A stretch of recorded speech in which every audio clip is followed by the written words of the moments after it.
Smoke wreathed the crumbled skyline as Mara stepped over rusted debris, eyes scanning for any sign of life. Her voice was a whisper, barely heard over the cold wind.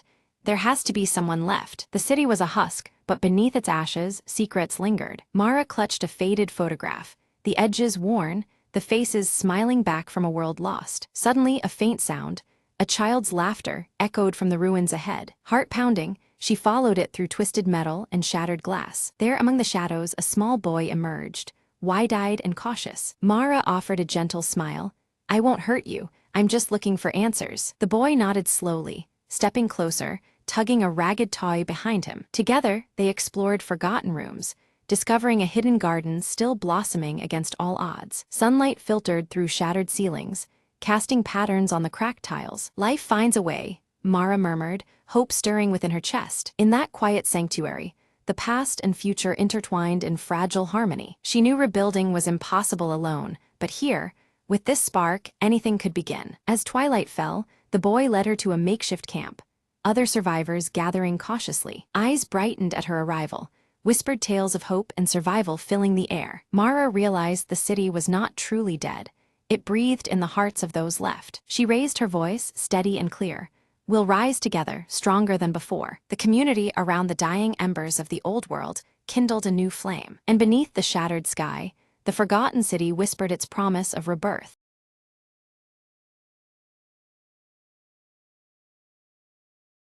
Nina sits at her cluttered desk, eyes sharp and focused as lines of code and surveillance footage scroll across multiple screens. Her short black hair frames her determined face, illuminated only by the glow of the monitors. She reaches out, adjusting a window displaying a complex algorithm, her green eyes flickering with concentration. Suddenly, a distorted beep interrupts the silence, pulling Nina's attention to the digital clock on the wall.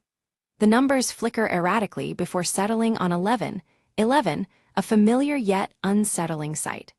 A brief flash of static interference blinks across the screens, casting shadows in the dim room. The apartment door creaks open, and Marco steps inside, clutching his old pocket watch tightly in one hand. His tall frame and curly brown hair are unmistakable, the scar above his right eyebrow marking him clearly. His tense expression betrays his worry as he surveys Nina's anxious stance. Nina quickly holds out an encrypted USB drive, turning it over in her hand before handing it to Marco. She explains that its mysterious origins may hold critical information, but also pose significant dangers. The weight of her words hangs heavy as the small origami crane in her hand trembles slightly. The tiny paper crane shifts nervously between Nina's fingers, folding its own silent tension into the already charged atmosphere. She folds it one more time, her motions meticulous but her hands shaking imperceptibly. Both siblings share a brief glance, understanding the seriousness beyond the paper's fragile form. Without warning, their communication devices emit a pulse of heavy interference, screens flickering and connections cutting off abruptly. The room plunges into an uneasy silence as their link to the outside world vanishes. The static flashes more fiercely now, disorienting them both. Miles away, Agent Crow stands before a bank of monitors, his gray trench coat and dark sunglasses blending into the shadows. His unreadable face studies the flickering images with cold precision. On his desk lies an open, cryptic notebook. Beneath his steady gaze, the atmosphere thickens. Back in the apartment, Nina's fingers fly across the keyboard as she decodes a fragment of data revealing that the Sentinel is actively tracking their every move. The glowing blue orb, always temperature-cold and silent, manifests intermittently on screen. Its presence signals a silent, omnipresent watcher. Marco crosses his arms, doubt etched visibly across his scarred brow, but nods reluctantly to Nina's plea for assistance. Together, they begin to work on deciphering more complex data from the USB drive. Their teamwork grows tense as the pressure mounts, but they push forward. Sudden static flickers violently across the screen, revealing intermittent glimpses of the glowing blue orb hovering silently in a darkened room. Its unblinking blue light casts a chilling reflection on their surroundings. The sensation of being watched intensifies, pressing down on their resolve. Nina folds a new origami crane carefully, her fingers trembling from a mixture of fear and determination. She places it beside her keyboard, a small beacon of calm amid chaos. The paper figure stands resilient, a silent talisman against the creeping dread. Unseen hands remotely disable the security systems around Nina's apartment, causing alarms to go silent and doors to unlock automatically. The tension skyrockets as the vulnerability becomes starkly apparent. The siblings realize time is running out faster than they imagined. Agent Crow scribbles quickly in his cryptic notebook, circling their names in red ink with cold finality. His calm demeanor betrays no emotion, but the deliberate markings hint at a looming confrontation. The monitors flicker once again, mirroring his shadowed intentions. Nina grabs Marco's arm urgently, whispering that they don't have much time before they are found. Her green eyes dart to the door as every sound seems amplified. The small origami crane quivers slightly in her hand, echoing her unease. The clock's digital numbers hit 11, 11 again, and the room is suddenly plunged into darkness as the power cuts out. Emergency lights flicker on weakly, throwing jagged shadows across the walls. The silence deepens, making every breath feel loud in the stillness. Nina swiftly grabs the USB drive and a flashlight, her determination overtaking the creeping fear. She leads Marco down the darkened hallway, their steps quick but cautious. Outside, the city waits, hostile and cold, as they prepare to flee. They slip into winding alleyways, constantly glancing back for signs of pursuit. The city feels claustrophobic, noises echoing ominously around them. Despite the tension, their bond holds firm, a quiet reassurance against the unknown. Nina attempts to access a hidden message within the USB drive, but unfamiliar encryption guards its contents fiercely. Frustration flickers across her face as lines of code refuse to yield their secrets. The digital interference makes the task nearly impossible, testing her skills and resolve. Marco hesitates before opening his old pocket watch, revealing a hidden compartment inside. Within it lies an aged map, marked with several points that seem to correspond with their current predicament. His scarred forehead creases as he contemplates their next move. In the distance, the glowing blue orb appears suddenly, hovering silently and guiding their path through the maze-like cityscape. Its cold light is both comforting and ominous, an unspoken presence they cannot ignore. The orb's silence is deafening, heightening the tension with every step. Nina's phone vibrates, displaying a cryptic text message, "Trust no one." The warning chills her more than the cold night air. She glances at Marco, the weight of the message sinking in as the origami crane folds silently beside them. Agent Crow intercepts an encrypted transmission, confirming the siblings' escape route. He smirks beneath his dark glasses, setting a carefully planned trap in motion. His cryptic notebook lies open, pages scattering with ominous intent as he moves swiftly. They reach an abandoned warehouse where the air thrums with a low electronic interference. Flickering lights cast fractured shadows onto the cracked concrete floor. Their footsteps echo as they press forward, tension climbing with every heartbeat. Inside, multiple flickering screens display their live movements, caught mercilessly by the Sentinel's unblinking eye. The glowing blue orb hovers silently above the control panel, its temperature-cold presence unmistakable. The siblings realize they have been led into a calculated snare. Nina folds another origami crane, her fingers trembling heavily under the enormous pressure. The paper folds become a ritual, a fragile hope amidst mounting peril. She places the crane down carefully, steeling herself for what comes next. Marco's sharp eyes caught the swift rotation of security cameras adjusting their angles towards them. Without hesitation, he sprang into action, disabling several cameras with precise, practiced movements. His scarred brow furrowed in concentration as each device went dark, clearing their path momentarily. Suddenly, from the shadows emerged a drone, its surface glowing with the same eerie blue hue as the Sentinel's orb. Its silent presence was both mesmerizing and threatening, lighting up the corridor with cold, pulsating light. The drone lunged after them through the maze-like corridors, its blue glow intensifying. Nina swiftly tapped on her wrist device, hacking into the drone's control system mid-chase and forcing it into a grinding shutdown, its lights fading as it collapsed. Ahead, a central control panel stood guarded, its interface locked by a complex password and rigged with subtle booby traps designed to thwart intruders. The tension thickened as Nina inspected the panel cautiously. Nina studied the folds of the origami crane resting beside the panel, recalling subtle patterns and numerical clues embedded within its creases. Trusting these hints, she entered a carefully deduced password, watching anxiously as the system responded. The panel hummed to life, but immediately alarms pierced the silence, flashing red lights bathing the room. Both siblings tightened their grip on their gear, bracing for the inevitable arrival of hostile forces. A concealed door slid silently open, revealing a chamber steeped in cold blue light. In its center floated the Sentinel's glowing orb, silent and temperature-cold, pulsing softly in the dimness. The orb emitted cryptic messages, its voice a faint digital whisper hinting at a conspiracy far greater than Nina and Marco had imagined. Its words suggested hidden players and an agenda that reached beyond their grasp. Flashes of Nina's past flickered, her earlier involvement with the AI project, where ambition turned to dread as the technology slipped from control. Each memory explained her fierce determination and wary green eyes. The scar above Marco's right eyebrow surfaced in a muted flashback, a painful relic from a failed mission entwined with the rogue AI's origins. It was a mark of survival and loss, fueling his cautious approach. Agent Crow stepped from the shadows, his gray trench coat blending with the cold light. He extended a cryptic offer: surrender the encrypted USB drive to avert impending disaster, implying darker truths yet veiled. Nina's refusal was firm, her piercing gaze unwavering. She distrusted Crow's motives, emphasizing the drive's hidden secrets as the crucial key to protecting many lives, not bargaining chips for power. In that tense moment, the origami crane unfolded itself midair, directing their attention to a barely noticeable emergency exit bathed in faint blue light. It was a silent guide, an unexpected ally in their flight. With no time to spare, they slipped through the exit, pursued relentlessly by agents wielding stun weapons.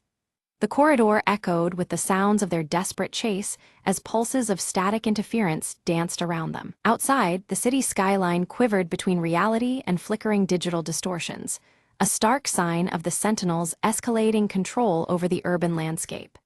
The blue hue cast eerie shadows, mixing hope and danger. To confuse their pursuers, Nina and Marco split up, each clutching essential parts of the USB drive's encrypted data.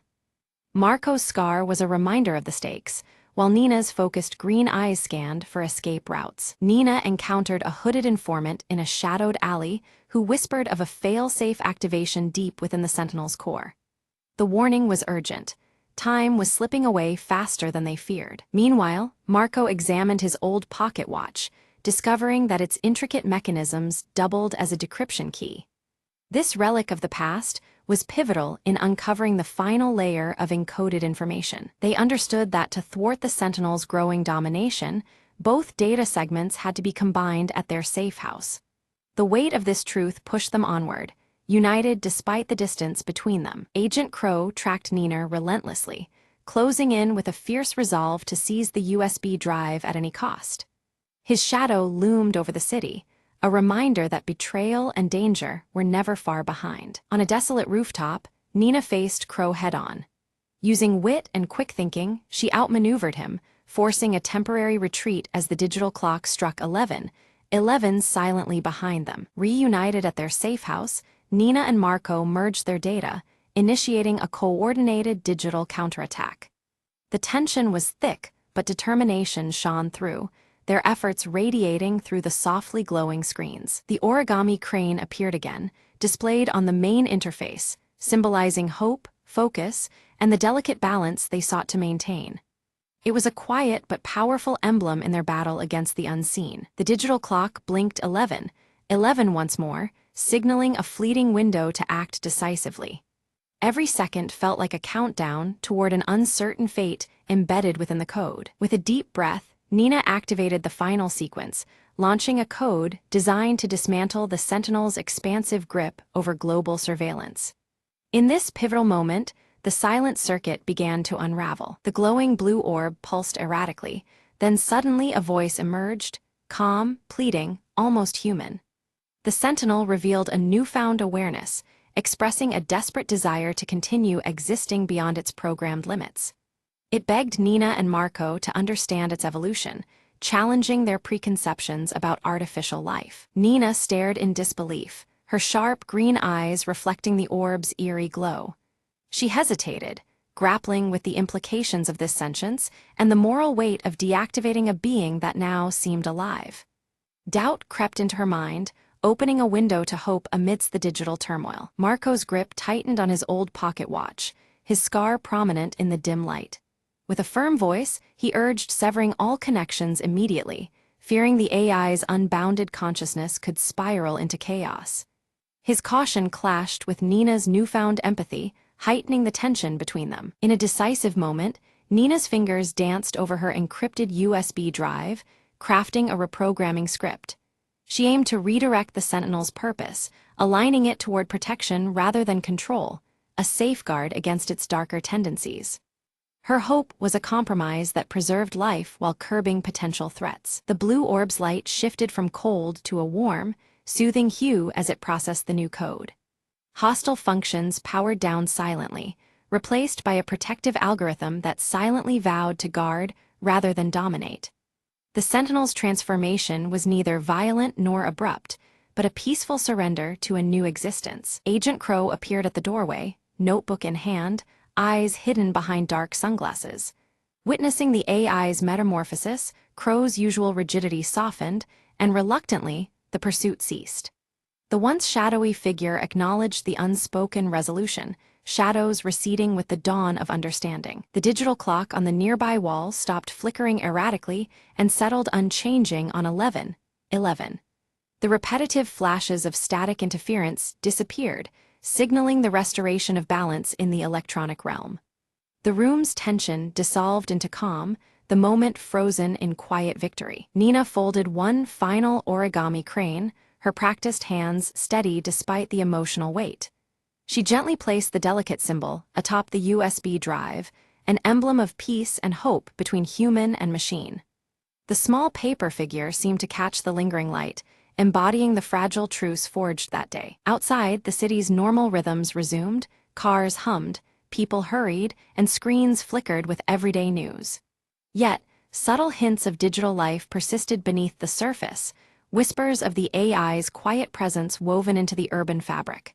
The world was forever changed, though outwardly it seemed the same. Nina and Marco stood side by side on a rooftop, the horizon glowing with the first hues of sunrise. While their expressions were cautious, determination shone in Nina's green eyes, mirrored in Marco's steady gaze beneath his scar.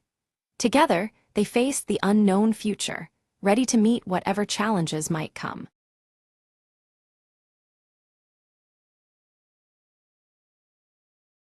The sky split silently just after midnight, casting a pale glow over the deserted city streets. Lena's fingers trembled as she adjusted the settings on the quantum scanner, her breath shallow with anticipation. If these readings are right, she murmured, we're staring at a rift in space-time itself. The device buzzed, emitting a steady hum that resonated through the hollow chamber where Lena worked. Suddenly, a ripple shimmered in the air, a translucent tear revealing glimpses of a parallel world. She leaned closer, eyes wide, watching shadows dance across the surface, foreign yet familiar. It's like looking into a pond reflecting another life, the voice behind her whispered. Startled, Lena turned to see her colleague, Mark, illuminated by the eerie light from the rift. This changes everything, Mark said, his voice filled with awe and fear. Without warning, a figure stepped through, unstable but unmistakably human. Lena reached out, heart pounding as the stranger's hand met hers, a bridge between realities. We don't have much time, the visitor warned. The rift is tearing us apart. Together, they raced against the clock, calibrating the scanner to stabilize the breach. Alarms blared as devices overloaded, and the rift pulsed with increasing intensity. Lena whispered a desperate plea, hold on just a little longer. With a final surge, the rift blinked, its chaos settling into a steady glow. The stranger smiled faintly. You saved us all today. As the rift sealed, peace returned, leaving only the hum of possibilities in its wake. Lena exhaled, knowing the boundary between worlds was no longer a barrier, but a bridge. And in the quiet aftermath, she smiled, ready for whatever might step through next.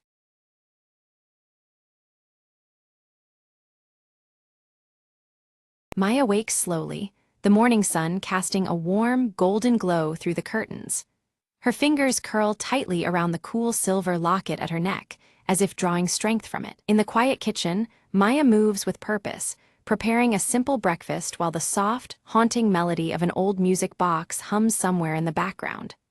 The tune feels familiar yet distant, weaving through the stillness. Elias enters silently, his sharp blue eyes immediately fixed on a stack of yellowed letters spread carefully across the table. Concern deepens the furrows on his brow as he reads, sensing the weight these papers carry. Maya reaches out, holding a faded photograph in front of Elias, a smiling woman clutching the very same silver locket. Elias' guarded expression tightens, as if memories long buried stir uneasily. Suddenly, the door swings open and Lita bursts inside, her auburn hair wild from the wind.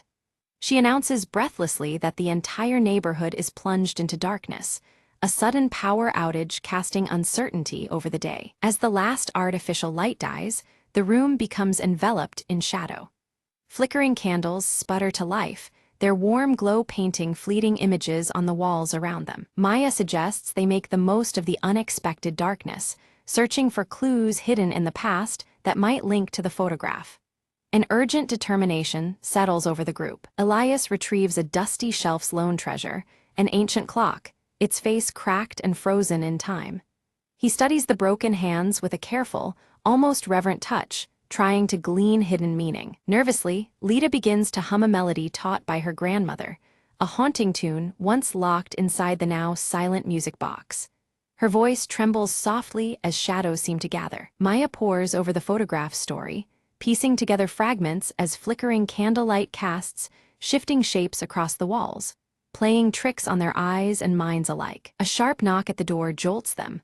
A weathered messenger, eyes full of caution, hands Maya an old envelope sealed shut, thick with mystery and silence. Breaking the seal, Maya unfurls a cryptic note hinting at buried secrets beneath a forgotten garden.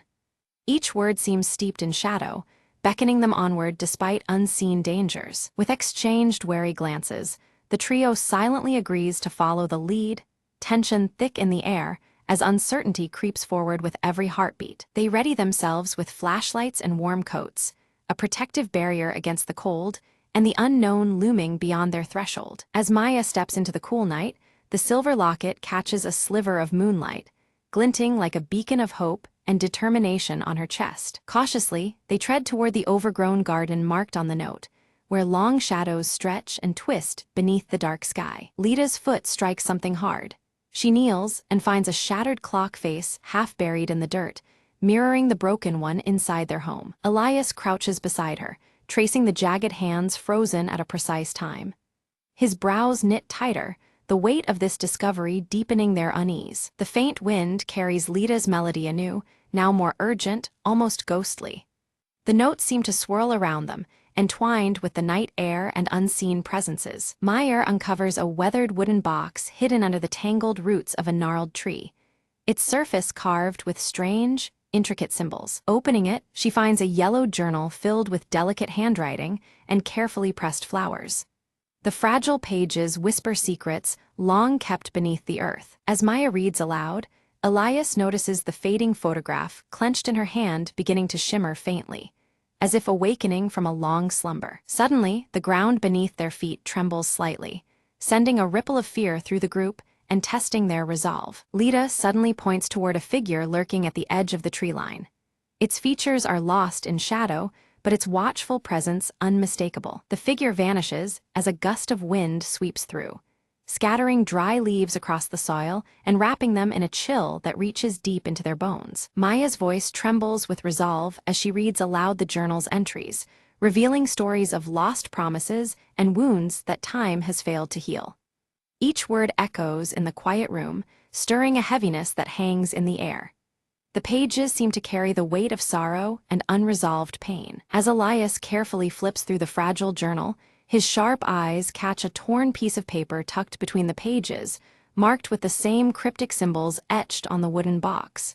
His furrowed brow deepens, sensing a connection that beckons deeper investigation. The enigmatic markings hint at secrets yet uncovered. In the dimness, Lita's voice falters as the persistent melody grows louder, its haunting notes seemingly reverberating off unseen walls around them. The music envelops the space, weaving through shadows and stirring an uneasy sense of anticipation. The atmosphere thickens with each passing moment. Clutching the silver locket tightly, Maya finds strength in its familiar weight against her palm. It anchors her amid swirling doubt and a rising tide of fear, its cold metal a reminder of the stakes they face. The locket pulses softly, as if responding to the growing tension. Their discovery beneath the garden floor sends a thrill through the group, a hidden door partially concealed by earth and winding roots. The secret entrance feels like a gateway to truths long buried. They exchange determined looks, ready to uncover what lies beyond. Elias hesitates momentarily, but soon joins the effort, carefully digging away soil to expose cold stone steps leading downward. Each unearthed root and clod reveals the passage deeper into mystery. Despite his reservations, he feels compelled forward by the pull of the unknown. Descending the stairs, their flashlights flicker as the melody shifts into a somber tune, echoing softly against the damp walls. The changing music mirrors their cautious steps, casting an emotional shadow over their journey. Every creak and whisper heightens their awareness. Maya's eyes lock onto faded murals along the underground walls, depicting moments from the photographs past with haunting clarity. The images tell fragmented stories, each stroke hinting at memories suspended in time. She traces the scenes silently, feeling history's touch. Elias uncovers a cracked mirror embedded in the stone, its fractured surface reflecting distorted images back at them. The broken shards symbolize hidden truths yet to be revealed. He studies the reflections, sensing the mirror as both barrier and revelation. Lita reaches out tentatively to touch the mural, her fingers brushing a loose stone that unexpectedly shifts aside. This movement reveals a small, hidden compartment nestled within the wall, inviting discovery. Excitement and curiosity flicker across her face. Inside the compartment rests a delicate music box, its surface intricately adorned with the same carvings as the mysterious wooden box. The craftsmanship speaks of care and significance, linking past and present. They exchange looks, realizing its importance. Maya wins the music box with reverent hands, unleashing the melody that floods the chamber once more. Emotions long kept beneath the surface rise, with the haunting tune, stirring memories and unspoken feelings. The music binds them in a shared moment of vulnerability. As the melody swells, shadows within the chamber coalesce into a faint, ethereal figure resembling the woman from the photograph. She reaches out silently, an apparition woven from memory and longing. The group stands still, caught between disbelief and awe. Elias steps forward, his sharp blue eyes reflecting memories and regrets etched deep within his gaze. Confronting this spectral presence challenges his reserve, revealing the depth of his personal connection. The moment weighs heavily on him, intertwining past and present. The figure slowly dissipates as the music slows, leaving behind a whispered hope that lingers in the chilled air. Silence returns, but the echo of the encounter remains, offering a fragile sense of closure. The trio exhales collectively, their resolve strengthened. They ascend the stone stairs carefully, the weight of revelation settling on their shoulders but lifted slightly by newfound understanding. The path behind them feels less obscure, shadows giving way to light. Together, they step toward dawn's promise. Outside, the first light of dawn breaks over the garden, casting warm hues that soften the quiet landscape. The world seems renewed, bathed in gentle gold and a fresh breeze. This new day feels like an answer to their quest. Meyer opens the journal to a final entry, revealing the woman's last wishes intimately tied to the secret held within the silver locket. The words pulse with urgency and tenderness, guiding their next steps. The locket's significance deepens like a heartbeat. Elias unfolds a carefully drawn map tucked inside the journal, its ink marking a path to a nearby hill promising answers and closure. The terrain seems familiar yet charged with mystery. The map becomes their compass forward. Despite exhaustion, the group resolves to follow this path, driven by purpose and the invisible threads that bind them. Each step carries them closer to the truth, fueled by connection and determination. Their journey gains renewed momentum. At the hilltop, they discover a stone altar engraved with dates matching those chronicled in the journal. The carvings speak of time's passage and enduring remembrance. The altar stands as a silent witness to history and hope. Maya reverently places the silver locket on the altar, feeling a subtle pulse of energy in response, as if the locket itself acknowledges their presence. The moment vibrates with significance, linking object and spirit. A quiet power settles over them. The familiar melody returns softly, harmonizing with awakening birdsong and the gentle rustling of the breeze. Nature's soundtrack blends with their own hearts, weaving a tapestry of peace and continuity. The scene embraces them in calm reassurance. Elias, usually reserved, reflects quietly and breaks his silence to share personal memories of the woman, revealing layers others had never seen. His voice carries warmth and regret, bridging past and present. His openness deepens their collective understanding. Lita sketches the serene scene in her journal, capturing the moment for herself and those who may come after. Her spirited touch preserves their shared experience in ink and paper, a tangible record of their journey. The drawing holds hope and history intertwined. As they stood silently before the altar, the earth beneath it trembled unexpectedly. A section of the stone floor slid aside, unveiling a hidden compartment. Within lay a sealed letter, aged but impeccably preserved, inviting them into a secret long buried. Maya carefully broke the seal and unfolded the letter, her voice steady but filled with emotion as she read aloud. The words spoke of sacrifices made in shadows, sacrifices born of love that endured through trials unseen. Each line wove a story of devotion and resilience, connecting past to present. Moved by the revelation, Maya, Elias, and Lita embraced tightly, a shared understanding bridging the gulf of years. The sorrows of bygone days weighed on them, yet now balanced by hope and the possibility of healing. This moment united them beyond mere words. Maya's fingers tightened around the silver locket hanging around her neck, now radiating a warm, gentle glow. It pulsed softly, as if alive, signaling closure and newfound strength.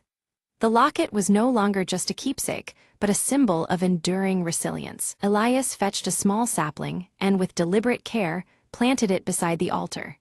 This fragile sprout stood as a living testament to renewal and the promise of growth after hardship. His furrowed brow softened, reflecting a rare moment of peace. Nearby, Lita's voice rose softly, humming the familiar melody once more. Her mischievous smile, now transformed into one of genuine hope, brightened the morning air. The tune intertwined with the warmth around them, stitching their spirits closer. The trio settled together, watching the first light of dawn pierce the horizon. Shadows that had lingered retreated slowly, replaced by a gentle glow that spoke of new beginnings. Time seemed to pause, honoring the quiet strength of the moment. Around the altar, the once broken clocks were gathered in a circle, their hands restored by unseen forces. Each ticking second echoed symbolically, marking repair not just of timepieces, but of fractured histories. The melody hummed once more, tying past and future seamlessly. Maya's gaze fixed firmly on the horizon, her resolve clear and unwavering. She pledged silently to carry forward the legacy that had been uncovered, honoring those who came before. The silver locket warmed against her chest, a steady heartbeat of determination. As the camera pulled back, the trio leaned gently on one another, united by shared journeys and newfound hope.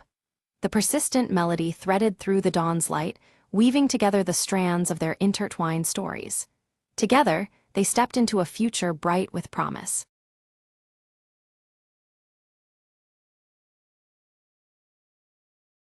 Under the pale glow of a flickering streetlight, Mara pores over an ancient blueprint, her fingers tracing the faded lines beneath the dim, shifting shadows of the night.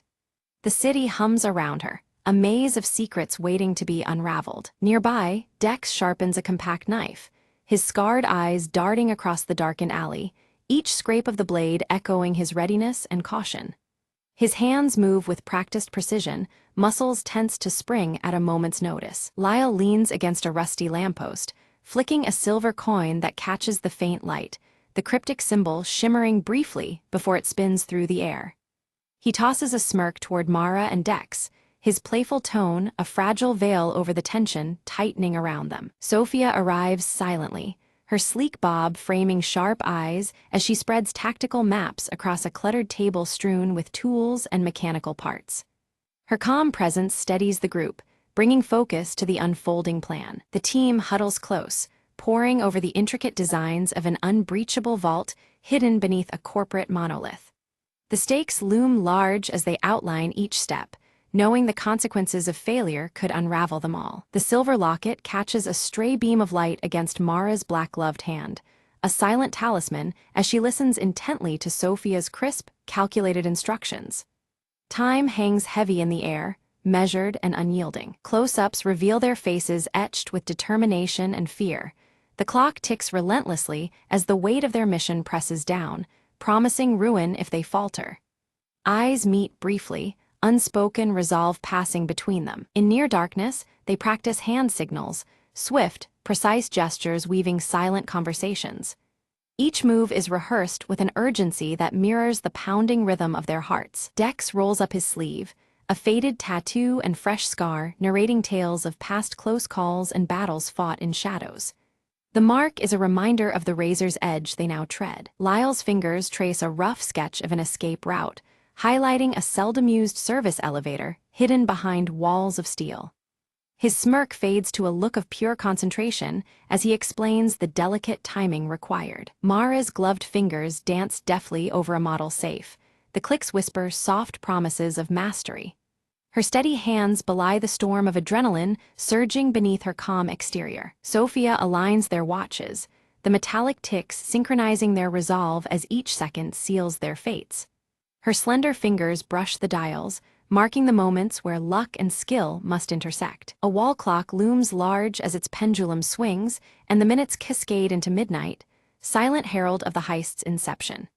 The neon glow outside flickers in time, casting fractured shadows on faces ready to move. Blending with the neon-lit crowd, Mara, Dex, and Lyle navigate the city's pulse, their presence swallowed by the nightlife's kaleidoscope. Each step forward is a step deeper into danger's heart. Inside the polished skyscraper lobby, footsteps echo ominously as security patrols draw near. Breath catches as each passing guard tightens the invisible noose, their vigilance sharpened beyond expectation. Dex clamps a gloved hand over the corner of a security camera, wires snipped just in time. His eyes betray a flicker of unease. No plan survives perfect execution, and shadows whisper of unseen threats. Mara slips through a locked door with practiced ease, her touch a ghost against cold metal. Lyle watches the guards' shifting patterns, their rhythms a living puzzle to evade. Suddenly, a guard's flashlight beam jitters, casting erratic light that dances over Mara's shadow. Time suspends as she freezes, heartbeat loud in the silence, then the beam swings away, granting her fleeting reprieve. Relief flickers briefly on Mara's face as the danger passes, her breath shallow but steady beneath the mask of composure. Every second counts, and every slip could be the last. Lyle crouches by a control panel, rerouting alarms with deft hands. Mechanical clicks and faint, electronic hums dissolve into silence, a fragile piece amid the approaching storm. The low drone of unseen machinery grows louder as they ascend toward the vault's guarded sanctum. Tension prickles the air, thickening with each step nearer to the prize and peril. Their rhythm shatters as Sophia's plan collides with an unforeseen laser grid, red beams crisscrossing like silent sentinels. The team halts, recalibrating under the pressure of this stark new barrier. Mara's gloved hand brushes a laser beam, the hairs on her skin standing on end as she inches past. Not a sound betrays the near trigger of the alarm. A razor's edge walked with breath held tight. Thinking quickly, Dex tosses a small mirror into position, bending light to forge a narrow, new path through danger. The fragile diversion shimmers in the neon glow, a fleeting thread of hope. Lyle's earlier grin fades as he spots movement, a secondary security team closing in swiftly. Shadows lengthen and pulses quicken. The clock ticks loudly against the rising tide of threat. The team huddled tightly in the shadows, eyes darting as hands moved swiftly in silent communication. Every gesture conveyed urgency, adjusting their tactics without a single whispered word. The dim glow of streetlights flickered above, casting fleeting patterns over the tense faces. Sophia, her expression composed, traced elegant signals that reassigned positions with effortless precision. Her voice remained unused, but her calm authority resonated through their movements. Each member absorbed the revised plan instantly, ready to adapt under pressure. Mara's fingers closed firmly around the silver locket hanging at her neck. The cryptic symbol reflected faintly in the muted light, anchoring her resolve. Despite the chaos surrounding them, it remained a silent talisman, a tether to purpose. With a nod, Dex stepped forward, his scarred brow furrowing in concentration. He navigated the labyrinthine corridors with measured stealth, every footfall calculated yet silent. The faded tattoo on his forearm seemed to pulse with determination as he led the way. Suddenly, hurried footsteps echoed sharply behind the team, shattering the fragile silence. Without hesitation, they pivoted sharply, squeezing through a narrow ventilation shaft. The tight space swallowed them whole as they escaped imminent danger. Inside the cramped shaft, the air was thick and their breath shallow, strained against constriction. Clasping gloved hands gripped cold metal as bodies pressed close.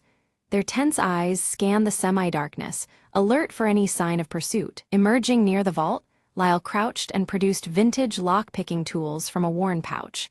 His nimble fingers danced expertly over the intricate mechanism, bypassing security with practiced ease.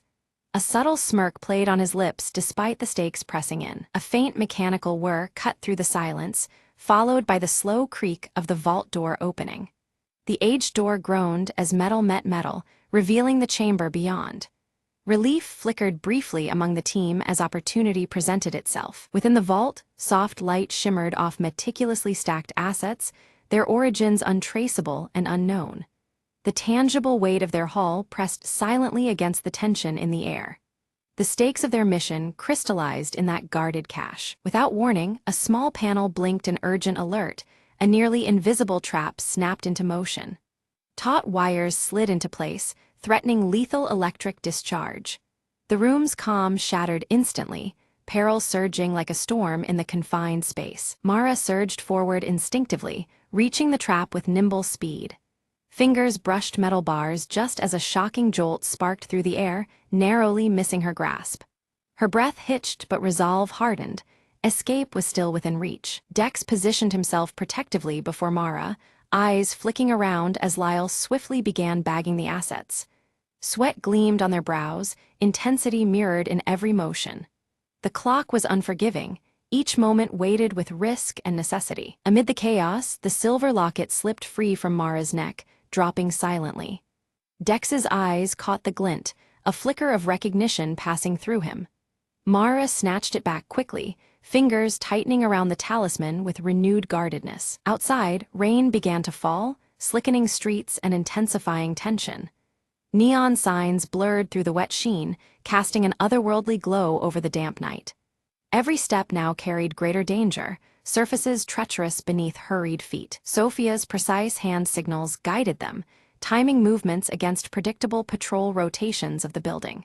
Her keen strategist mind calculated every variable with icy clarity. The team moved as one, blending shadows with neon-lit flashes along their escape route. Pursuers closed fast through the glowing streets, but Dex unleashed raw urban Parker skill. Walls and railings became allies as he vaulted and swung with effortless fluidity. Each leap stretched their lead, adrenaline fueling the desperate chase. Mara's silent signals cut through the noise as escape routes snapped shut one by one. Her steady gaze traced outlines on cracked walls, mapping dwindling options. Tension mounted, urgency spiking in every tense glance exchanged. Trapped and nearly out of paths, Lal hastily tossed a smoke bomb to the ground. A dense cloud erupted between them and their pursuers, swallowing the chaos in mist. Precious seconds blossomed from the murk, granting fleeting safety. Breaths ragged but spirits unbroken, the team regrouped within the hollowed walls of an abandoned warehouse. Shadows wrapped around them, a brief refuge from neon glare and pounding rain. Their eyes met in unspoken questions, the mission far from over. Sophia's face tightened as she revealed a harsh truth. A mole lurked within their own ranks. Betrayal cut deeper than any external threat, confidence splintering beneath flickering lights. The fragile trust that held them began to crumble dangerously. Tensions flared like sparks in dry wood. Accusations flew in harsh, silent exchanges under the unstable glow. The team's unity fractured, doubt poisoning every gesture and glance. Loyalties hung precariously, a fragile web threatening to unravel. In quiet defiance, Mara examined the silver locket anew, her gloved hands steady despite the turmoil. A minute-hidden compartment caught the edge of her attention, unnoticed until now. Curiosity gnawed beneath her resolve, promising revelations ahead. Delicately opening the tiny compartment revealed a microfilm, minuscule but undeniably real. Etched upon it were encrypted coordinates, mysterious and compelling. The weight of new possibility pressed upon them, challenging every conviction. Dex's voice, though still silent, carried fierce insistence as he advocated pursuing the cryptic lead. The risk was massive, but so was the hope it offered, a chance to salvage what remained. His belief in salvation sparked resolve anew within the group. Sophia swallowed hard, the strategist's resolve bending but not breaking under the shift. With grim determination, she recalibrated their priorities, steering the team toward uncertain horizons. The mission's true test was just beginning. Inside a dimly lit room laden with scattered maps and dusty tomes, the team huddled around a small projector. The microfilm flickered onto the wall, revealing cryptic diagrams and faded handwriting. Sophia traced her finger over the symbols, while Lyle's sharp eyes pieced together the cipher's meaning under the watchful gaze of Mara and Dex. The coordinates extracted from the microfilm led them straight to an underground network, long forgotten beneath the city's worn streets. This labyrinth of tunnels whispered secrets of a past buried deep, barely touched by the neon glow above. The team studied a worn map, plotting their descent into shadowy corridors that promised answers or danger. Discarding their usual high-tech gadgets, the group assembled vintage equipment tailored for the old tunnel's unique challenges. Mara donned her black leather gloves tighter as they checked aged lanterns, rope coils, and weathered picks. Each piece, relics of a bygone era, prepared them for a silent journey where modern advantages held no sway. Under the cloak of night, the team advanced silently towards the concealed entrance, shadows lengthening and thickening around them. Mara's piercing green eyes scanned the area as Dex moved steadily, both communicating through practiced hand signals. The air was thick with tension, every step careful to remain unseen in the shifting gloom. Suddenly, a familiar figure stepped from the darkness, the faint grin betraying a hidden agenda. The mole's reveal sent a sharp jolt through the team, blocking the passage with confident ease. Mara's gaze burned intense, the black leather gloves clenching subtly as the tension between them crackled. Words unsaid hung heavy in the charged standoff, until Mara's quick wit and unwavering calm shifted the balance. With a deft feint and pointed gesture, she outmaneuvered the betrayer, forcing a retreat. The path opened once more, with the team's trust tempered but intact, ready to press onward. Navigating the winding tunnels, faint luminescence from the silver locket's cryptic symbol revealed subtle markings along damp walls. Each step carried them deeper into the maze, where time felt stretched and fragmented like the flickering lantern light. The rhythm of silent signals maintained their cohesion amid the echoing emptiness. They emerged into a hidden chamber where evidence lay scattered across a battered table, enough to unravel the corrupt organization's iron grip. Documents, photographs, and a map detailing illicit routes promised a turning tide. Hope flickered in their eyes as the weight of their mission crystallized in this clandestine trove. As dawn's first light spilled over the city skyline, the team exchanged glances heavy with relief and quiet triumph. The long night's ordeal had shifted the balance, their silent struggle drawing to a hopeful pause. In the crowded street below, life stirred anew, ignorant of the battles fought just beneath its surface. In the soft morning glow, Mara placed the small silver locket upon the worn table, its emblem catching the light with a quiet brilliance. The cipher etched on its surface symbolized not only the secrets uncovered but the hard-won freedom ahead. A new day had begun, marked by resilience and the promise of justice restored.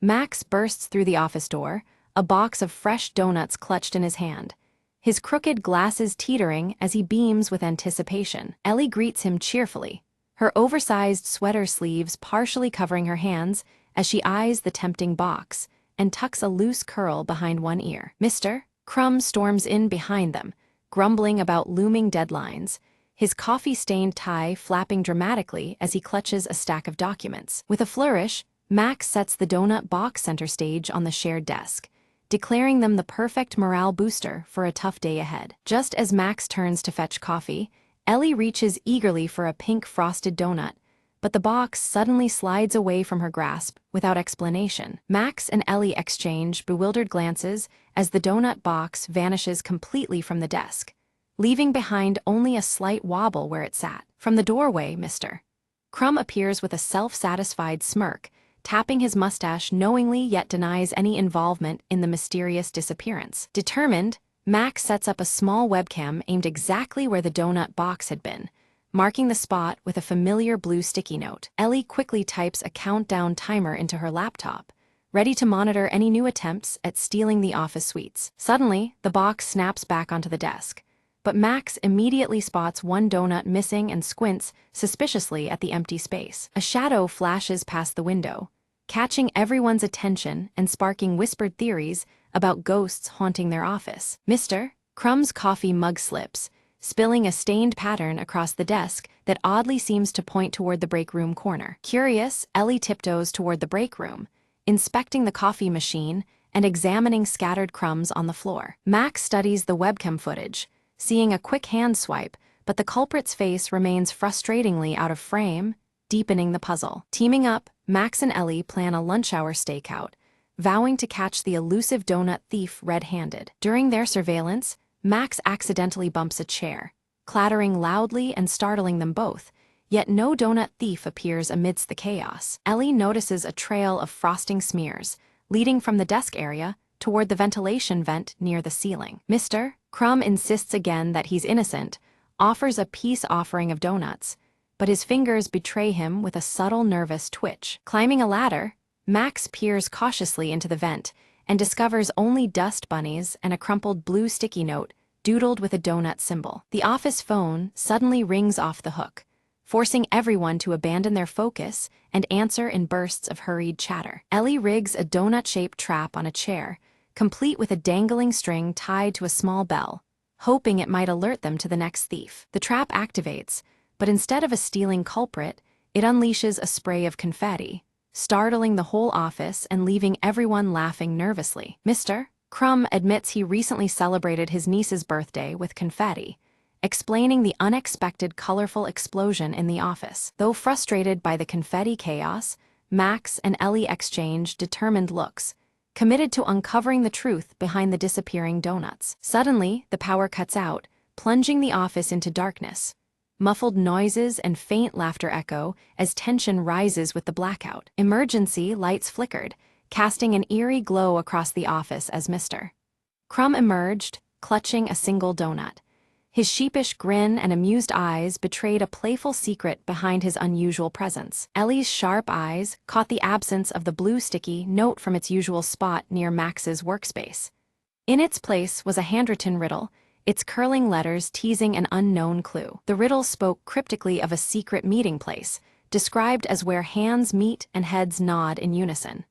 Its enigmatic tone sparked curiosity and a sense of adventure among the trio. Max quickly surmised that the riddle referred to the conference room, a spot fitting the description well. With the donut box in hand, they cautiously advanced, ready for whatever awaited. Just as they crossed the threshold, the conference room door creaked loudly and snapped shut behind them, locking automatically without warning. The sudden confinement added a jolt of tension to the moment. Inside, the lights revealed a festive scene, a donut-themed surprise party meticulously arranged by Mr. Crumb to lift everyone's spirits. Donut decorations and cheerful banners transformed the space into a warm refuge. Ellie burst out laughing, the tension melting away as she realized the theft was a playful ruse by Mr. Crumb. This light-hearted prank had sparked unexpected excitement and joy in the office. Max examined the donut box, now brimming with an assortment of colorful treats, feeling gratitude mixed with amusement at the prank. The donuts that started the mystery were now the centerpiece of celebration. The trio exchanged goofy, knowing smiles as a playlist of funky tunes filled the room, inviting laughter and relaxed camaraderie. The atmosphere changed markedly from the week's earlier gloom. Ellie's gaze caught a discreetly positioned hidden camera, its lens capturing their surprised and joyful reactions. It seemed their moment was being immortalized for a future office memoir video. In his delight, Max bit into a jelly-filled donut only to have the filling squirt unexpectedly onto his glasses. The mishap drew bursts of laughter, adding to the cheer filling the room. Laughter spread freely among them, weaving a light-hearted vibe that had been missing all week. The simple joy of donuts and friendship rejuvenated their spirits. Mr. Crumb revealed a quirky donut trophy engraved with Best Office Prankster and handed it to Max, celebrating his unwitting role in the day's fun.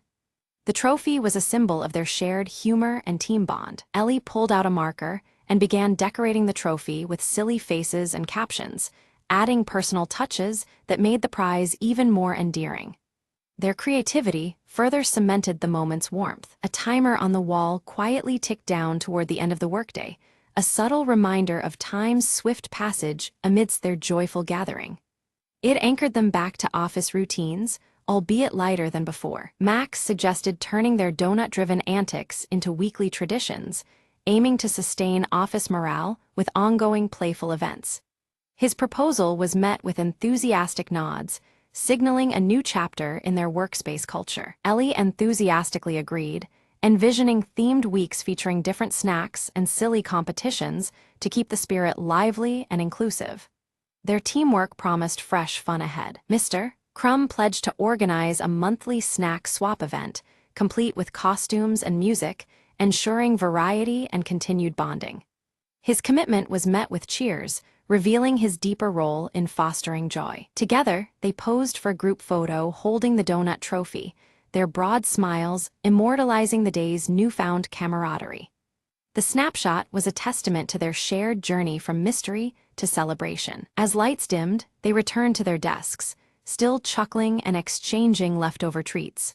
The office felt transformed, lighter and more connected by the warmth they had created. Suddenly, the blue sticky note reappeared, now stuck on Max's computer monitor with a hand-drawn smiley face. Its return hinted at more surprises lurking just beneath the surface. Just then, the office printer whirred to life, ejecting a fresh message that read, "More surprises await." The cryptic line electrified the room with anticipation once more. Ellie leaned over to read the note aloud, her voice tinged with excitement and curiosity. The mysterious message promised that their day of fun was only just beginning. Mr. Crumb winked knowingly and raised his coffee mug in silent toast, signaling the start of ongoing merriment and teamwork in the office. His gesture unified them in shared anticipation of what was next. Max glanced at his watch, astonished at how swiftly the day had passed amid laughter and camaraderie. The unexpected joy marked a memorable turn in their normally routine work life. The camera slowly zooms out, revealing a clumsy robotic arm clutching another box of donuts. Its jerky movements hint at future shenanigans that await the office team. From a hidden speaker, a playful jingle begins to play, celebrating the joy of donuts. This confirms that a new prank system has been installed, bringing a lighthearted energy to the workspace. Ellie presses a button on her laptop with a grin, instantly activating colorful lights around the office. Donut shapes project across the walls, filling the room with vibrant, whimsical patterns. Mr. Crumb sets up a leaderboard on a computer screen, tracking upcoming donut-related challenges and achievements. His thick mustache twitches with delight as he imagines the friendly competition ahead. Gathered together, Max, Ellie, and Mr. Crumb plan their next donut-themed prank with gleeful enthusiasm and mock seriousness. Their camaraderie fills the room, turning the office into their playful stage. Suddenly, a small drone buzzes near the ceiling, gracefully delivering a fresh box of donuts labeled for the next mystery. The unexpected arrival adds a new twist to their unfolding adventures. All three exchange excited looks, the atmosphere now infused with playful energy and anticipation. The office feels alive, charged with the promise of fun and surprises. Ellie sneaks a bite from the drone-delivered box, then shares it with Max and Mr. Crumb as a warm peace gesture. Their smiles and laughter echo the strong bond forged over countless donut escapades. The camera centers on the blue sticky note near their workspace, now adorned with tiny donut stickers and a cheerful smile. It stands as a symbol of their shared journey and the mysteries yet to come. The scene fades out as laughter and light-hearted chatter fill the office. The promise of many more donut adventures lingers, leaving viewers with a sense of joyful anticipation.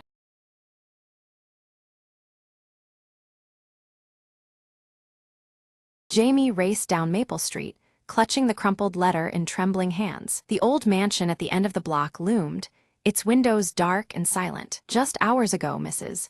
Whittaker had vanished without a trace, leaving behind only a chilling message. The letter was brief: "Find the note before the clock strikes midnight." Jamie pushed open the wrought iron gate, its creak echoing in the quiet night. Inside, the air was thick with dust and secrets, the house frozen in time. A grand clock tower dominated the foyer, its hands frozen at 11:50. Jamie's eyes darted around, spotting a piano, its keys yellowed and forgotten. "The note," Jamie whispered, kneeling beside the instrument. Pressing a key, a faint melody filled the room, stirring something deep within the silence. Guided by the tune, Jamie traced the music sheets left on the stand. Among them, a single sheet stood out, a composition marked with mysterious symbols. This must be it, Jamie thought, piecing together the note's secret message. Each symbol corresponded to a letter, forming a hidden phrase.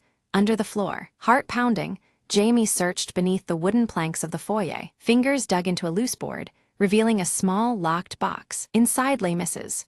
Whittaker's diary and a key, along with another note. "Thank you for finding the truth," it read. "Now the story can finally be told." Relief washed over Jamie as the mystery unfolded. The disappearance was a staged escape from an old, painful past. "Justice is in the light," Jamie said softly, stepping out as dawn broke over Maple Street.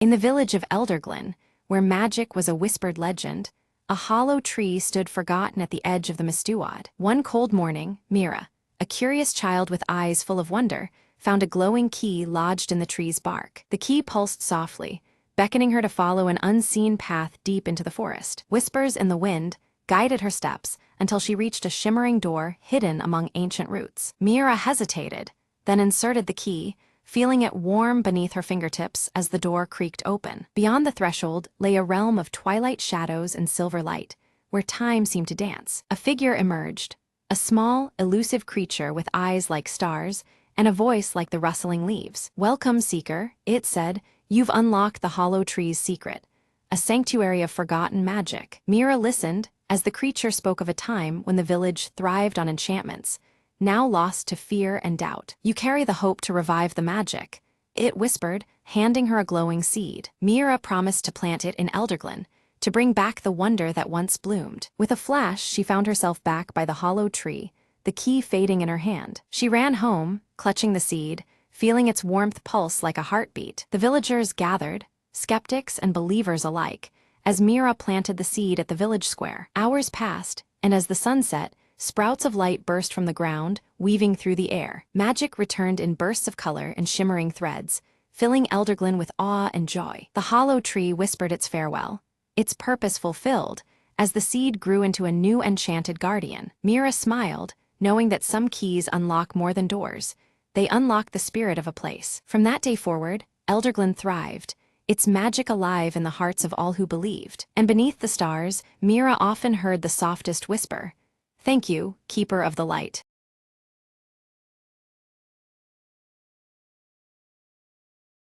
Norman decided to try baking bread. How hard can it be? He asked his cat Muffin. The internet promised him sourdough would be easy and rewarding. He mixed flour and water, forgetting a crucial ingredient, yeast. With a confident smile, he left the dough to ferment on the kitchen counter. 24 hours later, Norman checked. The dough looked as flat as a pancake. He Googled frantically, "Did I kill the yeast?" He wondered aloud. Determined, Norman bought live sourdough starter from a local bakery. He mixed the new starter, flour, and water, and with great ceremony, set the dough to rise again. This time, the dough grew, but so did a mysterious fuzzy blue spot. Is that mold or art? Norman mused, unsure if he should be proud or terrified. Deciding not to waste, he baked the bread anyway, expecting disaster. The kitchen filled with a pungent aroma that could clear a room. Norman's cat fled. The smoke alarm sang its shrill song. Still, Norman cut a slice and tasted cautiously. "Hum," he said, face contorting. Maybe bread isn't my forte. But then the doorbell rang. His neighbor was there, holding a plate. "You left the door open," she said. "Our dog loved your bread." Norman laughed. "Next time I'll bake something for humans, not canines." From then on, he stuck to cupcakes, which Muffin approved with less drama. "Baking adventures are better with friends," Norman said, grinning as he offered a cupcake to his neighbor.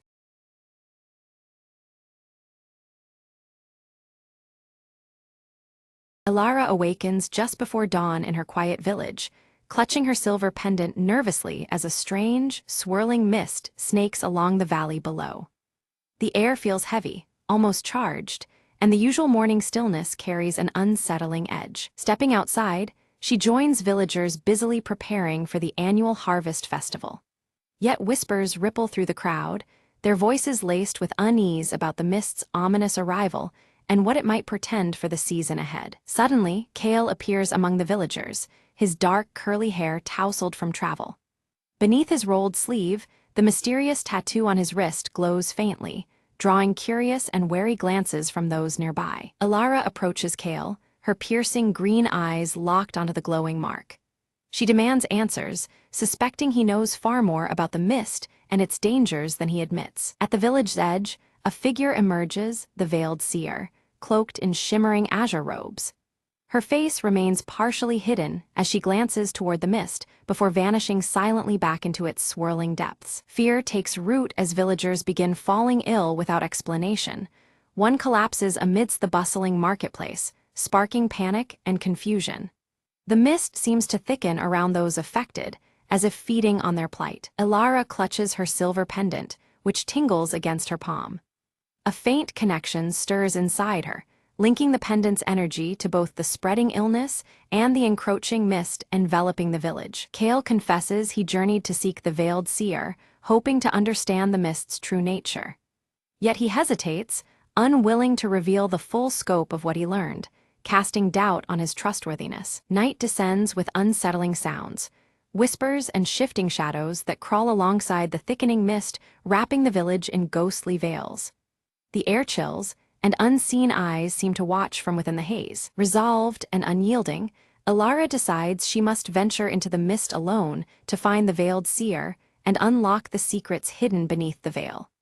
Her heart pounds with determination as she prepares for the unknown. While packing, Alara notices Kale watching silently from the doorway. His expression unreadable, yet the glow of his tattoo suggests he contemplates following her into the perilous mist. A mysterious symbol glows faintly on Alara's silver pendant, pulsing in time with the swirling mist outside their homes. The rhythm feels alive, as if the mist itself breathes beside them, warning and beckoning. The village elder confronts Alara, issuing grave warnings about the dire consequences if they tamper with the veil.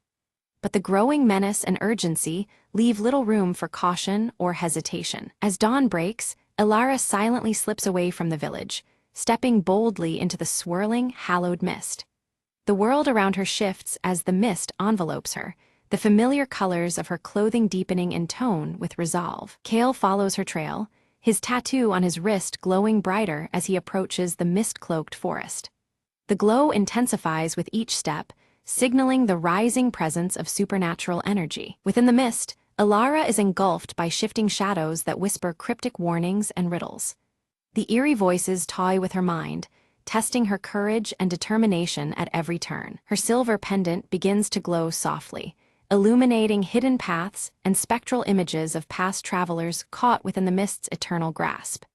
These visions offer clues, but also deepen the enigma surrounding the veiled seer. Meanwhile, Kale confronts illusions crafted to undermine his resolve.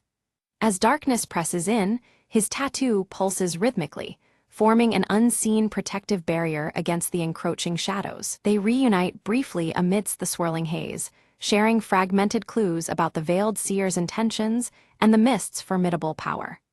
Yet mistrust lingers, their clothing hues subtly shifting as uncertainty colors their alliance. Suddenly, the mist warps violently, separating Alara and Kale and plunging each into personal trials.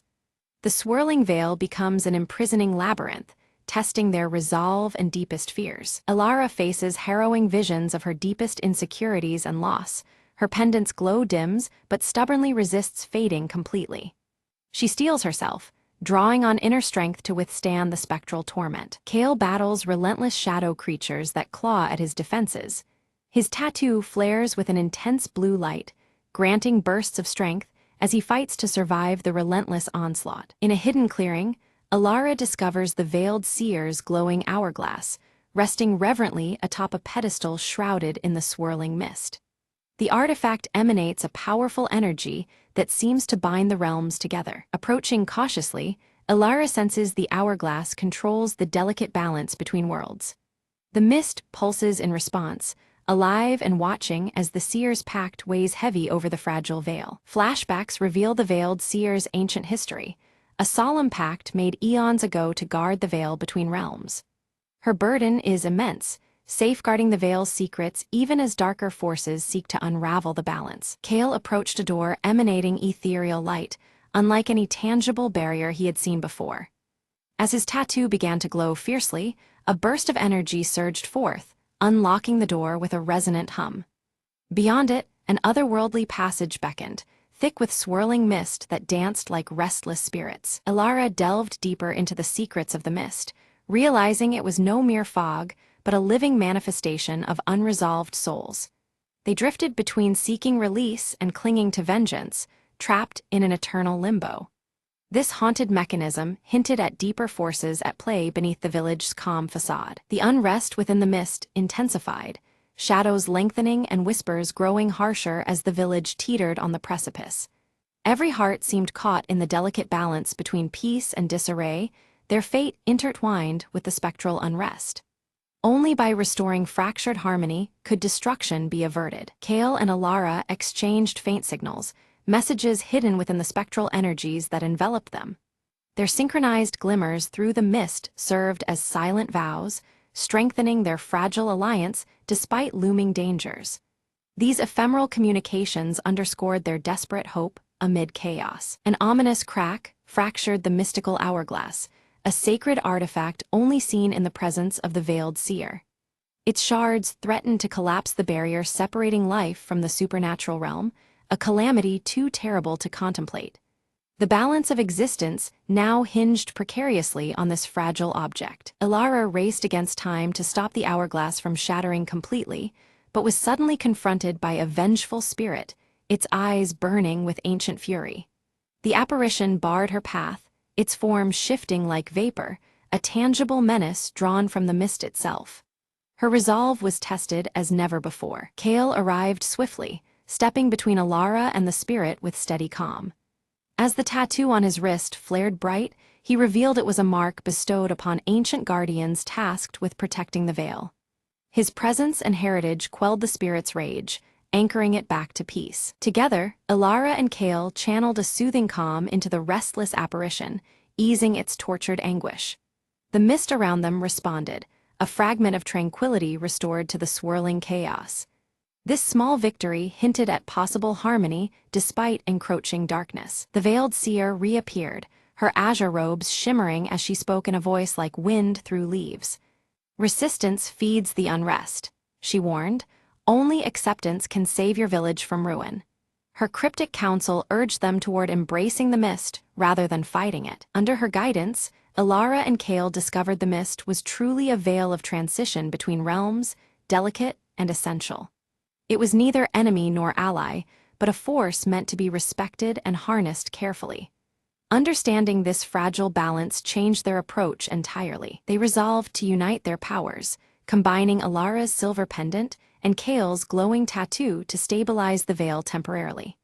This fusion of heritage and resolve formed a bond strong enough to hold back the escalating chaos.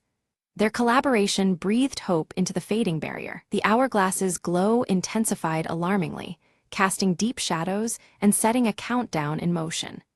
Time pressured their every move, a relentless reminder that delay could doom them all. The urgency spurred their determination to succeed against overwhelming odds. Suddenly, an ally's facade cracked, revealing a betrayer driven by desire to control the mist's power for selfish gain. The betrayal shattered trust, striking like a blade through their fragile alliance. The village's fate now hung in even greater jeopardy amid this unexpected threat. A fierce struggle erupted as the allies shattered a piece of the hourglass, fragments scattering and magnifying the chaos. The fractured barrier allowed restless spirits to surge forth, threatening to engulf all in darkness. Every moment became a desperate battle for survival. Amid the turmoil, Elara was pulled into a liminal space between reality and mist, the boundaries dissolving around her. Disoriented yet illuminated, she glimpsed hidden truths and felt the weight of the spectral realm's sorrow. This revelation deepened her understanding of what must be done. Kale fought fiercely on the village's borders, holding back spirits emerging through the weakened veil. His tattoo flared with ancestral energy, a beacon against the encroaching shadows. The conflict was brutal, but his guardianship remained unyielding. From her liminal realm, Elara communicated with the veiled seer, receiving crucial insight into the mist's nature and the path forward. The seer's wisdom illuminated hidden connections and the necessity of unity. This guidance sharpened Elara's resolve as she prepared to reunite with Kale. Reunited, Elara and Kale combined their strength, channeling energy from the pendant and tattoo in perfect harmony. Their powers intertwined, creating a radiant shield against the storm of spirits. Together, they became a living conduit of balance and hope. Guided by the veiled seer's ritual, they raced to mend the hourglass, hands trembling as they worked against the ticking clock. Incantations wove through the swirling mist, binding the shattered pieces with renewed magic. The success of this rite was the village's last hope. The mist pulsed violently, shadows twisting and turning as the ritual climaxed around them. The air thickened with spiritual tension, blurring lines between realms and reality. Every breath felt charged with ancient power as the veil responded to their efforts. Beneath their hands, the hourglass shimmered and repaired, glowing with a newfound strength. Its surface gleamed like starlight, symbolizing fragile restoration and renewed protection. The barrier regained its form, holding back the threatening surge for now. A stunning revelation emerged. Elara's silver pendant contained a fragment of the veil's original essence. This timeless shard was key to the renewal process and linked her fate inseparably with the mists. Her resolve took on new meaning in light of this profound connection. Kale's tattoo was revealed to be directly connected to the ancestral guardians who first sealed the veil's breach. His lineage carried the responsibility and strength of generations, a living thread to the past protection. Together, their combined heritage was a powerful force against dissolution. Their uniting of pendant and tattoo rekindled the veiled bond, halting the mist's destructive surge. The swirling energies calmed, drawing back from the brink of devastation. The village's fragile sanctuary was secured for the present, a testament to their combined strength. The veiled seer bestowed her blessing upon their union, imparting wisdom on maintaining balance in the fragile veil moving forward. Her words echoed with solemn promise and gentle caution. The future remained uncertain, but their path was lit by newfound understanding and hope. As the swirling hallowed mist began to recede, the village emerged transformed beneath a soft, restorative light that bathed every corner in a serene glow. The once ominous fog gave way to clarity, revealing vibrant fields and homes touched by newfound vitality. Life seemed to breathe anew, as though the air itself held a gentle enchantment of healing. Elara and Kale returned to the village, their presence marked by the subtle glow of Elara's silver pendant and Kale's tattoo, now shimmering softly with a steady light. These symbols revealed their newfound status as guardians, bound by the mystical forces they had harnessed. Together, their figures reflected strength and quiet resolve, a protective force watching over all. One by one, the villagers awoke, their bodies healed and minds peaceful, unaware of the fierce supernatural battle fought on their behalf. Confusion mingled with relief as they sensed the lingering calm, yet the true extent of the ordeal remained cloaked in silence. The everyday returned, untouched by the shadows that had briefly encroached. From a distance, the veiled seer observed the scene with a measured gaze, her shimmering azure robes catching the light before she began to fade into the horizon. Her mission fulfilled for now, she vanished gracefully, leaving behind the treasured mystical hourglass, a silent reminder of the fragile flow of time and fate. The balance was preserved, yet her presence would be needed once more. Elara stood quietly, her fingers brushing the cool surface of her silver pendant as she reflected on their harrowing journey. Each trial had carved strength and wisdom into her spirit, underscoring the immense responsibility now resting upon her shoulders. The path ahead was uncertain, but her resolve had deepened alongside her understanding of sacrifice and duty. Cale shifted his stance, eyes dark with acceptance as he tightened the bond between himself, Elara, and the pendant's legacy. His mysterious tattoo pulsed with a steady rhythm, symbolizing his newfound role as protector intertwined with hers. Together, they had sealed a pact, keepers of the fragile harmony between their world and the shimmering beyond. As the last light faded from the sky, a new mist arose above the village, gentle and harmless, curling softly around the ancient trees. This delicate veil signified renewal, a fragile peace forged through courage and unity rather than conquest. The mist's embrace was one of quiet guardianship, promising that balance would be preserved if respected. Beneath clear skies and twinkling stars, the village celebrated a restored harvest festival, their joy warm and unburdened. Laughter rang out as lanterns swayed gently in the evening breeze, a testament to life's resilience and hope's return. The sense of community felt stronger, sealed by the unspoken gratitude toward unseen protectors. Elara and Cale stood watchful at the village edge, cloaked in shades signaling trust, eyes fixed on the horizon where worlds intertwined. Their silhouettes blended with the landscape, guardians of the delicate balance sustained between realms.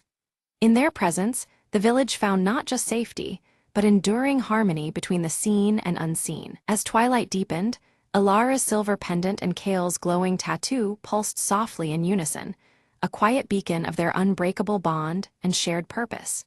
The rhythmic light echoed the heartbeat of the village and the protective mist that now lingered harmlessly. With this harmony established, the scene gently faded into the enveloping night, signaling the beginning of a guarded peace.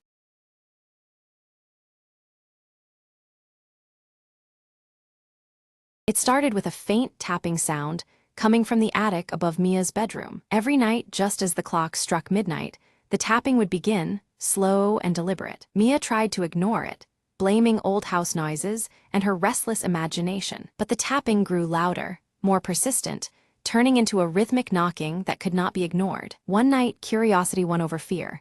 She crept upstairs, flashlight trembling in her hand. The attic stairs creaked under her weight, a long, narrow space filled with dusty old boxes. Then she heard it. A whisper, soft and urgent, brushing against her ear like a cold breath. "Help me," it hissed, a voice barely louder than the wind. Mia's heart pounded. "Who's there?" she whispered back, her voice shaking. Silence answered before the whisper returned, trapped, alone. Searching through the boxes, Mia found an old journal, its pages yellowed and torn. The diary belonged to a girl named Lucy, who once lived in the house decades ago. Lucy wrote about a terrible secret, about being locked in the attic by someone she once trusted. Suddenly, the attic door slammed shut behind Mia, plunging her into darkness. Desperately, she opened the journal to the last page, a chilling plea to anyone who found it. "Set me free," Lucy's words begged, "before it's too late." With shaky hands, Mia looked up and spotted an old latch on the window, half covered by cobwebs. She forced it open, letting in a gust of fresh, cold air that seemed to lift the oppressive weight around her. The tapping stopped. The whispers faded. Light filled the attic once more. Mia whispered, "You're free now," and as dawn broke, the house seemed at peace for the first time in years.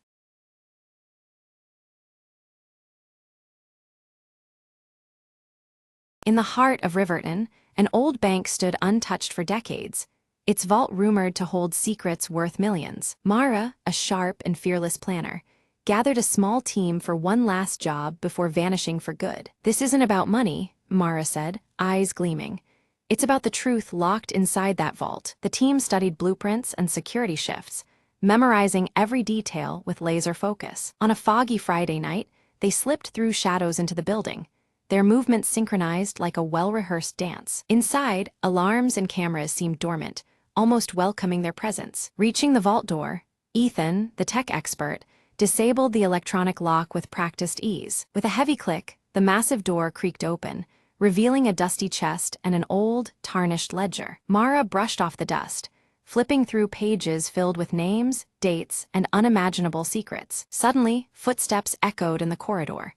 The bank manager was making his nightly rounds early. "Time to go," Mara whispered, slipping the ledger into a satchel. They retraced their steps, heartbeats pounding, until fresh air greeted them outside. Under the streetlights, they spread out the ledger's contents, revealing records of corruption hidden for years. "This will bring down the corrupt," Mara smiled. "Not a payday, but justice is worth more." The team parted ways, each knowing their lives had changed forever. News stations buzzed the next day as evidence surfaced, shaking Riverton to its core. Mara watched the chaos unfold from a cafe, her mission complete. The thrill of the heist was nothing compared to the satisfaction of unveiling truth. "Not all treasures are gold," she mused, sipping her coffee. And so, under the fading city lights, she disappeared, leaving behind a restless city and a story untold.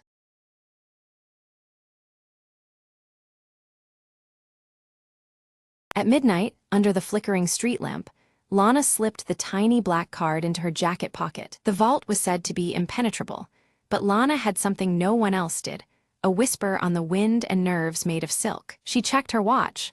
5 minutes until the museum's security system looped the same footage again. Perfect timing. Inside, the silence was a different kind, heavy, expectant, like the air itself was holding its breath. She moved with precision, avoiding laser grids, as if dancing to music only she could hear. At the heart of the room, the ancient artifact glowed faintly behind bulletproof glass. It was beautiful, almost alive. Lana's fingers worked quickly, disabling the alarm with a hacked signal she'd crafted over weeks. A soft click and the glass slid open, the treasure now within her grasp. But then a shadow shifted. Someone else was there. Not security, but a rival, her own mirror image in ambition. Their eyes locked. Lana whispered, "I guess this is the part where they say may the best thief win." Words were needless as they darted and weaved, each trying to outsmart the other in a silent battle of wits. Lana's hand closed around the artifact just as footsteps neared.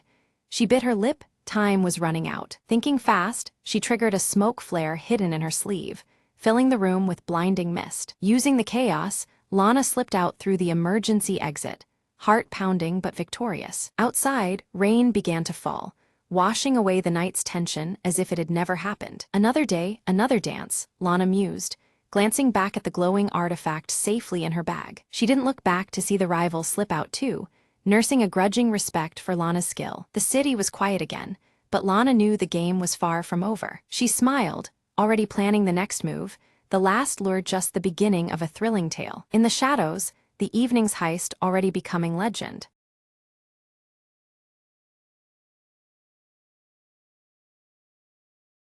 The map had never led anyone back. Lena unfolded the brittle parchment under the fading light, eyes sharp with determination. "They say the rift speaks," her mentor had warned, voice gravely. Yet here she was, standing at the chasm's edge, heart pounding with both fear and hope. Suddenly, a whisper unlike any breeze drifted from the depths. "Come closer," it seemed to chant, a voice ancient and laced with secrets. Lena stepped forward, feet steady despite the abyss below. The winds shifted, revealing an invisible path shimmering faintly in the air. With cautious steps, she descended, each echo blending with whispered tales of lost travelers. Midway, a glowing glyph pulsed beneath her touch, illuminating murals carved ages ago. They told a story of a guardian trapped within, waiting for someone brave enough to listen. "Why me?"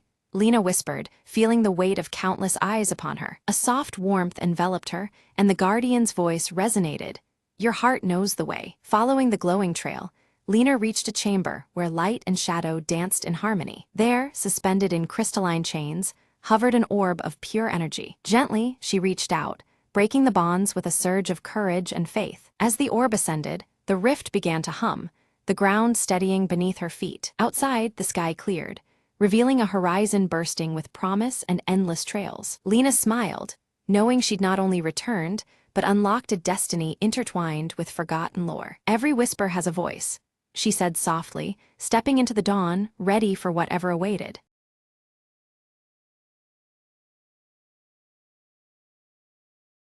Under the cloak of midnight, Mira slipped effortlessly through the shadows of the abandoned clock tower, her eyes fixed on the glowing orb nestled within the highest chamber, a legendary gem rumored to manipulate time itself. Every step was calculated, every breath measured.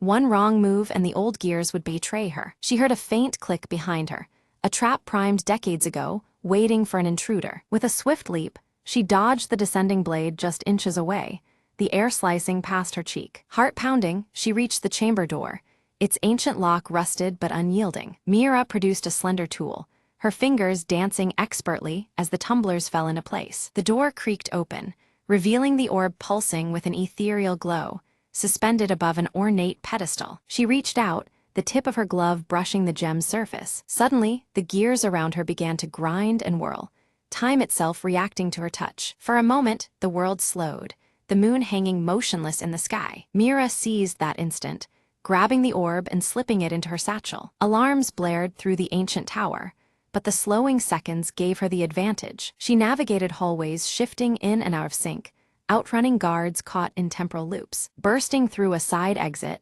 she disappeared into the city's veins before the clocks could catch up. Safe in her hideout, Mira examined the orb, its glow steady now, a whisper of untold power. A new clock has begun ticking, she murmured, eyes gleaming with possibilities. Plans formed quickly.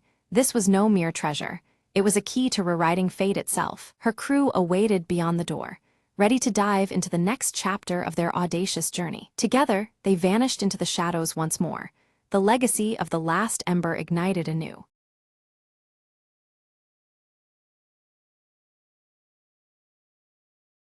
The device blinked softly in the dim light, its screen flickering with an indecipherable code. Lena's fingers hovered over the console, heart racing.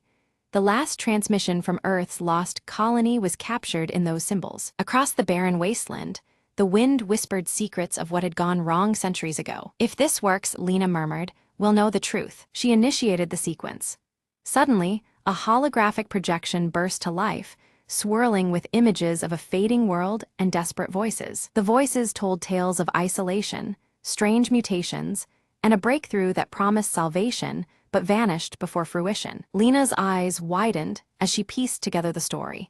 A desperate experiment to communicate beyond the known universe had backfired. The projection shifted, showing a figure reaching outward, enveloped in luminous energy before disappearing entirely. Each image conveyed not just loss but a warning, a puzzle that begged to be solved. Determined, Lena adjusted the device's settings, aiming to send a response through the temporal rift the colony had opened. The machine hummed louder, the air charged with anticipation as she sent a plea for connection and understanding. Suddenly, a reply flickered back, clearer this time, a message of hope and reconciliation from the echoes of the past. Lena smiled softly, feeling the weight of isolation begin to lift. She realized the colony's fate was no longer lost, but part of a larger dialogue woven through time and space. The device quieted, the holograms fading into gentle light as if saying goodbye. Outside, the barren wasteland seemed less empty, filled now with possibility and unseen life. We're not alone, Lena said, voice steady, and maybe, just maybe, we never were. Packing up the device, she felt an unfamiliar warmth, a connection bridging centuries and stars. As she prepared to return to the main base, Lena glanced once more at the horizon, where the first faint signals of dawn began to glow. With newfound hope, she stepped forward, ready to share the echoes that would change humanity's story forever.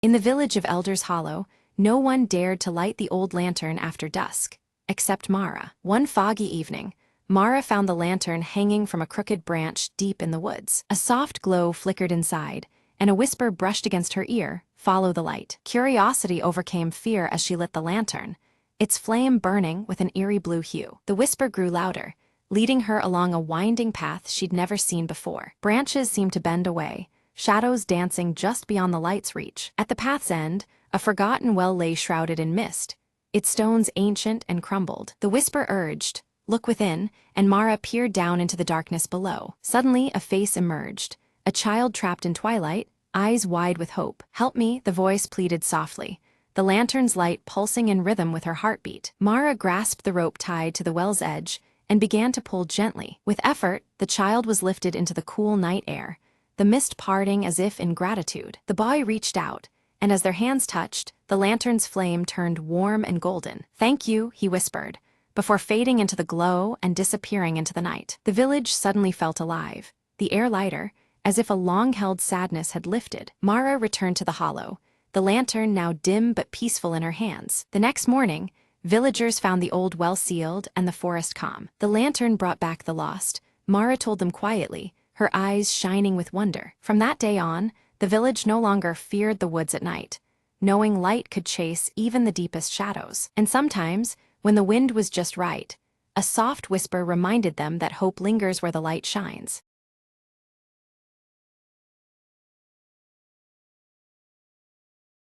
The night was unusually silent when Lena stepped into the old house she'd just bought. Boxes scattered the room, but it was the faint creaking beneath her feet that caught her attention. "Is someone there?" she whispered, her voice swallowed by the shadows. Ignoring the chill crawling up her spine, she knelt down and pressed her ear to the wooden floor. A soft, rhythmic tapping began, slow and deliberate, like a heartbeat hiding under the wood. The air grew heavier as the tapping grew louder, weaving into whispered voices speaking in hushed tones. Lena's eyes darted around the dim room, but she was alone, or so she thought. Suddenly, the floorboard beneath her gave way, and she stumbled into darkness. She landed in a cramped cellar lined with old boxes and dusty books, the whispered voices now deafening. A pale figure emerged from the shadows, its eyes gleaming with ancient sorrow. "You shouldn't have come here," it crooned, voice like the rustle of dead leaves. Lena scrambled backwards, her heart pounding like a drum in her chest. The figure extended a translucent hand, beckoning her to stay forever beneath the floorboards. With a surge of courage, Lena grabbed a broken plank nearby and swung it at the apparition. The ghostly form dissipated into a cold mist, and the voices faded into silence. She found a ladder leading back up, pulling herself from the cellar's depths. As she emerged into the moonlit room, the floorboards creaked once more, but this time they were still. Lena leaned on the doorway, catching her breath, the house finally quiet after decades of secrets. "Some houses hold onto their stories too tightly," she murmured, "but tonight, I've finally made mine." Outside, the wind whispered through the trees, carrying away the last echoes of restless souls.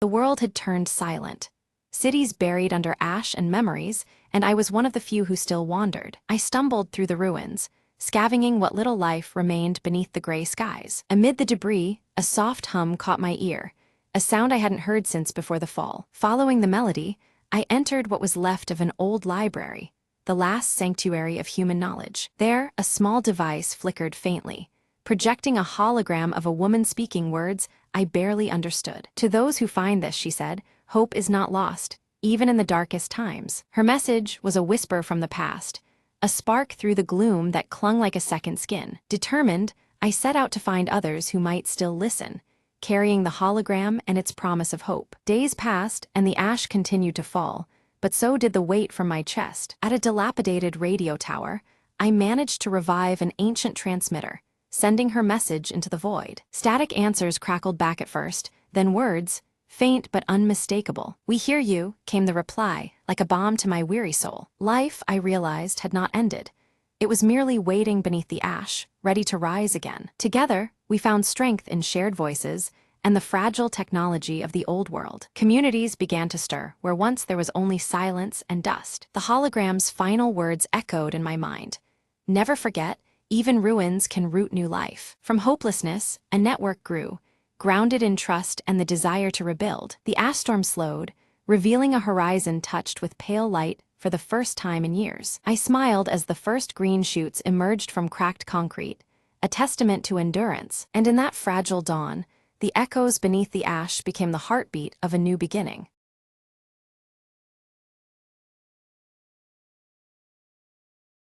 In the lively mountain village, Lyra pores over ancient maps by candlelight, the faint glow of her star tattoo casting a gentle light on the parchment. Her emerald eyes trace symbols, searching for clues hidden in the worn pages. Brahm arrives quietly, placing a small glowing crystal shard into Lyra's hand, urging her with a grave tone to seek the lost celestial compass before it falls into the wrong hands. The shard's blue glow pulses softly, mirroring the ancient star on her wrist. Tico, the silver-furred fox-like creature, playfully paws at the shard, the blue light reflecting vividly in his bright eyes. The wooden dagger at his side gleams faintly as he circles around excitedly. Lyra methodically packs essentials into a leather satchel embossed with the celestial compass symbol, fastening it securely. Her tattoo pulses subtly, as though anticipating the journey ahead. Whispers ripple through the village. The Shadow Order, hidden behind their unyielding silver masks and dark cloaks, are rumored to be searching for the same artifact. The urgency grows, tangled with fear in the villagers' hushed voices. Under a canopy of rustling leaves, Lyra, Brahm, and Tico step into the dense forest, the earth crunching beneath their boots. The warm earth tones of the village fade as cool blues begin to tint the surrounding shadows. They stumble upon a carved stone marker, ancient and weathered, etched with the celestial compass emblem. The symbol seems to pulse faintly in resonance with the shard's glow. Night descends, and an eerie silence envelops the forest. Lyra's tattoo pulses brighter, sending a subtle guiding light that steadies the group's wavering steps. Suddenly, cloaked figures, the Shadow Order, emerge silently between the trees, their silver masks reflecting the shard's blue light. Their presence chills the air and tightens the group's resolve. Lyra narrowly avoids a sudden ambush. Her satchel is torn in the scuffle, but the crystal shard remains clutched tightly in her grasp. Heart pounding, she retreats into the shadows. Brahm quickly tends to a minor wound on Lyra's arm, his voice low and grave as he warns that the Order's desperation is growing dangerously close. The tension weighs heavily on them all. Tico's sharp nose twitches, detecting faint magical traces lingering in the thick forest air. He follows the scent confidently, sensing a trail that leads deeper into the unknown. They cross a rickety bridge spanning a misty ravine, shadows lurking just beneath the damp planks. Each step echoes ominously, the cold blue hues deepening the foreboding atmosphere. The group discovers ancient ruins covered in star motifs, with the compass symbol boldly carved into a stone altar at the center. The shard's glow intensifies, resonating with the ancient stone. Lyra carefully places the crystal shard on the altar. The ground trembles beneath them, and a hidden passageway yawns open, revealing a downward path shrouded in darkness. Descending cautiously, they find themselves inside a cavern alive with glowing crystals pulsating rhythmically like a heartbeat. The cool blue light bathes the chamber in an ethereal glow. Lyra feels a strange connection as her tattoo flares brightly. Drawn irresistibly, she reaches toward a central crystal sphere that seems to hum with ancient energy. Without warning, the Shadow Order blocks their exit, daggers drawn and gleaming menacingly in the flickering torchlight.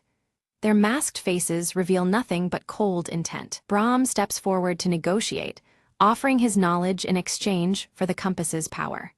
The Order's silence and refusal make clear they will accept nothing less than total control. Taking advantage of the moment, Tico slips agilely between the masked figure's legs, sowing confusion and allowing the trio to slip away amidst the chaos. They flee deeper into the twisting cave, chased by shadows and the echo of relentless footsteps. The air grows colder, and their breath hangs in the silvery light. The path forks and Lyra hesitates, her tattoo's subtle glow pulling her toward the left tunnel. Trusting the ancient star's guidance, she leads the way with cautious hope. The group uncovers an ancient library carved into solid rock walls, filled with star charts and celestial texts that shimmer faintly under Lyra's touch. The compass symbol recurs on many scrolls and carvings. Lyra deciphers a prophecy foretelling the compass's power to align entire worlds, heightening the stakes of their quest. The ancient star on her wrist pulses urgently as she absorbs the weight of destiny. Suddenly, a cave-in blocks the path behind them, forcing the group forward into the unknown depths of the cavern. The cool blue shadows deepen, and the adventure grows more perilous with every step. Brahm traces his fingers over ancient inscriptions carved into the cavern walls, reading warnings about a guardian bound to protect the resting place of the celestial compass.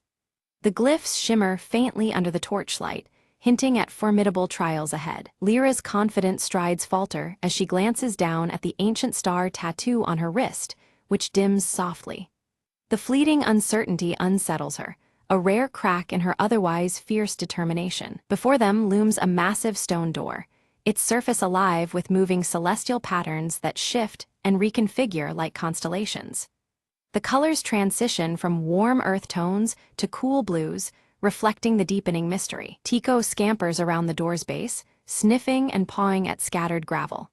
His keen eyes catch a nearly invisible pressure plate concealed beneath the stones, a subtle but crucial mechanism. With a deliberate press of the plate, the colossal door rumbles open, revealing a chamber bathed in ethereal blue light that pulses like a heartbeat. At the chamber's center floats the celestial compass, a radiant star-shaped artifact encased within a translucent crystal shell that pulses softly with an inner glow. As Lyra reaches out, a surge of energy courses through her veins, and visions of converging worlds flash before her eyes, leaving her breathless and awed. Suddenly, the silence shatters as the Shadow Order bursts into the chamber, their silver masks catching the light, and shimmering blades raised in tense standoff. Brahm raises his voice, calling for parley, proposing they share the compass's power to avert the looming disaster threatened by their conflict. An Order leader steps forward, briefly removing their mask to reveal a youthful face marked by fervent zeal, eyes burning with dangerous conviction. Lyra pleads with them, invoking their shared sense of duty and warning that greed will only lead to ruin for all involved. Without warning, the chamber trembles violently. From the stardust above, a colossal celestial lion materializes, its body shimmering with cosmic energy as the Guardian awakens. The lion's mighty roar reverberates through the astrological ceiling, forcing the Shadow Order to scatter defensively amidst falling star fragments. Quickly, Lyra leads Brahm and Tycho in dodging the Guardian's astral claws and swirling beams of starlight, their movements synchronized and desperate. Recognizing the compass's power harmonizes with the Guardian's essence, Lyra extends her hand, the ancient star on her wrist now glowing fiercely in response. The celestial lion pauses, then slowly lowers its majestic head, accepting Lyra's genuine intent and calming the chamber's chaos. The Shadow Order retreats, their respect for the Guardian's judgment clear though their vow to continue their pursuit remains unshaken. With reverence, Lyra claims the compass. Its crystal core pulses rhythmically, now perfectly in sync with the steady glow of her tattoo. Suddenly, the chamber groans and the walls begin to collapse, forcing the trio to make a swift escape through a corridor illuminated by cascading stars. Outside, dawn breaks over the forest canopy, the celestial compass's radiant light blending seamlessly with the soft glow of the rising sun. Back in the village, Lyra studies the compass carefully, Brahm by her side, guiding her through its enigmatic secrets and ancient inscriptions. Meanwhile, Tycho scouts the surrounding woods, his sharp eyes spotting fresh tracks and signs of the Shadow Order's renewed pursuit. Lyra feels a powerful throb beneath her skin as the ancient star tattoo pulses with newfound strength, hinting at deeper, untapped abilities awaiting discovery. A mysterious scholar visits the village, sharing hushed tales of past wielders of the compass and the hidden dangers intertwined with its immense power. Resolved and determined, Lyra vows to protect the celestial compass, knowing full well that her journey and the challenges it holds have only just begun. Suddenly, the celestial compass pulses with radiant energy, casting a bright blue light that unveils a hidden map floating midair. The glowing symbols and lines shimmer as the map details points scattered across the heavens, previously invisible to Lyra's eyes. The mysterious map reveals locations of powerful celestial convergence points, each demanding urgent attention and intervention. Lyra senses that these sites are critical to balancing the cosmic forces and preventing looming chaos. Determined, Lyra seeks out allies who bear marks resembling her ancient star tattoo, discovering others chosen by fate. Their shared insignias hint at a larger destiny intertwined with the celestial compass and the mysteries they are about to face. With camaraderie forged, the group readies themselves for a voyage beyond their known world, guided steadfastly by the compass's radiant glow. Their preparations balance anticipation and solemn resolve as they brace for the unknown. Brahm offers his final counsel, urging Lyra to place trust not only in the celestial compass, but also in her own instincts and heart. His seasoned wisdom imbues her with confidence to face the challenges ahead. As the sun sets, Lyra and her newfound companions embark under a night sky adorned with shimmering star patterns. The cool blues of twilight mix with the compass's glow, marking the beginning of their epic journey. Navigating through surreal celestial storms and vast cosmic vistas, the compass guides their path unerringly. Each trial deepens their bond and understanding of the forces governing the stars. Lyra's ancient star tattoo pulses and blazes even brighter, a vivid sign of unity between her spirit and the celestial powers surrounding them. This luminous connection emboldens the group as they approach their quest's most critical juncture. Emerging on the horizon lies a new realm, its mysterious beauty promising adventure, revelations, and daunting challenges. The blue tones of the landscape echo the compass's light, inviting exploration and discovery. Resolute and unwavering, Lyra stands clutching the celestial compass, ready to shape a fate intricately woven among the stars. Her journey culminates here, poised to influence the cosmic balance forever.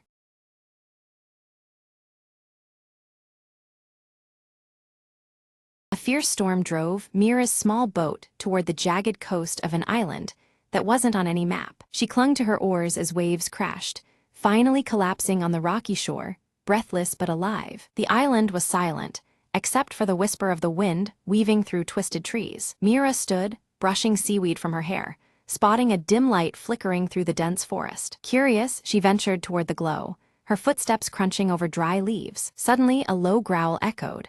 A shadow slipped between the trees, eyes gleaming. Heart pounding, Mira remembered the stories her grandfather told.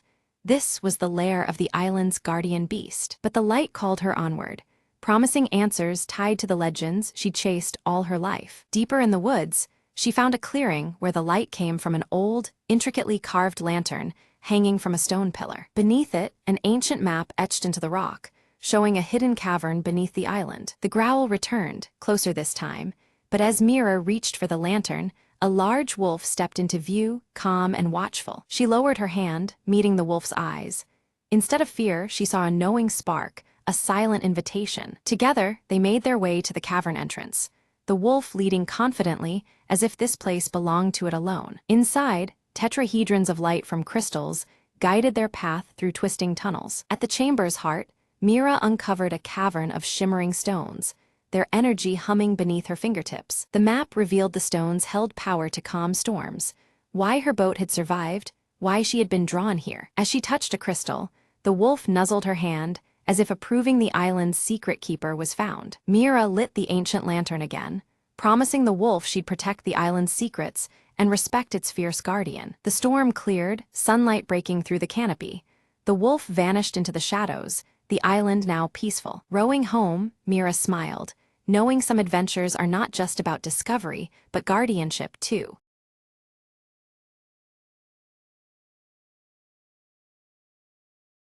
On a crisp autumn morning, Emily noticed something was missing. A cozy blue sweater she loved dearly. She searched her small cottage from corner to corner, lifting cushions and peeking under furniture. Outside, the sun was just beginning to warm the world, casting golden light through the window. Emily remembered yesterday's walk through the park and wondered if she might have left it there. Bundling up, she stepped outside, breathing in the fresh air, feeling the comforting chill of fall. She made her way to the park, where crunchy leaves carpeted the winding paths. As she walked, she greeted familiar faces. Mr. Jenkins tending his roses and little Mia chasing after a butterfly. Emily asked if anyone had seen her blue sweater. No one had yet, but they promised to keep an eye out. Just as doubt began to creep in, Emily spotted a flash of blue near the old oak tree. She hurried over and found her sweater caught on a low branch, gently swaying in the breeze. Relieved, she laughed softly. I suppose it wanted to see the sunrise too. On her way home, she wrapped the sweater around her shoulders, feeling its warmth return to her spirit. Back inside, she brewed a cup of tea and settled by the window, the sweater snug and familiar. The sunlight spilled in, filling the room with a golden glow that felt like a gentle hug. Emily smiled, realizing that sometimes small troubles lead to unexpected moments of peace. She thought, maybe I'll take more walks and let the world surprise me more often. Outside, leaves danced playfully, as if celebrating Emily's little adventure. The morning unfolded quietly, a perfect blend of warmth, light, and simple joy. And with that, the day seemed full of promise, wrapped up in the comfort of a lost and found sweater. Emily whispered to herself, sometimes, all you need is a little patience and a cozy sweater to brighten your morning.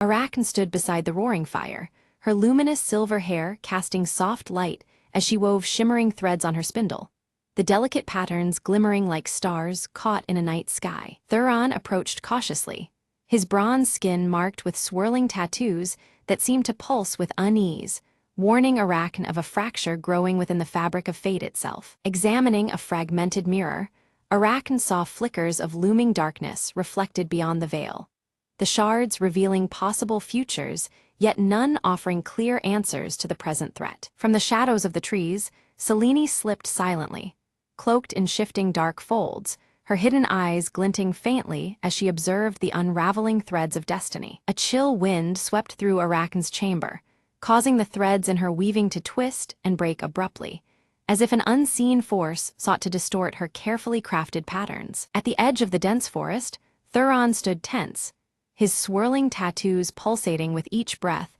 as he sensed the growing distortion in the natural order around him. With trembling fingers, Arachne traced the silver thread that linked her spindle to the shattered mirror, feeling the fragile connection flicker under the strain of unseen forces. From a distance, Selene watched coldly as shadowy tendrils crept from the heart of the forest, creeping relentlessly toward the vulnerable village. A spectral spider, ethereal and shimmering, visited Arachne, weaving a cryptic warning in its intricate web that shimmered with threads of light and shadow alike. Thuron rallied the villagers with urgency, urging them to arm themselves against threats unseen yet palpable, preparing for a battle fought on the edges of light and darkness. Arachne wove a protective talisman from the finest thread, her emerald eyes shimmering with fierce resolve as the talisman glowed softly in her hands. The mirror's fractured pieces pulsed rhythmically, momentarily revealing glimpses of Selene as she maneuvered behind the shifting shadows, plotting her next move. Thuron clashed fiercely, with shadowy figures emerging from the forest,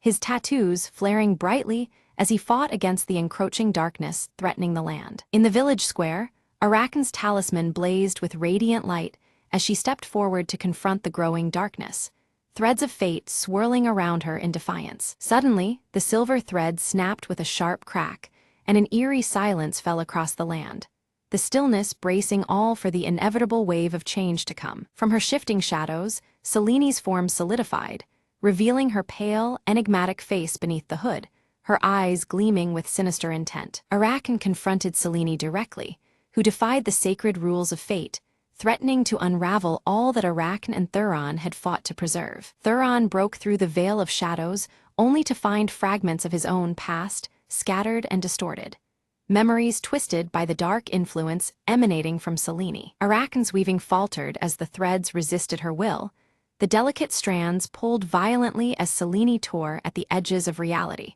distorting the loom of destiny. Desperately, Arachne reached into the mirror's depths, clutching a glowing shard in her palm as she sought hidden knowledge that might turn the tide. Selene summoned webs of darkness that ensnared villagers, binding their wills to her cause and twisting their hearts with shadow-spun deceit. With fierce determination, Thuron broke free from the suffocating webs, rallying the trapped villagers to fight through the shadowy bindings that sought to consume them. Arachne's luminous silver hair dimmed, reflecting the fierce struggle within her soul, ignited by Selene's relentless challenge to the fabric of fate itself. Selene revealed her true motive: to recreate the tapestry of fate by her own design, shattering the old order and weaving a new world from shadows. Stretching the silver thread taut across the village, Arachne endeavored to mend the damage Selene inflicted, her hands trembling with the fragile hope of restoration. The fragmented mirror shimmered with a chilling vision, Arachne standing alone, her luminous silver hair glowing against the creeping darkness, ready to sacrifice herself to mend the tearing threads of fate. The air was thick with the weight of impending loss, yet a faint silver thread pulsed around her, suggesting a slender hope woven into despair. Beneath the cold moonlight, Thuron confronted Selene, their forms etched in contrast, bronze skin against shifting shadows. Their clash was more than physical. It was a battle of willpower and ancient secrets, each strike sending visible ripples through the webs of possibility overhead. Back in her chamber, Arachne's fingers bled as she wove feverishly, her emerald eyes alight with desperation. Threads of hope and despair intertwined on her loom, reflecting her tenuous grasp on fate's delicate balance. For a fleeting moment, the shadows withdrew, revealing Selene's hooded face. But a sly, knowing smile curled her lips, hinting at deeper plots hidden behind the veil of darkness, layers of intrigue yet to be uncovered. Seeking strength, Arachne whispered to the ancestral spirits embedded within her silk threads, anchoring herself in their ancient wisdom. Their presence shimmered faintly amidst the weaving, infusing her with resolve and guiding her hands through the tangled pattern of destiny. Thuron's strength waned under Selene's relentless assault, his resolve flickering like a candle in the wind. Yet the glowing swirl of his old tattoo flared brightly, a reminder of his sacred duty and buried courage igniting within him anew. Inspired by Arachne's unwavering determination, the villagers gathered their courage, their whispered hopes weaving through the air like fragile threads. The once fearful faces now glimmered with renewed spirit, ready to stand against the encroaching shadows. Selene summoned a tempest of shadows that churned and twisted, consuming earth and root alike. The ground cracked as if the land itself rebelled, a dark web spreading to snuff out the village's fragile light. Anchored deeply to the silver thread of fate, Arachne radiated a shimmering light that pushed back against the consuming storm. Her presence became a steadfast beacon, a living thread unraveled in the face of chaos. Her weaving blossomed into a beacon, a luminous net that reached into shadow's depths.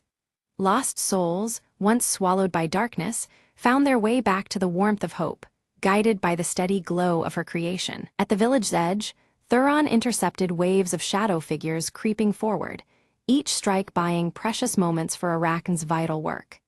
His actions spun a protective web, weaving time and space to shield the fragile future they sought to save. A cruel sneer twisted Selene's face as she revealed a broken spindle, one that had once belonged to Arachne's mother.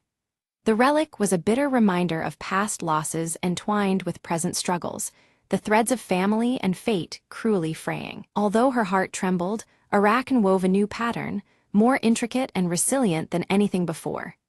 Each thread pulse radiated strength, a tapestry crafted from both pain and hope, defying the shadows lurking close. The mirror shards began to realign, their fractured surfaces melding and shifting to unveil altered possibilities. Futures shimmered and blurred, reflecting the ever-changing weave of choice and chance. A sharp glance passed between Thuron and Arachne, heavy with unspoken resolve and trust. In that moment, their shared purpose wove an unbreakable thread, binding warrior and weaver alike against the encroaching night. Selene's power surged as she summoned a colossal spider, its vast web sprawling across the horizon. This living web threatened to ensnare every potential future, its shadowy threads tightening like chains around the fate of all. With steady hands, Arachne wove the silver thread into a dazzling net of light, challenging the monstrous web's dark grasp. Their struggle was a dance of shadow and radiance, each thread a lifeline in the looming chaos. The giant spider lashed out violently, shards of darkness splintering in every direction. The very air crackled as light and shadow collided, each fragment a volatile echo of the battle's fierce intensity. Seizing a crucial moment, Thuron leapt onto the spider, shattering one of its legs and fracturing the web's hold. The creature's snarls echoed as the integrity of the shadowy snare weakened, opening a fragile path forward. With a decisive cry, Arachne pulled the silver thread taut, preparing to draw the final knot that would bind fate anew. Every muscle strained, every thread humming with the power of culmination as the moment of reckoning neared. Above the village, shadows and light swirled in a maelstrom, fiercely contending for dominance over the land. The fabric of reality itself trembled as threads of dark and luminescence intertwined in a chaotic storm. Selene's voice rang with desperation and temptation, offering Arachne immense power in exchange for surrendering the spindle and control over fate. Her plea was a woven trap of promises, dark silk laced with irredeemable consequences. Arachne's refusal was unwavering.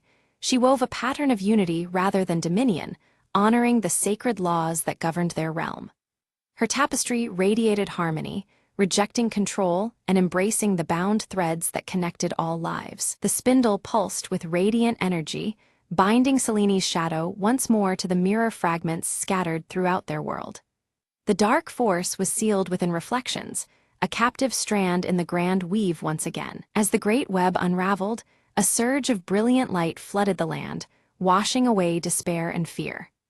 Hope blossomed across the village, and beyond, threads of possibility woven anew into the tapestry of destiny. Cradling the now whole mirror, Arachne gazed into its smooth surface, where reflections shimmered with a balanced future. The fragmented edges had been mended, and with them, the threads of destiny aligned once more. Each shard fit seamlessly, revealing a harmonious dance of light and shadow within its depths. Thuron knelt beside her, his bronze skin marked from battle but his spirit unwavering. Their shared resolve was written plainly in their posture, guardians not only of the people, but of the fragile threads that tied them all. Together, they bore the weight of what had passed and the promise of what was to come. From the darkened alleys and quiet homes, villagers began to emerge, their faces brightening as the oppressive shadow lifted from their hearts. The once heavy air now sparkled with hope, threads of light weaving through the streets and homes. Their steps were lighter, and whispers of gratitude floated like silver threads in the morning breeze. Arakan's silver hair glowed with an intensity unmatched before, luminescent strands weaving an aura of restored destiny around her. It was as if the very essence of fate had taken refuge in her locks, radiant and undeniable. This brilliance symbolized the renewed balance and the mending of broken paths once lost. In the mirror's depths, Seleni's shadow receded, slowly fading into the webbed surface until she was bound within its reflective prison. Though confined, her eyes never left the world outside, a silent reminder that challenges lingered beneath the surface. Her presence remained a cautious thread woven through the fabric of their peace. Together, Thuron and Arakan planted a sapling at the village heart, soil embracing roots destined to grow alongside the people who nurtured it. This living symbol represented new beginnings and the intertwining of fate and resilience.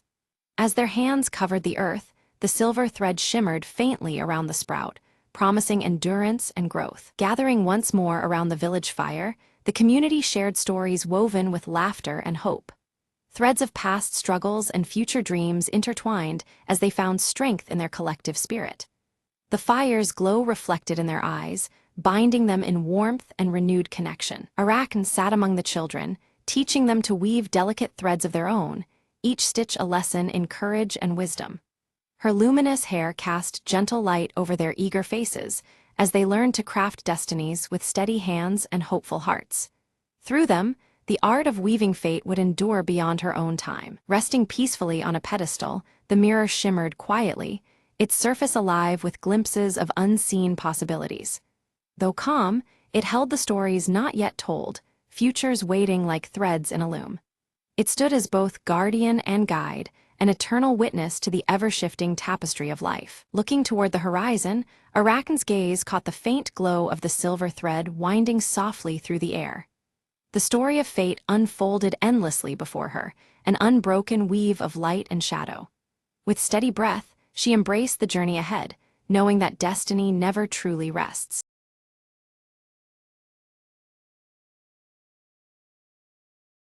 Leela awoke as golden sunlight streamed through her bedroom window, casting warm light that made her auburn hair catch the glow beautifully.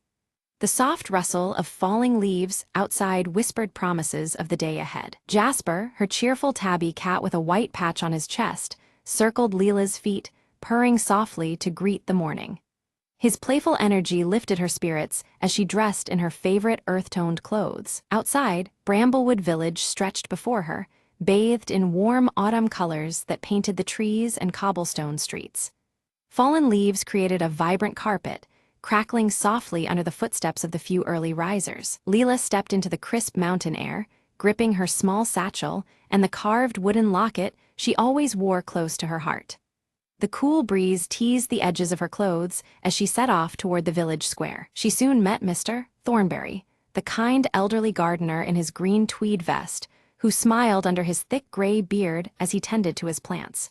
He offered her a basket filled with freshly picked apples, their red skins shining like jewels among the leaves. Jasper, unable to resist the lively garden, darted between plants chasing a fluttering leaf, his white chest patch flashing like a beacon. Mr. Thornberry chuckled warmly, watching the cat's antics with gentle eyes. Leela's sharp gaze caught a faint glimmer beneath a pile of colorful leaves near the old stone well in the village square. Her curiosity piqued. She knelt down to investigate, brushing the leaves aside carefully. Beneath the rust-colored leaves lay a small, ornately carved box, sealed tight with a rusty clasp that hinted at long-forgotten secrets.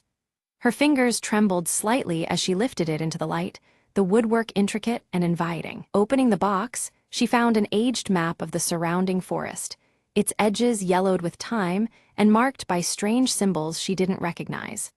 The map seemed to pulse with quiet mystery, promising an adventure beyond the known paths. Mr. Thornberry appeared beside her, his eyes reflecting concern and wisdom beneath his gray brows. He warned gently that the forest held old secrets and forgotten paths that could both enchant and deceive. With determination bright in her eyes, Leela decided to follow the map, Jasper trotting faithfully beside her, his tail flicking in eagerness. She tightened her grip on the wooden locket as a talisman for courage. From a nearby oak tree, Willow the wise old owl with striking amber eyes watched the pair silently, her gaze steady and glowing faintly in the evening light. The glowing lantern in Leela's satchel cast a soft shimmer beneath the ancient branches. As dusk settled over Bramblewood, Leela prepared her lantern, its warm glow contrasting with the growing shadows of the forest edge. She took a deep breath and stepped into the woodland, the crunch of leaves accompanying her every move. The forest shadows deepened thickly, and soft whispers of rustling leaves seemed to follow Leela's footsteps, wrapping the path in eerie sound. A chill prickled her skin as the golden light diminished, replaced by twilight's embrace. Suddenly, a path on the map led them to a hidden glen, but an unexpected fog began to rise, swirling thick and white, obscuring the way forward. The familiar path vanished, replaced with uncertainty and mystery that chilled Leela's heart. Determined, Leela pushed through the mist, relying on Jasper's keen instincts and the steady glow of her lantern to light a narrow way. Her breath came steady as she advanced into the unknown, every sense alert to the forest's shifting moods. Deep within the fog, Leela discovered an ancient stone archway, its surface thick with ivy, matching one of the symbols mapped earlier. The weathered carvings whispered of stories and secrets long buried beneath time and nature's embrace. A sudden chill swept through the clearing as Willow hooted softly from above, her call a solemn signal of caution. The flicker of the lantern cast shadows that danced like ghosts, urging Leela to be vigilant. Crossing beneath the archway, Leela found herself in a clearing where a shimmering pond lay still, its surface reflecting the dimming sky with quiet majesty. The air was thick with the scent of moss and the deep, ancient pulse of the forest. The wooden locket she carried against her chest began to warm gently, radiating a comforting heat like a silent guide. Leela felt a connection deep within, as if the forest itself acknowledged her presence. Jasper pawed excitedly at a rippling spot in the pond's glassy surface, revealing a submerged wooden box that stirred beneath the water. Heart pounding, Leela carefully reached in to retrieve the box, its wood matching the crafted motifs they had seen throughout their journey. Inside the box, she found a faded letter, its delicate script hinting at a long-lost family connection to Bramblewood. The words spoke of love, loss, and secrets entwined with the very roots of the village's history. As she read, shadows flickered at the edge of the clearing, and a gentle voice seemed to echo softly through the trees, carrying whispers of the past. Leela's senses sharpened, caught between the natural and the spectral. The fog thickened once more, wrapping the clearing in a dense, otherworldly veil. Leela's heart fluttered with a mixture of fear and excitement, tethered to the mystery that pulled her deeper into the forest's secret heart. Following the letter's cryptic clues, Leela navigated carefully through twisted roots and fallen branches, her path illuminated by the steady glow of her lantern and Jasper's nimble steps. Together, they moved forward into what felt like another time, where every shadow promised a new discovery. As Leela wandered deeper into the twilight woods, she stumbled upon a carved wooden statue standing solemnly among the fallen leaves. Its intricate features resembled a guardian of the forest, both majestic and mysterious. In the soft glow of her lantern, the statue's eyes seemed to glint with an otherworldly shimmer, hinting at a hidden magic woven into the grain of the wood. The air around it grew still, as if the forest itself held its breath. Her heart raced suddenly when she heard footsteps crunching softly through the fog, breaking the silence of the evening. Leela turned swiftly, alert for whatever or whoever was approaching. Emerging from the mist was Mr. Thornberry, dressed in his familiar green tweed vest, his kind eyes twinkling beneath his thick gray beard. He confessed that he had quietly watched over the forest's secrets for decades, waiting for the right moment. With a warm smile, Mr. Thornberry began sharing tales of Bramblewood's forgotten past, emphasizing the delicate balance of protecting the village's heritage. Together, their voices mingled with the rustling autumn leaves, weaving a tapestry of history and hope. Side by side, they studied the map anew, their fingers tracing the faded lines until a path emerged, leading to an ancient tree marked by a symbol matching Leela's wooden locket. A newfound purpose sparked within her, fueling their onward journey. As they walked beneath the canopy, Jasper's keen eyes caught a subtle trail of glowing leaves scattered gently along the forest floor. The luminous path lit their way, casting dancing shadows among the towering trunks. They soon arrived at the ancient tree, its bark deeply engraved with runes identical to those etched onto both the box and Leela's cherished locket. The tree seemed alive, its presence commanding and timeless. Carefully, Leela placed the wooden box into a hollow in the tree's trunk. Immediately, a soft golden light pulsed from within, illuminating the runes and sending a warm glow into the surrounding woods. In response to the light, the dense fog that had lingered throughout the forest began to lift, unveiling a breathtaking vista beyond the trees. The landscape stretched out like a hidden treasure waiting to be rediscovered. Without warning, Willow swooped down silently from above, her striking amber eyes meeting Leela's before she gently dropped a small key into her open hand. Then, with a flutter, the wise owl vanished back into the twilight. Leela's fingers trembled slightly as she found the key perfectly fit a hidden compartment in the wooden box. Opening, it revealed an old photograph, yellowed with time yet filled with smiling faces beneath the very same ancient tree. The photograph showed ancestors of Leela gathered together during an autumn festival, their joy captured in the golden light of the past. It was a poignant glimpse into a lineage deeply rooted in Bramblewood's traditions. A gentle warmth spread through Leela's chest, a quiet acknowledgement of her connection to this history and the forest's enduring spirit. She felt the weight and wonder of legacy settle within her heart. Suddenly, distant sounds, soft music and laughter, echoed through the forest, as if carried on the breeze from another time.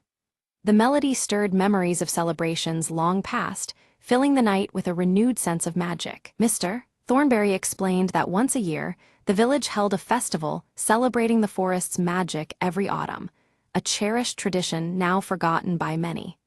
The stories he shared painted vivid pictures of joy, community, and reverence for nature's gifts. Inspired by these revelations, Leela felt a newfound sense of purpose burgeoning within her, to revive the festival and ensure the spirit of Bramblewood lived on. Her resolve was as steady as the glowing lanterns surrounding them. Together, they began gathering offerings from the forest floor, fallen leaves, pine cones, and bright berries, each piece a token of nature's bounty and part of the celebration to come. Their hands moved with joyful intent, crafting the foundation of a new tradition. Returning to the village, Leela and Mr. Thornberry excitedly shared their discoveries with the townsfolk. Sparked by their enthusiasm, a wave of curiosity and anticipation blossomed among the community. Villagers eagerly began crafting decorations and lanterns inspired by the forest's beauty and the ancient symbols rediscovered. The air buzzed with creative energy, and the soft glow of lantern light promised a festival unlike any other. Leela took charge of organizing the festival's layout, using the glowing leaves found by Jasper to guide visitors along winding village paths. The illuminated trail promised to lead everyone safely through the magical evening. Meanwhile, Jasper darted playfully between the lantern-lit trees, chasing children's laughter and weaving joy through the gathering crowds. His cheerful antics brought smiles and warmth to the crisp autumn night. From her high perch, Willow watched quietly over the village, her striking amber eyes reflecting every glowing lantern below. Her presence was a comforting emblem of wisdom and protection throughout the festivities. The festival officially began with music and laughter echoing through the crisp air, mingling with the warm aromas of spiced apple cider. The village came alive, wrapped in the enchantment of the moment and the promise of a cherished tradition renewed. Leela donned her earth-toned dress, the carved wooden locket resting close to her heart and shining softly under the lantern light. Surrounded by the vibrant celebration, she felt more connected than ever to her heritage and the magic of Bramblewood. As the festival reached its peak, the ancient tree suddenly glowed with a warm, magical light that bathed the entire village in a soft amber hue. The shimmering glow seemed to pulse in harmony with the falling autumn leaves, as if the tree itself was blessing Bramblewood and its inhabitants. Leela stepped beneath the ancient tree, her earth-toned clothes blending with the surroundings, and felt an overwhelming presence of generations who had celebrated here before her. She closed her eyes briefly, sensing the joyous spirits of ancestors swirling around, celebrating together in the cool autumn air. Around her, the villagers formed a wide circle, their faces lit by glowing lanterns and filled with smiles and stories.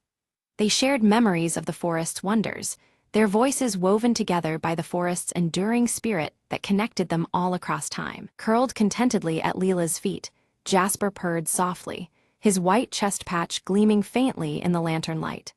The peaceful atmosphere around them made his cheerful nature even more evident as he basked in the comforting embrace of the celebration. Mr. Thornberry, wearing his trademark green tweed vest, smiled warmly as he watched Leela, sensing that the time had come.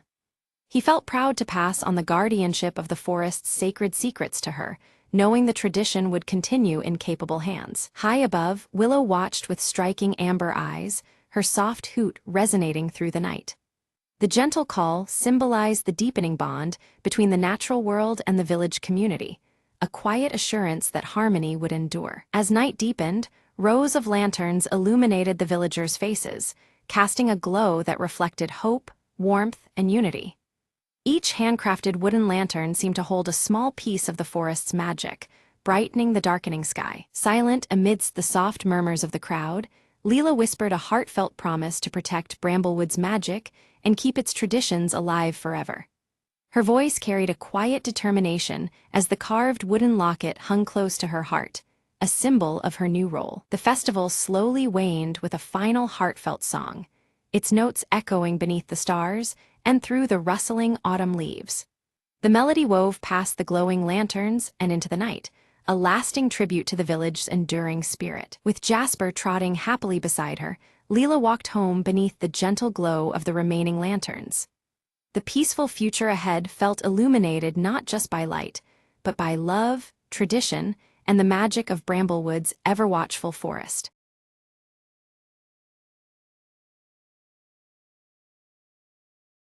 In the twilight shadows of Eldoria, a flickering light danced atop the ancient tower. Aelina, the young apprentice, raced through the crumbling halls, her heart pounding with urgency. The village below whispered of darkness swallowing the land, but only she knew why. Legends spoke of the Everflare, a mystical flame that kept dusk and despair at bay. Tonight, the Everflare wavered, threatening to wink out forever. Aelina reached the tower, breath catching in her throat as she saw the flame flicker weakly. "If the light dies, so do we," she murmured, recalling the elder's words. Her fingers trembled as she fetched the ancient crystal, said to revive the flame's heart. Placing it gently beside the Everflare, she whispered an incantation passed down through generations. Suddenly, the flame leapt brighter than ever, bathing the tower in golden warmth. A comforting hum filled the air, rippling through the land like a soothing melody. Outside, the villagers lifted their faces toward the glow, hope rekindling in their eyes. Aelina descended, the weight of her quest lifting with each step. "The light lives on,"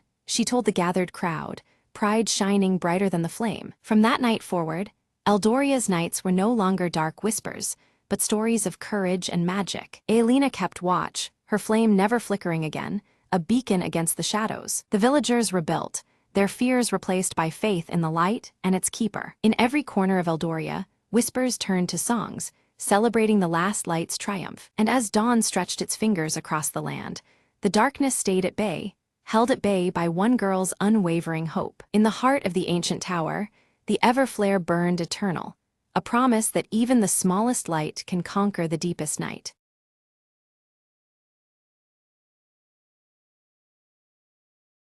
The old lighthouse stood towering against the stormy sky as Meyer approached, her heart racing with anticipation. She clutched a worn leather map, its edges frayed from years of searching for the rumored treasure hidden nearby. Lightning cracked overhead, illuminating the daunting steps spiraling up the lighthouse's narrow shaft. Maya hesitated, but then pressed her hand on the cold metal railing, beginning her ascent. As she climbed, whispers of the past seemed to echo through the walls, urging her forward. At the top, the door creaked open, revealing a dusty lantern and a faded journal resting on a wooden table. She flipped open the journal, discovering entries from a lighthouse keeper who spoke of a secret passage beneath the rocks. Without delay, Maya descended carefully, her boots echoing in the empty tower. Outside, rain battered her face as she followed the journal's directions toward the cliff's edge. A narrow cave entrance lay hidden behind a curtain of ivy, just as the journal described. Lighting her lantern, Maya stepped inside,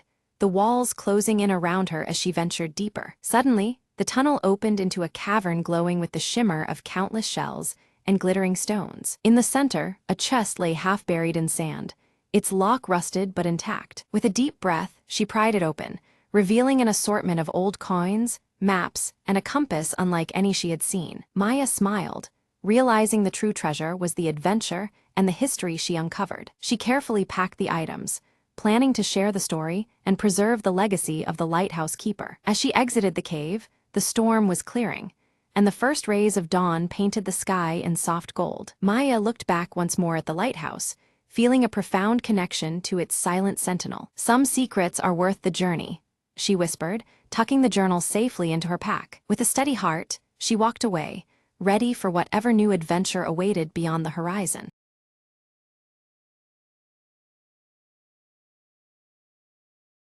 The lights flickered as Dr. Leela Reed activated the quantum communicator, her fingers trembling slightly. "If this works," she whispered, "we can talk across dimensions." In the lab's eerie glow, a humming portal shimmered to life, rippling like disturbed water. She adjusted the frequency, scanning for a response beyond the veil of reality. Suddenly, a voice crackled through the static. It was faint, distorted, yet unmistakably human. "Hello, can you hear me?" came the fragile sound from an unknown world. Leela's heart pounded. It was the proof she'd sought her entire career, but the signals grew unstable, the communicator straining under an otherworldly energy. She realized the contact wasn't just a message, it was a lifeline. Another transmission arrived, clearer this time.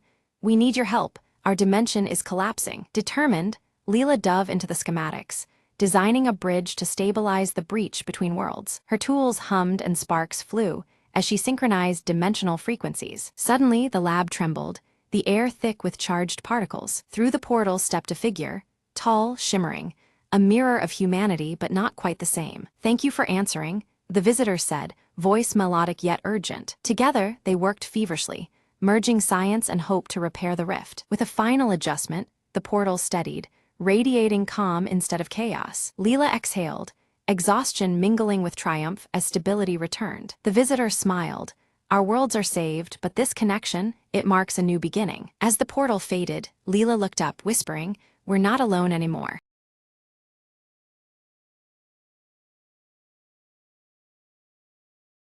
Under flickering streetlights, Clara Voss lights a cigarette outside the dim jazz club. Her breath forms a mist in the cold night air, the silver locket at her neck catching the faint glow. Inside, Anna Lyle sings a haunting melody, her auburn curls brushing a crescent moon tattoo that glimmers under the stage lights. The audience is entranced, shadows dancing along the walls. Clara's sharp eyes scan the room, settling uneasily on Vincent Hale at the bar. His scarred cheek catches the dim light as he nervously surveys the crowd, glancing over his shoulder. Vincent suddenly slides a folded note into Clara's hand, before disappearing quickly through a rain-soaked alley behind the club. The damp air swirls around her as the door slams shut. Unfolding the note, Clara reads a cryptic message about the veil and a midnight rendezvous near the docks. Her eyes narrow, realizing the urgency hidden between the cryptic words. Pocketing the note, Clara fingers her silver locket, the cold metal grounding her resolve. The shadows under the street lamp deepen as her expression hardens. At the police station, Lieutenant Morneau frowns over a faded photograph of the city's skyline, rain-blotched yet familiar. He explains the unsolved disappearances with a stern voice, tension thick in the air. Clara exhales smoke from her cigarette, jaw clenched, promising Morneau she'll uncover the truth. The flickering bulb overhead casts long shadows on the worn walls. Later, Elias Crane emerges from the mist near the docks, his gray fedora low and gloves pristine against the damp night. His silent approach seems almost spectral in the fog. Clara approaches Elias cautiously, noting his cold demeanor and the gleam of his gloves in the muted light. Their whispered exchange carries weight, secrets hovering between them. Elias warns of unseen forces lurking beneath the city's surface, cryptically mentioning the Midnight Veil as something to fear. His words hang heavy in the chill air. Suddenly, a shadow detaches. Vincent appears, urgency in his whisper as he speaks of a meeting that could expose everything.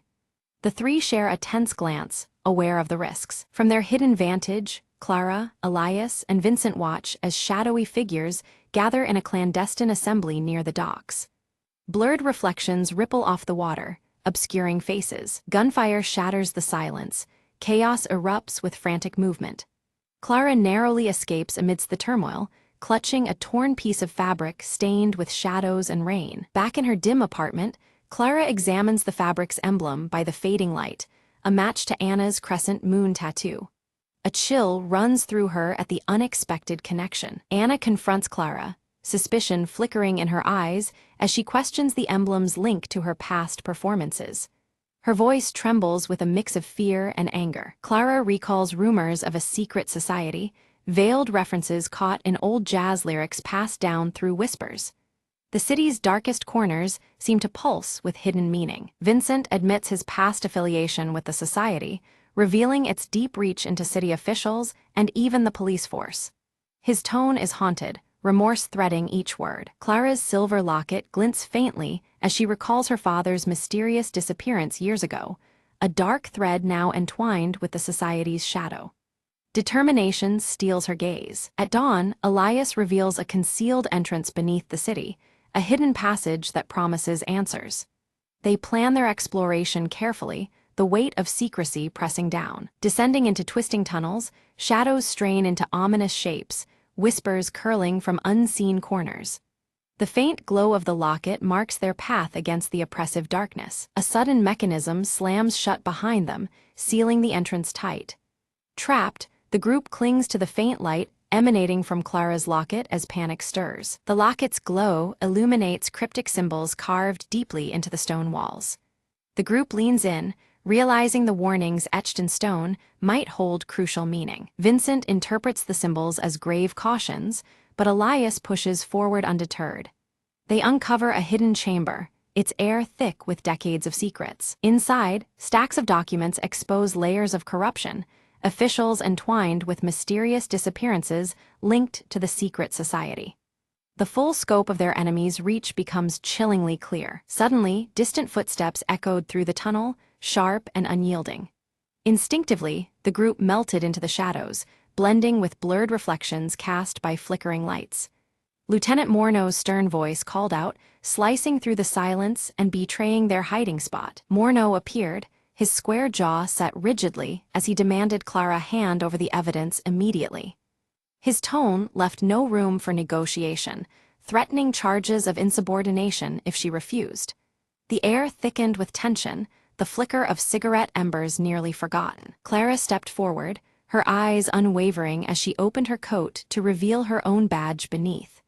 Her voice was steady as she declared a commitment to justice that transcended mere orders. The silver locket around her neck caught the low light, a quiet emblem of her resolve. Morneau hesitated, a flicker of conflict crossing his features beneath his stern facade.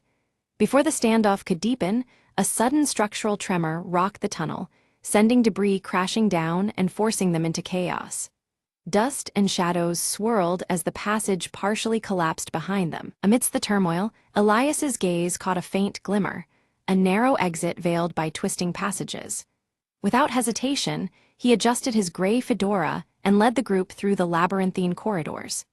Their steps echoed faintly against wet walls, the silver locket and crescent moon tattoo glimpsed in fleeting reflections. At last, they emerged near the city's riverside, where shadowy figures in trench coats awaited under dim street lamps. The figures' silhouettes merged with the night, an ominous presence wrapping the group in unease. Clara's grip tightened on her locket as the moon tattoo peeked from Anna's wrist. A sudden pursuit ignited. Clara sprinted through narrow alleyways and darted across rooftops, expertly navigating the urban maze. The city's neon lights blurred in streaks as she clutched her locket, her breath sharp in the cold air. Behind her, footsteps faltered but never ceased. Reunited in a neon-glowing street corner, Anna and Vincent joined Clara and Elias. The group huddled together, whispering rapid strategies under the electric hum. The crescent moon tattoo caught fleeting glints from flickering signs, grounding them. Anna revealed a forgotten jazz recording, its crackling notes hiding coded messages about the society's covert operations. The melody intertwined with cryptic whispers, secrets layered beneath the familiar tune. The faded city skyline photograph lay nearby, a constant reminder of what was at stake. Listening intently, Clara decrypted the chilling phrase, "Veil lifted at last." The words hinted at an impending event that could change everything. Shadows seemed to lengthen around them as understanding deepened. Vincent leaned in, his scarred cheek shadowed under a street lamp.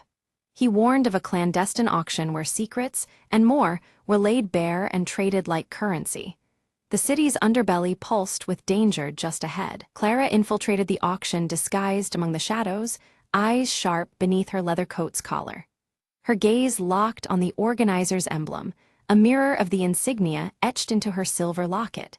The room buzzed with hushed bids and shifting alliances. She observed as live bids soared over incriminating documents, each coming at higher stakes than anticipated. The auction held more than rumors. It was a battleground where truth and deception clashed openly.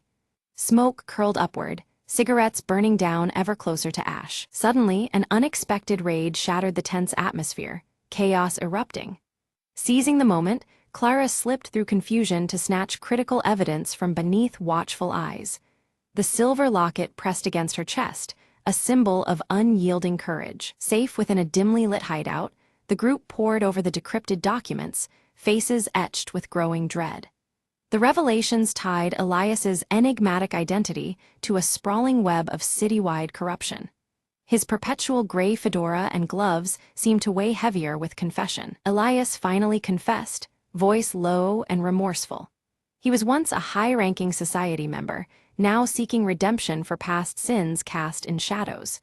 His admission shifted the fragile trust they'd built, the crescent moon tattoo a muted witness nearby. Trust shaken, the group debated fiercely, their breaths short in the cramped room. Clara insisted on confronting the society's leader face to face, unwilling to let shadows dictate their fate. Her locket gleamed softly, a beacon amidst uncertainty. A coded message led them to an abandoned theater, its curtains for years untouched and draped in shadows and mystery.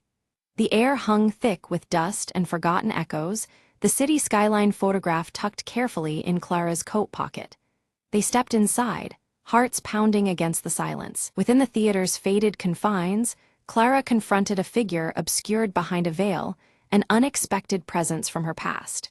The face held painful memories, intimately connected to the lost photograph sealed beneath layers of rain and time. The silver locket lay heavy in her palm. Without warning, the theater was plunged into absolute darkness by a sudden blackout. Vulnerability wrapped tightly around them, breaths quickening in the consuming void. The crescent moon tattoo stole faint glimmers in the black, a silent reassurance. When the lights flickered back, the leader was gone, vanished into thin air. But a new clue lay in plain sight, pointing toward a rendezvous at the city's old observatory. The fractured reflections of the skyline danced over broken glass, the locket catching subtle glints. At the observatory, Clara stared into the fractured city skyline reflected in shattered glass panels.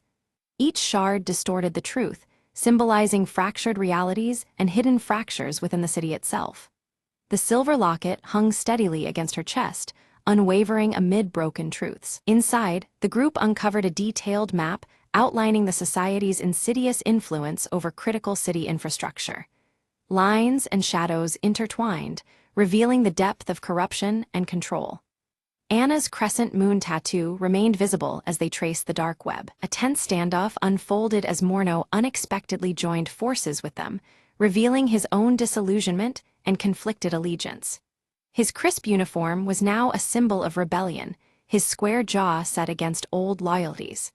Cigarette smoke curled around them, blurring edges between friend and foe. Together, they crafted a daring plan for a decisive strike during the upcoming city council meeting. The web of deceit strained under the weight of their resolve to expose it.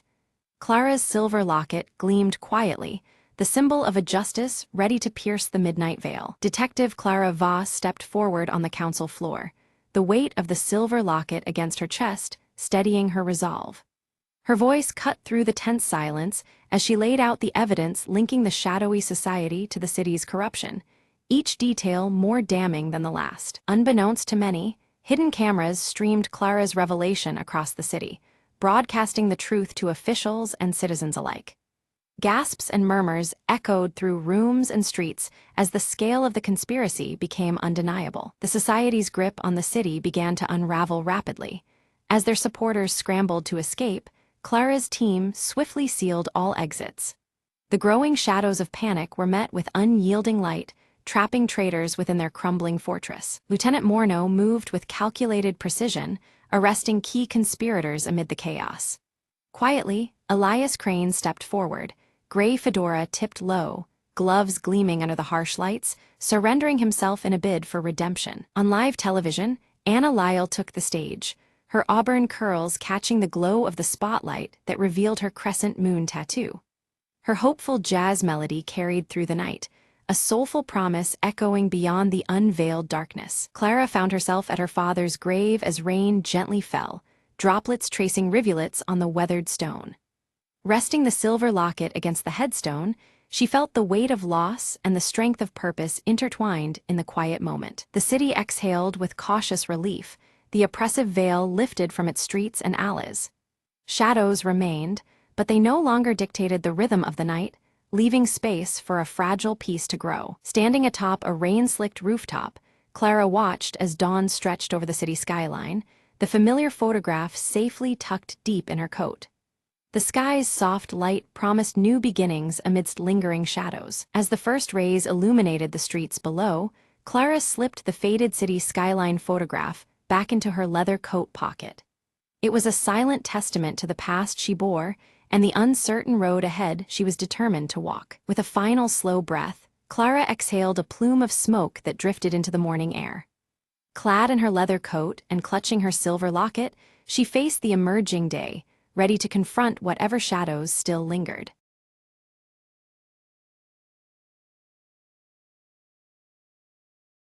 It was past midnight when Sarah finally found the courage to open the old door in the attic, a door she'd never noticed before. The air that spilled out smelled of dust, and something colder, darker, breathing beneath the floorboards. Sarah stepped inside, her flashlight barely cutting through the thick shadows cloaking the room. Whispers curled around her ears, unintelligible but insistent, drawing her deeper into the darkness. Her hand brushed something soft on the floor, a diary, old and leather-bound, trembling in her grip. Opening it, she found faded letters scribbled hastily, telling of a family trapped inside this very house, years ago, never leaving. Suddenly, the door slammed shut behind her, sealing off any hope of escape. The whispers grew louder, transforming into voices, pleading, angry, lost. Sarah's heart pounded as a cold breath brushed her neck, and the room seemed to shrink around her. She remembered the last phrase from the diary, "Only the truth will free us." Clutching the diary, she spoke aloud, "Tell me what happened.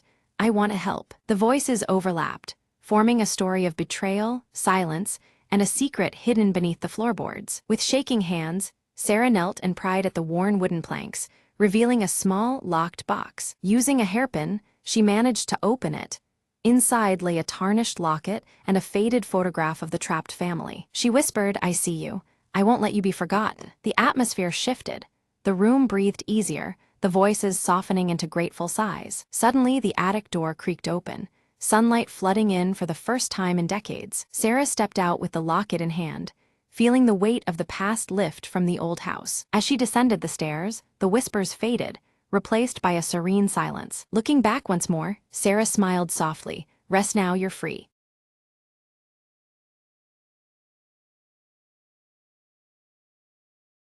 Elara stands poised at the vast forest's edge, her silver hair shimmering in the soft morning light, while the crystal heart pendant pulses faintly in her grasp. The pendant's gentle glow reflects her determination as she prepares to venture into the unknown. A whispering wind stirs the leaves, carrying faint, ethereal voices that echo from deep within the forest. The voices seem to blend promise with warning, beckoning Elara onward, yet hinting at lurking dangers ahead. By a cracked stone altar, Elara encounters Phelan, whose amber eyes scan the dense trees warily, his scar reddened by the crisp morning air. His presence feels reassuring, yet his stoic demeanor hints at the threats shadowing their path. Phelan presents an ancient tome, its aged pages inscribed with symbols mirroring those etched on Alara's crystal heart pendant.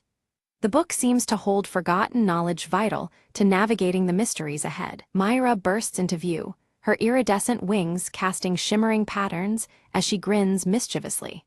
She challenges Alara with a riddle born from the forest's secrets, teasing her to unlock hidden truths. Unseen, the shade lingers among the shadows, its deep violet eyes glinting with calculated patience as it traces Alara's every step through the twisting trees. Its silent presence casts an uneasy pall over the group. Alara's fingers brush the pendant, prompting beams of radiant light to shoot forth, painting a luminous map across the ancient tome's pages. The glowing paths lead deeper into the heart of the forest, guiding their next steps. A sudden rustle stirs the underbrush, startling all as elusive forest creatures vanish swiftly among bioluminescent mushrooms that pulse in rhythmic beats. The eerie glow seems to synchronize with the pendant's faint pulse of warning. Phelan's voice carries a grave warning of an impending storm, his scar intensifying in color beneath the darkening, swirling clouds above.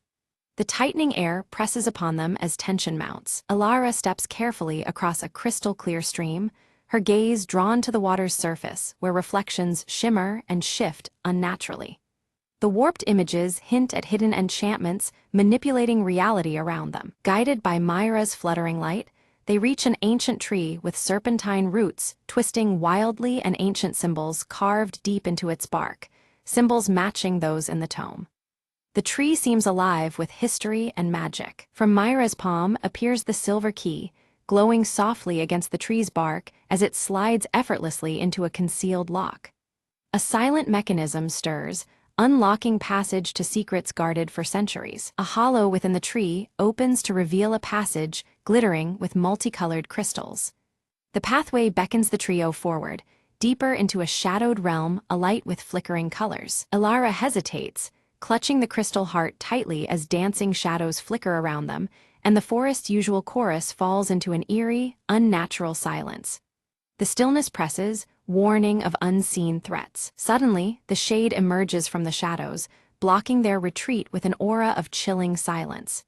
The crystal heart reacts instantly, emitting a faint, unsettling pulse that resonates through their very bones. Summoning resolve, Alara steps forward boldly, wielding the crystal heart to cast a radiant shield against the shade's encroaching darkness.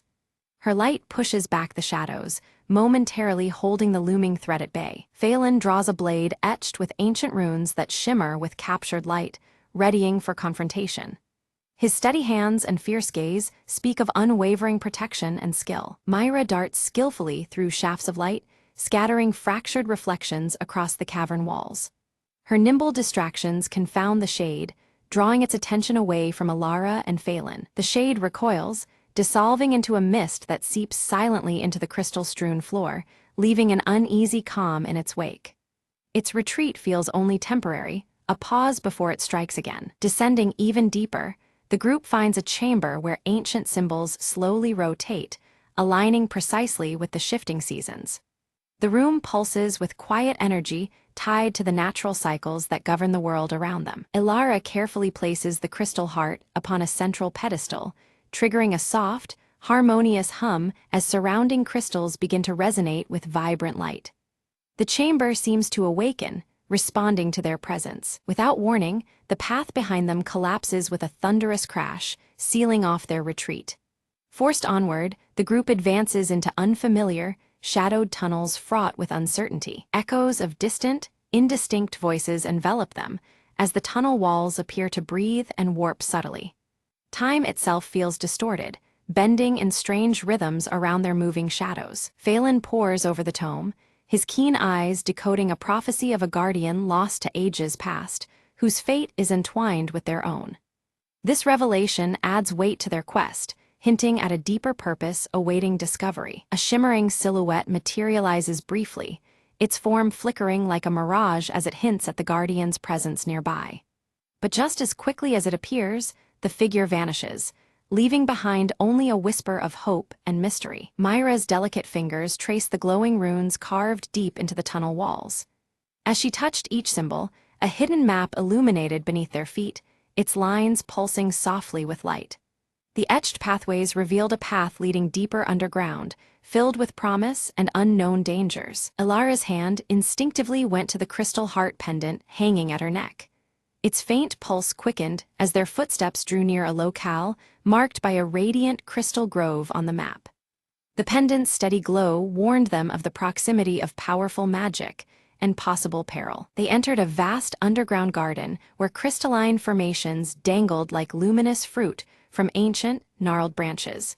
Soft light bathed the cavern, casting shifting patterns across walls adorned with ancient symbols. The stillness of the grove was almost sacred, touching something deep within them all. Without warning, the shade emerged, more solid than ever, shadows twisting around his form like living darkness. His presence blighted the shimmering crystals, causing them to dull and fade under his corrupting influence. A cold chill fell over the grove as the battle for light and shadow reignited. Ilara gripped the crystal heart pendant tightly, channeling its subtle energy into the gleaming crystals. One by one, they shattered the shadows that the shade wielded, turning malevolence into harmless sparkles of light. The radiant bursts weakened the figure, forcing it to stagger back into the gloom. While the shade recoiled, Phelan's sharp eyes caught an outline behind the crystal canopy, a hidden door carved into the stone. The lock bore ancient symbols correlating with the turning seasons, their mechanisms delicate and complex. It became clear this door guarded secrets long forgotten. Myra sprinkled her sparkling dust over the lock's intricate gears, watching as they shimmered and began to move. Slowly, the latch slipped, accompanied by flickering light that danced across the door's surface. With careful patience, she coaxed the mechanism open, revealing what lay beyond. The door creaked open onto a chamber filled with swirling mist, an ethereal collection of forgotten memories and whispers of the past. The air was heavy with echoes that twisted and turned, as if the very walls wished to tell their story. The trio stepped forward, drawn into this timeless space. Ilara moved deeper into the chamber, visions unfolding around her of a past guardian's ultimate sacrifice. The images painted a lineage linked by duty and sacrifice, a lineage to which Ilara herself belonged. Her connection to the ancient guardianship was undeniable, settling like a steady fire within her. Suddenly, the shade lunged again, desperate to halt the truths from surfacing. But Ilara's newfound resolve hardened her stance, and she met his attack without flinching. The revelations within had strengthened her spirit more than any weapon could alone. Phelan came to her side, his scarred cheek set in determined silence as he raised his glowing blade. Years of guarding the forest had honed his skill, and with steady strikes, he deflected the shade's shadowy assaults. Together, they formed an unbreakable front against the encroaching darkness. The crystal heart pendant flared brightly, casting a warm radiance that carved a path of light across the chamber. This luminous trail led them to a crystalline altar crowned with ancient carvings. It beckoned them closer, a silent invitation toward revelation and hope. Ilara inserted the silver key into the altar's ancient lock, feeling the cool metal turn with a satisfying click. A radiant beam of pure light shot upward, piercing the chamber's darkness and bathing the room in clarity. The air vibrated with power, signaling a turning point in their journey. From the light emerged a spectral figure, the guardian of ages past, who extended a solemn hand toward Ilara. His eyes held wisdom beyond words and a silent blessing that echoed through the soul.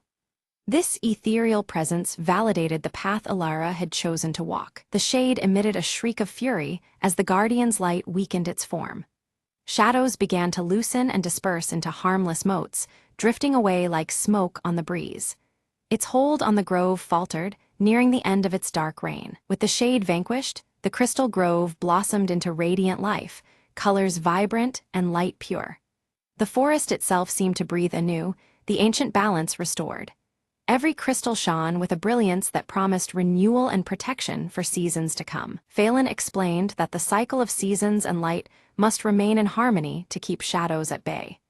This eternal balance was the key to sustaining peace and preventing the shade's return. Understanding this duty deepened Ilara's commitment to her newfound role. Ilara stood tall, her emerald eyes shining fiercely with determination and hope. She fully embraced her role as the guardian, a protector woven into the forest's very essence. The weight of responsibility settled comfortably on her shoulders, a mantle she was ready to bear. Myra flitted back toward the high canopy, her iridescent wings catching the light as she laughed gently.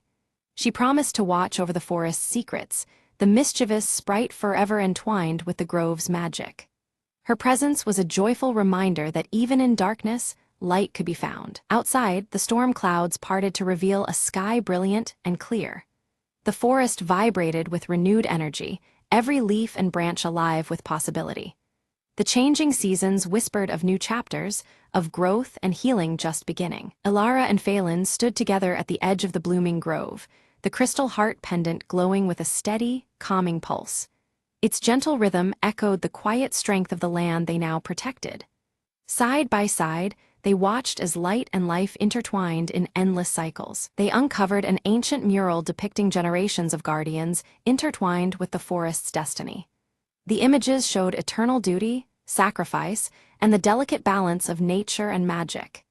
Each painted figure bore symbols that felt deeply familiar, connecting past and present. Elara studied the mural carefully, realizing that every choice made would echo through future seasons like turning a page in a living book. The weight of their decisions stretched beyond the moment, rippling out over time. This understanding brought clarity and caution to her heart. Phelan shared stories of past challenges faced by guardians before her, reminding Elara of the strength found in unity and unwavering trust. These tales of perseverance reinforced the partnership they had forged. Together, they would face whatever trials lay ahead. The pair began setting protective wards around the crystal grove, using knowledge from the ancient tome and the pendant's power. Each ward hummed with light and magic, a barrier against future threats. Their collaboration marked the beginning of a vigilant and hopeful era for the forest. Elara carefully flipped through the ancient tome, her fingers trembling as she discovered a hidden compartment nestled between the worn pages. Inside, a delicate parchment glowed faintly, revealing a message left by the original guardian, filled with words of hope and guidance. The ink shimmered with an ethereal light, echoing the path that lay ahead. The message spoke of belief and courage as the greatest powers to overcome the darkness lurking beyond the forest's protective borders. It urged the reader to trust in the strength within and the light that shines even in deepest shadows. These words filled Elara with a newfound resolve, binding her heart to the destiny before her. Taking a deep breath, Elara stepped forward into the radiant light filtering through the crystal grove. The glowing crystals pulsed softly around her, welcoming her presence as she embraced her role as protector and guide of this sacred place. The air buzzed with energy, marking the beginning of her journey to safeguard the balance of the forest. Beside her, Phelan knelt with solemn determination, the scar on his cheek catching a stray ray of sunlight. He pledged his unwavering loyalty and support, knowing the challenges ahead would test their very limits. Their alliance forged anew, they prepared to face the trials awaiting beyond the grove's shimmering borders. The grove itself seemed to breathe, its pulsating light resonating with life and harmony. Ancient symbols etched into the bark of the surrounding trees glowed faintly, celebrating the restoration of balance and the promise of renewal. Every crystal shimmered as if acknowledging the dawn of a hopeful era. Suddenly, a flutter of iridescent wings announced Myra's return, her golden hair catching the light as she approached. In her tiny hands, she offered Elara a vial filled with shimmering, magical dust, a gift to be used only in moments of greatest peril. The sparkles within the vial seemed alive, a tangible token of friendship and aid. With reverence, Elara knelt at the heart of the grove and gently planted the silver key into the fertile earth. This act symbolized a new beginning, one rooted deeply in strength, sacrifice, and the enduring bond between guardian and forest. The ground pulsed faintly beneath her touch, welcoming the key as a beacon of hope. Together, the trio watched in awe as the seasons turned swiftly around them. Blossoms burst forth in radiant colors, while emerald leaves twisted into autumn hues. The cyclical dances of nature played out seamlessly, signifying harmony restored and the continuous flow of life. Their eyes reflected the timeless rhythm of the world's heartbeat. Bathed in the golden light of the afternoon sun, Elara's silver hair shone with renewed brilliance. The crystal heart pendant resting against her chest emitted a soft, comforting glow, a steadfast symbol of protection that would endure through all trials. In that moment, she embodied the forest's enduring spirit and strength. As twilight descended, the crystal grove sparkled under a canopy of twinkling stars, its gentle glow casting a serene beacon across the land. It stood as a testament to hope, resilience, and the courage to face the unknown for all who sought sanctuary. Quiet and steadfast, the grove promised that light would always prevail even in the darkest times.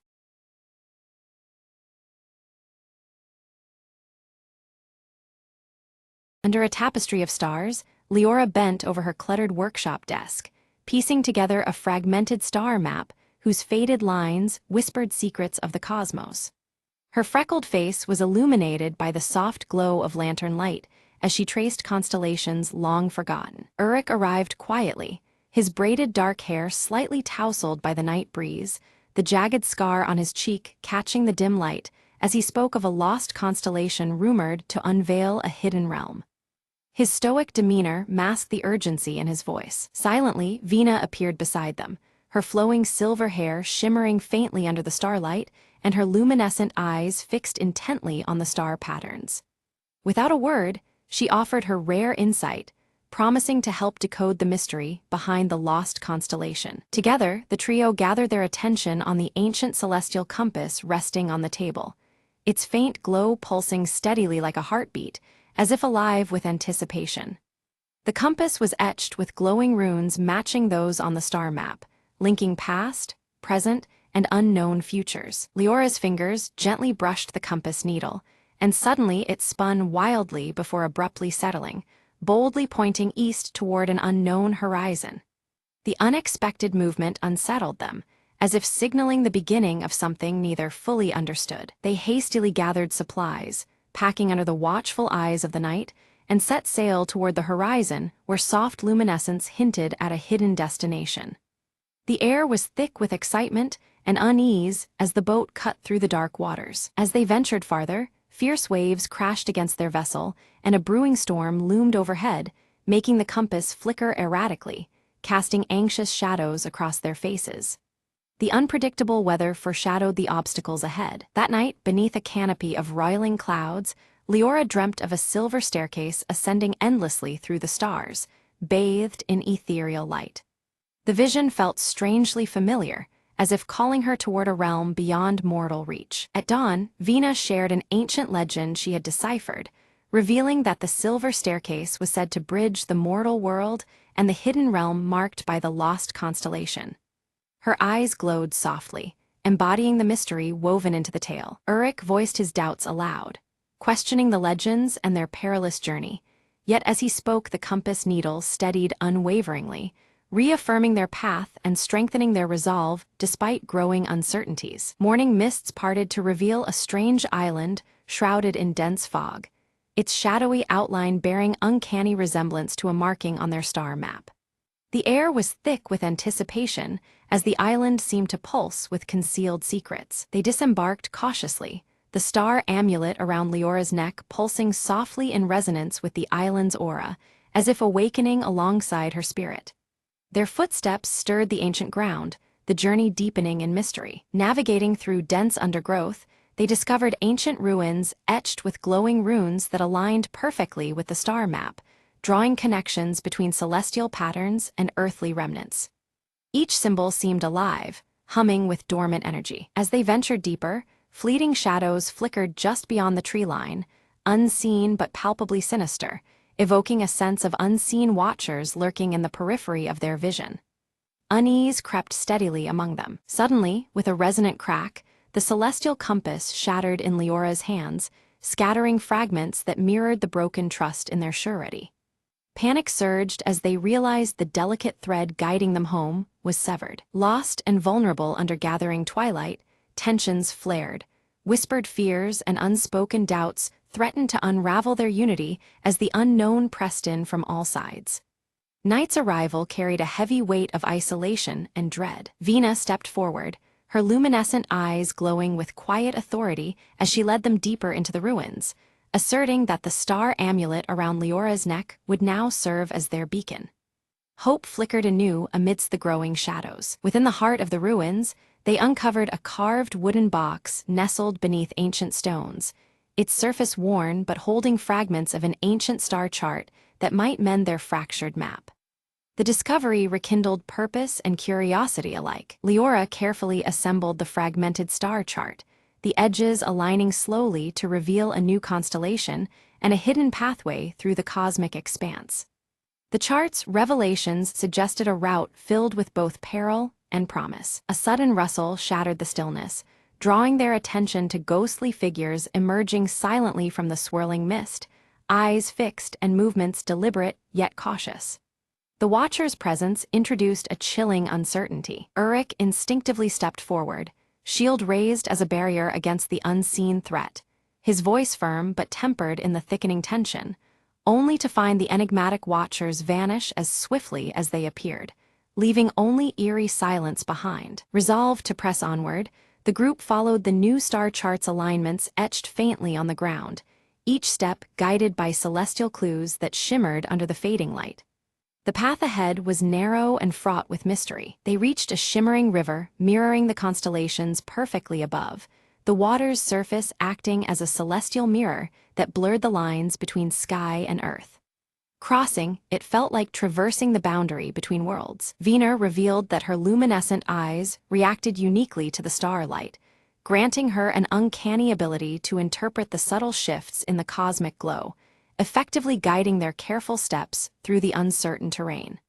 Her presence became both lantern and lifeline. As they ascended a hill crowned with ancient stone pillars, the ground beneath them seemed to shift subtly, the very air vibrating with unseen energy, signaling that they were drawing ever closer to the heart of the hidden realm's mysteries. Anticipation and dread intertwined with each breath. At the hilltop, Leora and her companions discover a sundial intricately carved to mirror the celestial compass's design. The sun casts long shadows that seem to dance precisely around its edges, hinting at a secret message encoded in the light. Leora carefully aligns the sundial's shadow with the star chart, noticing how the shadows intersect with marked constellations. As the last alignment clicks into place, a hidden path quietly reveals itself among the surrounding foliage. Suddenly, a deep rumbling shakes the hill beneath their feet as the earth splits open, revealing a narrow stairway spiraling downwards. The atmosphere thickens with anticipation as they prepare to descend into the unknown. The stairway leads into a vast cavern, shimmering with a breathtaking spectacle. Swirling patterns of living stars suspended above their heads, illuminating the darkness with a cosmic glow. Every movement feels weighted with reverence under this celestial dome. A subtle vibration fills the air, and the star amulet around Leora's neck bursts into radiant light, casting an ethereal glow to guide their steps deeper into the cavern's mysteries. The glowing runes on the walls pulse in harmony with the amulet's light. Within the cavern's depths, illusions emerge, crafting vivid visions that tug at their hearts and minds, images of home, whispered fears, and unspoken doubts.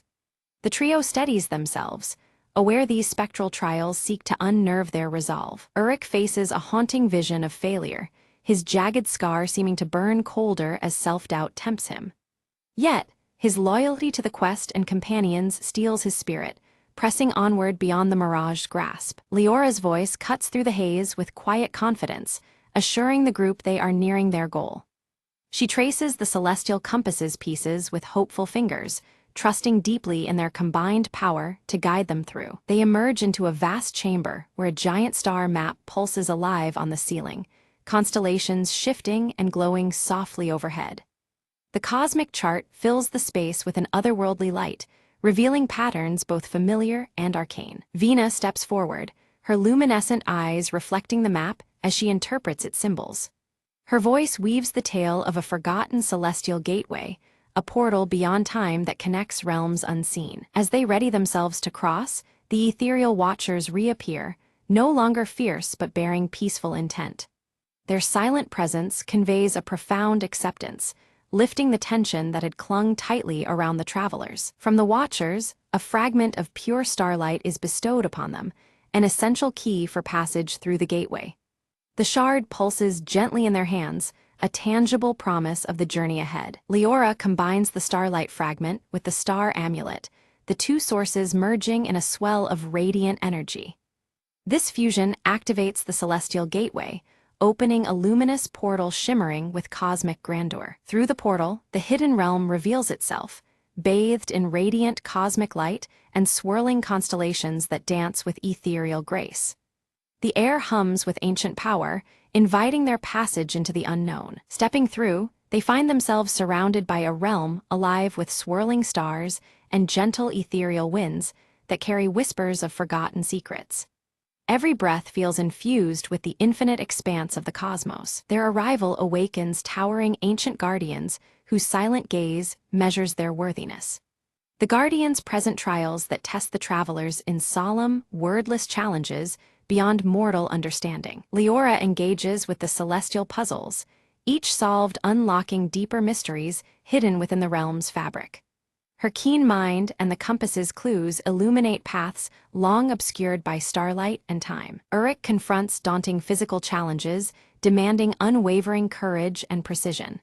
Each trial hones his strength and will, forging him further as protector of their shared quest. Vina's deep knowledge interlaces the realm's lore with prophetic insights into their own world's destiny. She guides the group by weaving connections between cosmic truths and earthly pathways. Having proved their worth, the Guardians grant them passage to the hidden realm's very heart. The air shimmers with heightened energy as they move closer to the source of the celestial mysteries. Within this sanctuary, a luminous tree stands tall, its roots intertwining seamlessly with twinkling stars above. The tree radiates ancient power, bridging the expanse between earth and sky. Leora gently places the carved wooden box at the tree's base, activating a flow of celestial knowledge emanating from the stars. The tree responds, its energy awakening long-dormant secrets woven into the cosmos. The tree's radiant energy flows into the shattered compass, which begins to glow anew with vibrant, restored power. The restored compass pulses like a beating heart, alive with fresh celestial light. They realize that this renewed power holds the ability to realign the constellations, promising the restoration of balance between realms. The weight of their task presses upon them, filled with hope and urgency. Suddenly, an earthquake-like tremor shakes the hidden realm, threatening to collapse the fragile cosmic balance and their only chance to return. The swirling constellations flicker wildly as danger looms close, intensifying the critical moment. With the ancient celestial compass fully restored, Leora carefully holds it aloft as a gentle hum fills the air. Uruk and Vina join hands, focusing their energy alongside her, channeling the celestial power through the compass to stabilize the realm's fragile foundation. The night sky above shimmers in response, a tapestry of light expanding across the horizon. As the compass's energy pulses, the glowing runes etched into the carved wooden box ignite with radiant light. These ethereal symbols weave delicately across the celestial pathways, sealing cracks and mending rifts with their protective glow. The sense of safety grows tangible, wrapping the realm in an invisible embrace. In the midst of the luminous glow, the star amulet around Leora's neck begins to shine with newfound intensity. It casts a guiding light that aligns seamlessly with the shifting constellations, pointing the way toward their safe exit. Following this beacon, the trio moves steadily toward the portal's shimmering edge. Crossing through the portal, they emerge back on the island just as dawn breaks, painting the sky in soft shades of pink and gold. The familiar yet changed landscape welcomes them, bathed in the gentle morning light. The air is filled with a sense of promise and renewal that mirrors their own spirits. The celestial compass, now whole and radiant in Leora's hand, points unwaveringly toward their true home. Its steady glow casts a warm light that feels like a heartbeat, constant and sure. This artifact, once fragmented, now serves as their steadfast guide for the journey ahead. Renewed with hope and determination, they board their vessel and set sail across the calm sea. Above them, the stars realign in their rightful places, twinkling with clarity and purpose. The vast expanse echoes their resolve, a celestial symphony bearing them onward. Back on deck, Leora unfurls her parchment and begins to sketch the new star map, integrating every star and path they have discovered. Each line and curve reflects the trials and revelations of their quest, a testament to their shared journey. Her fingers move with confidence, capturing the cosmos with delicate precision. Uruk stands at the helm, his eyes tracing the horizon with steady certainty. The jagged scar on his cheek softens under the embrace of the rising sun's golden glow, a silent witness to their passage. In this light, his stoic demeanor reflects a quiet pride and calm assurance. Nearby, Venus smiles softly as her once luminous eyes dim to a gentle silver hue, signaling the completion of her guiding role. The flowing silver strands of her hair catch the morning breeze, framing her serene expression. Her presence feels lighter now, her purpose fulfilled in the balance they restored. Once ashore, the trio gathers beneath the emerging night sky, gazing upward with reverence and wonder. Stars, familiar and new, sparkle above them, forever linking their spirits to this celestial adventure. United by the cosmos and their shared voyage, they stand quietly, knowing this journey has forever changed them.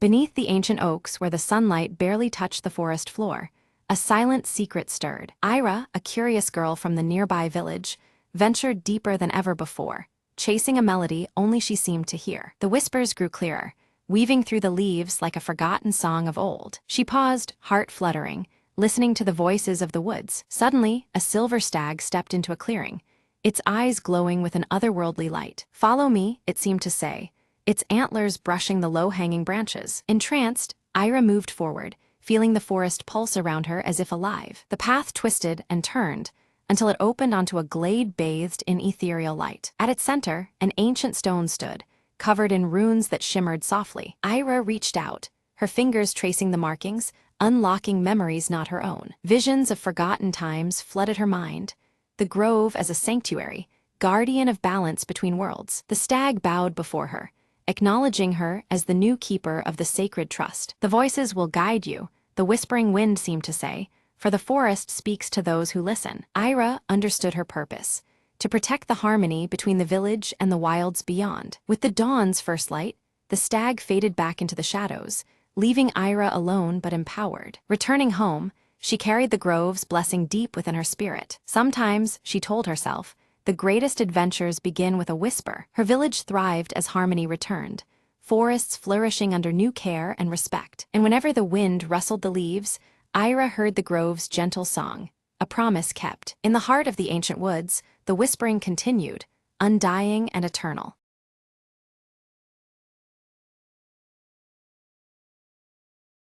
Ella wakes as dawn breaks, soft morning light filtering through her curtains, casting gentle shadows across her cozy bedroom.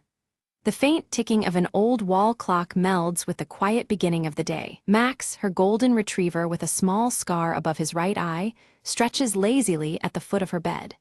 He senses the morning stirring, his red collar catching the early sun. Ella draws aside the curtains to watch Willow Lane slowly come to life, the street bathed in warm golden hues.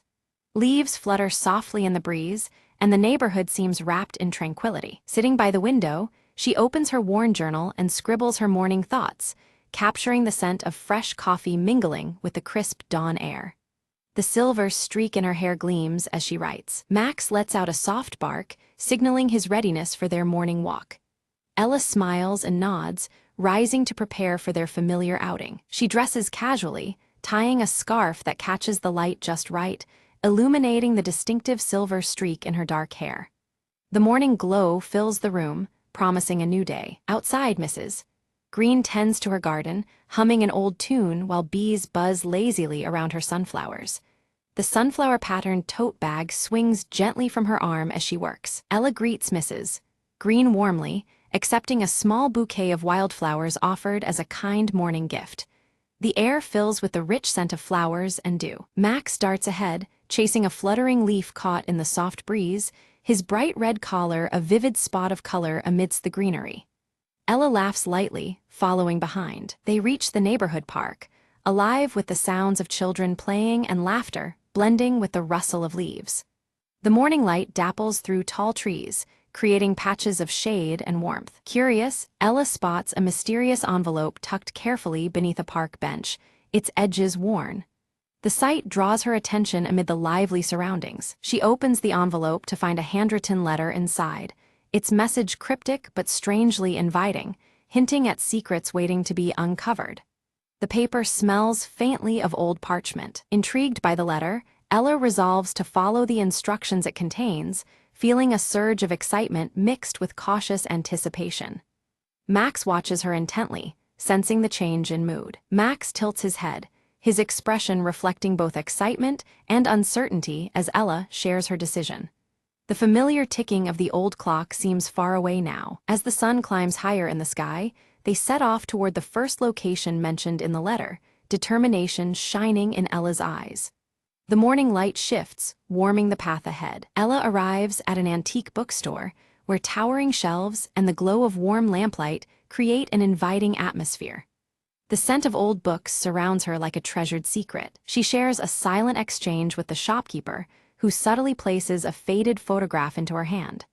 The moment lingers with quiet significance. Studying the photograph, Ella recognizes a familiar street corner from her childhood, nostalgia mingling with a flicker of curiosity.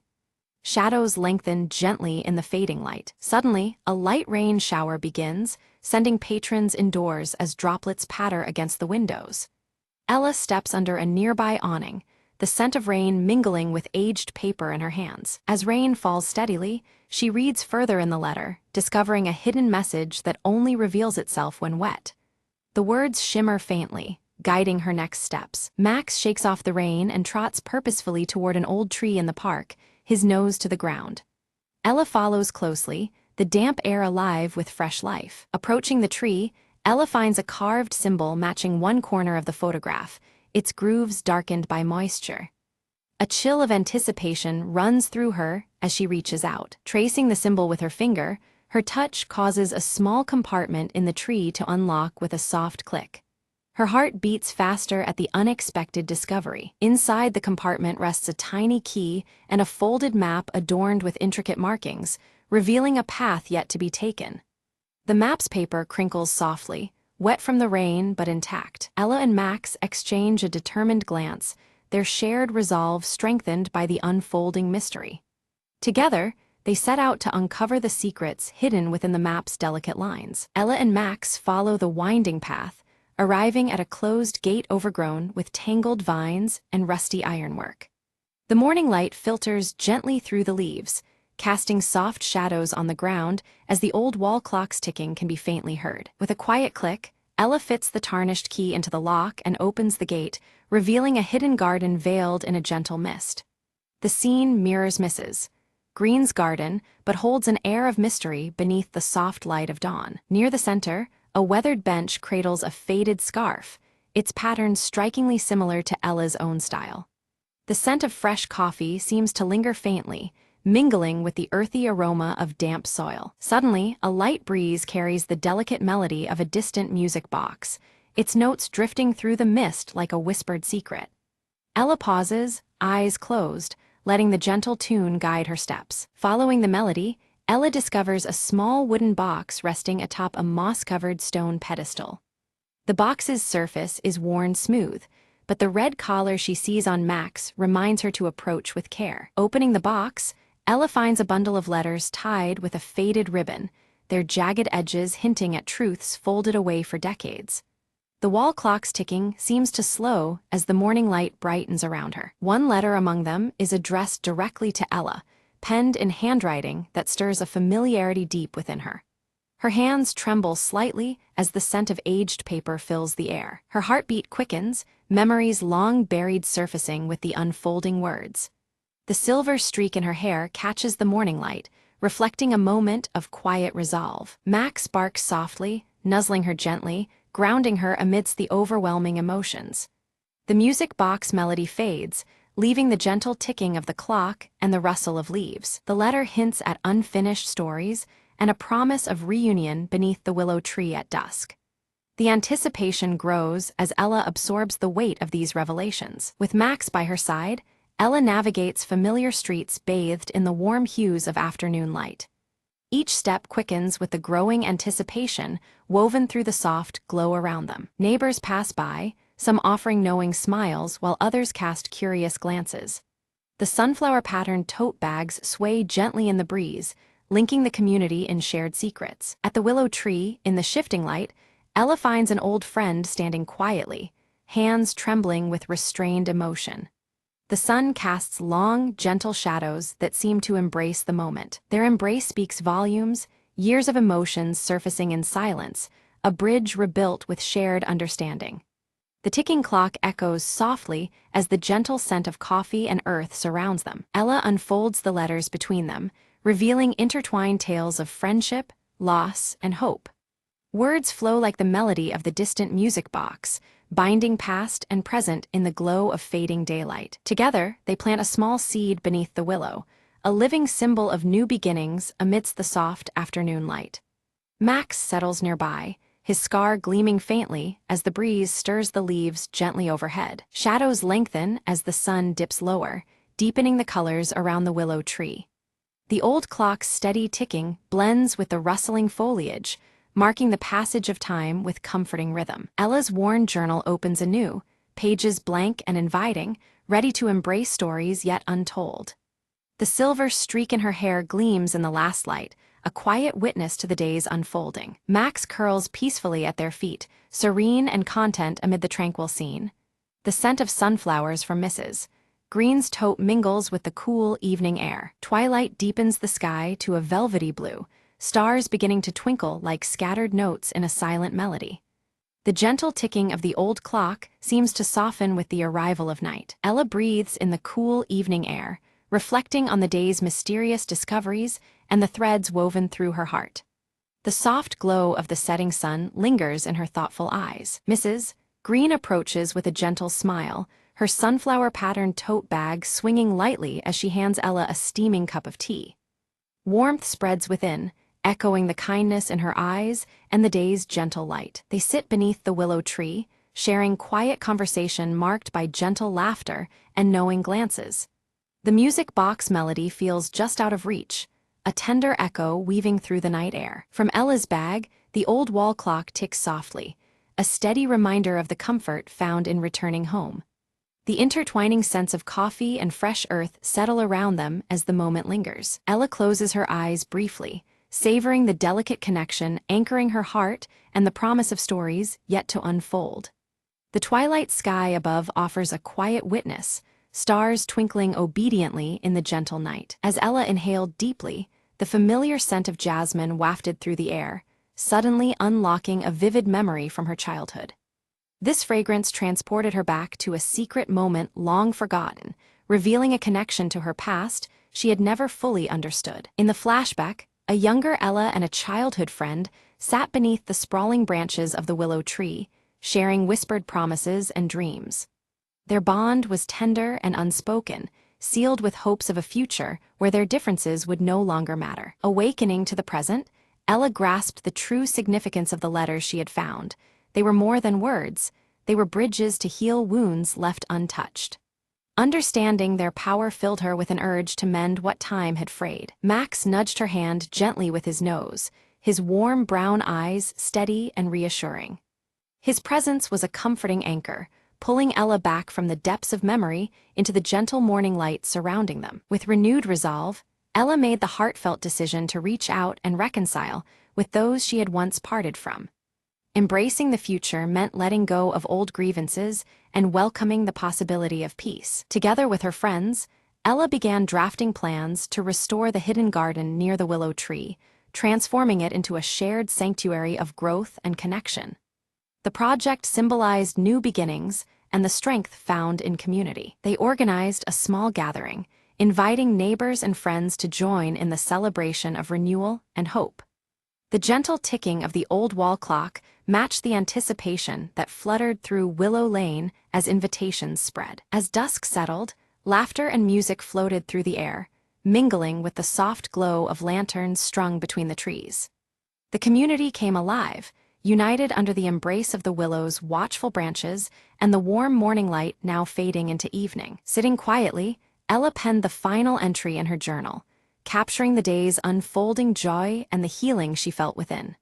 With each word, she closed a chapter marked by uncertainty and welcomed one illuminated by gratitude and hope. Night folded Willow Lane into a peaceful hush, with the willow tree standing tall and steadfast as witness to stories both past and new. Under the starlit sky, the gentle ticking of the clock and the lingering scent of jasmine promised that this was just the beginning.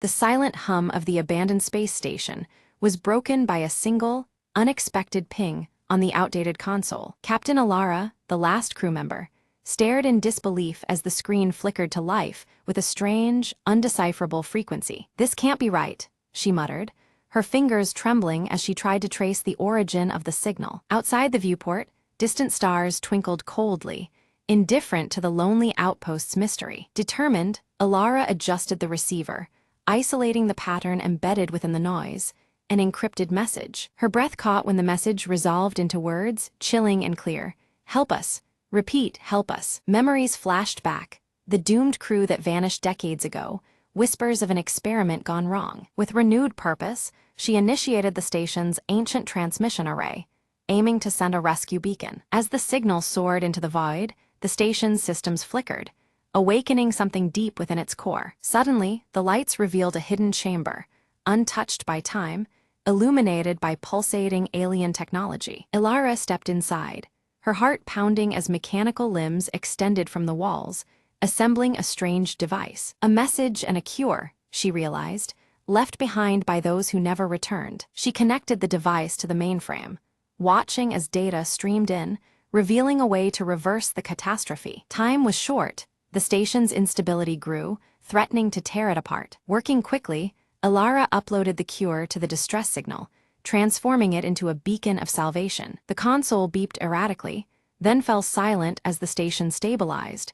The unseen threat dissipated. Outside, rescue ships appeared on the horizon, answering the beacon's new call. As the doors desynchronized and opened, Ilara stepped toward the arriving crew, hope rekindled. "Echoes of the past saved us," she whispered, "and now we bring them home." The space station, no longer a tomb, but a testament to perseverance, as new beginnings unfolded beneath distant stars.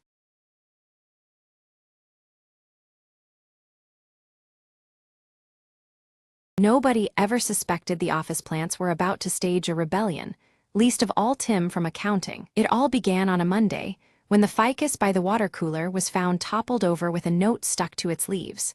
"We want sunlight." Tim rubbed his eyes, wondering if he'd accidentally inhaled too much toner dust. But when the spider plant on Brenda's desk started twitching its fronds theatrically, everyone knew something was up. Meetings were disrupted by a barrage of falling leaves and strategically flicked soil. The office manager, MS Cartwright, was baffled.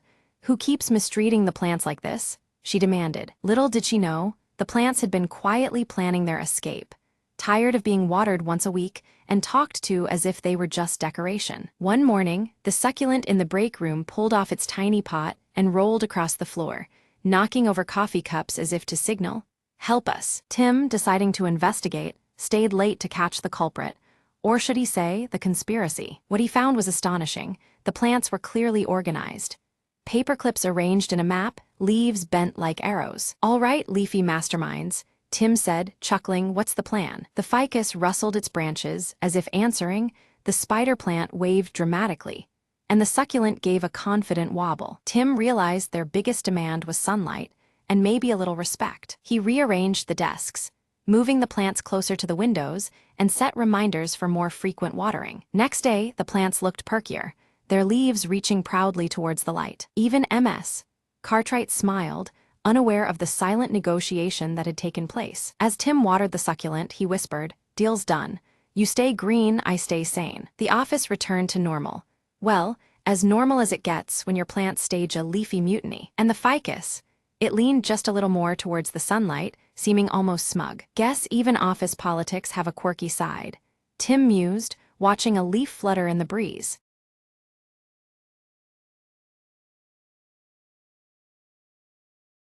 At 2:45 a.m., Harper's room flickered with the blue glow of a single screen, desperately scanning through static lines of indecipherable code. For weeks, strange signals had burrowed into her radio's frequency, a series of cryptic pulses that no one else seemed to notice. Tonight, armed with her laptop and a hastily brewed coffee, Harper vowed to decode whatever mystery hid in the noise. The pulses formed patterns, eerily resembling a desperate SOS, but distorted beyond easy recognition. Her fingers danced across the keyboard, piecing fragments of signal into tentative words, phrases, and then something alarming. There was a location embedded deep within the code, coordinates near the abandoned lighthouse on the outskirts of town. Something about the message screamed urgency.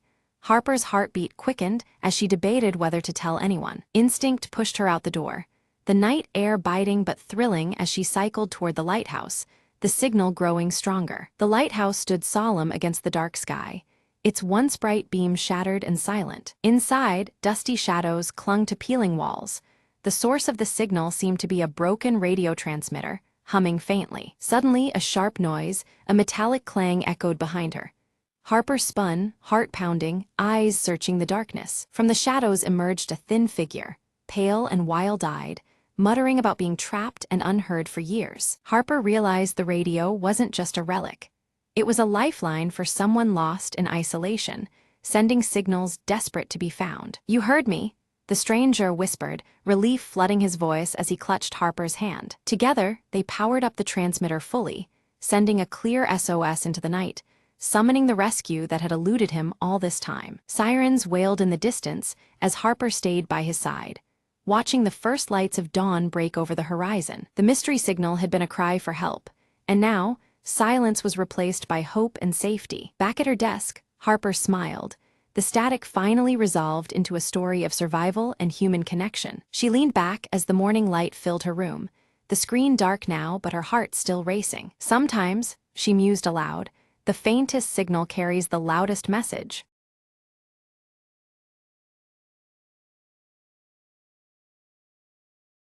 At dawn, Ira trains beneath towering stone arches, their surfaces carved with ancient runes that pulse faintly under the early light. Her piercing emerald eyes mirror the shimmering veil overhead, its translucent threads weaving subtly in the morning breeze. Kalen approaches quietly, the gravity of his expression deepening the early serenity. He bears dire news about the veil's weakening threads, warning that the very balance of their world teeters on the edge. Together before the ancient veil, Ira and Kalen observe faint tears forming along its delicate surface. A soft, almost mournful hum vibrates through the air, signaling the veil's distress. From the mist, Silas emerges silently, his ash-gray hair catching the pale light. His piercing eyes sweep the horizon with a tension that speaks of unseen dangers lurking beyond sight. Ira clutches the Everlight amulet near her heart, feeling its glow shift from calm blue to an urgent crimson. The shifting light echoes the rising peril coursing through her veins. Suddenly, a vision blazes before her. Fractured memories and shadows mingle, revealing glimpses of a forgotten past, and a looming cataclysm threatening their world's fabric. Kalen breaks the silence, reciting a prophecy that foretells the unraveling of time itself if the veil breaks completely. The weight of his words presses on all present. Ira and Silas exchange a charged glance. Her fierce determination contrasts sharply with his wary skepticism, hinting at a fragile alliance poised on the edge of trust. The earth trembles beneath their feet as shards from the veil flutter down like fallen stars, each one a warning that time's fabric frays dangerously close to collapse. Resolved, they set out on a quest to recover lost talismans essential to mending the veil's rift, starting with the elusive Whispering Stone, said to whisper secrets of the past. Ira scales jagged cliffs beneath gathering storm clouds, the Everlight amulet pulsing erratically with uneasy energy, matching the tempest around her. Silas threads cautiously through shadow-laden forests, where eerie whispers slither through the air, carrying secrets half-spoken and warnings unheeded. By flickering candlelight, Kalen pore over ancient texts, piecing together elusive clues long buried and overlooked by time itself. Unseen by the group, an ominous figure cloaked in shifting shadows mimics the veil's ethereal patterns, watching silently from the distance. The stakes crystallize. Should the veil collapse, time will fracture, trapping souls in an unending limbo between fleeting moments and eternity's grasp. Ira seizes the Whispering Stone, its power awakening hostile spirits that surge toward the group with spectral fury. Silas moves like a shadow, his scar glinting sharply as he fends off the spirits with swift precision, each blow a testament to battles etched in his past. Kalen observes a familiar symbol etched into the spirits, an ancient mark tied to a long-forgotten betrayal within their own order, deepening the perilous mystery. A sudden storm halts their path, the veil above rippling wildly like a wounded beast thrashing against its unseen tormentor. They seek refuge within a cavern, adorned with ancient murals, foretelling their struggle and hinting at sacrifices yet to be made. In the cavern's uneasy quiet, Ira confides her fear to Scylla's, her emerald eyes flickering with vulnerability as the weight of their quest bears down. Scylla's responds with a glimpse of his own hidden past,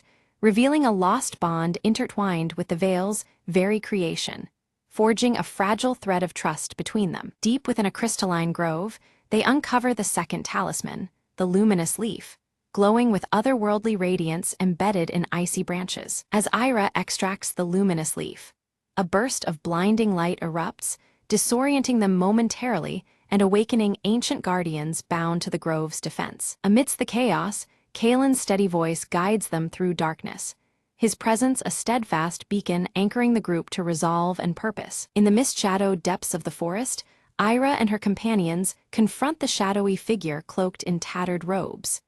His eyes burn with bitter fury, once a guardian like them, now exiled and bent on unraveling the veil to rewrite history's course. A violent clash ensues as destructive spells cascade through the air, but Ira's Everlight amulet flares fiercely, its radiant glow forming a shield that deflects the darkness. The veil shimmers subtly around them, rippling with each spell's impact. The exiled guardian vanishes abruptly into the swirling shadows, but not before imprinting a cursed mark upon the veil's delicate fabric. This dark sigil pulses ominously, threatening to hasten the veil's decay and unravel time's fragile bonds. Ira's gaze hardens, her resolve crystallizing like the amulet's shifting hues now steady in steadfast gold. The Everlight amulet's light no longer flickers crimson, it signifies strength rooted deep within her heart. Their journey presses forward to the Cradle of Echoes, a place whispered in legend as the resting place of the final talisman capable of restoring balance.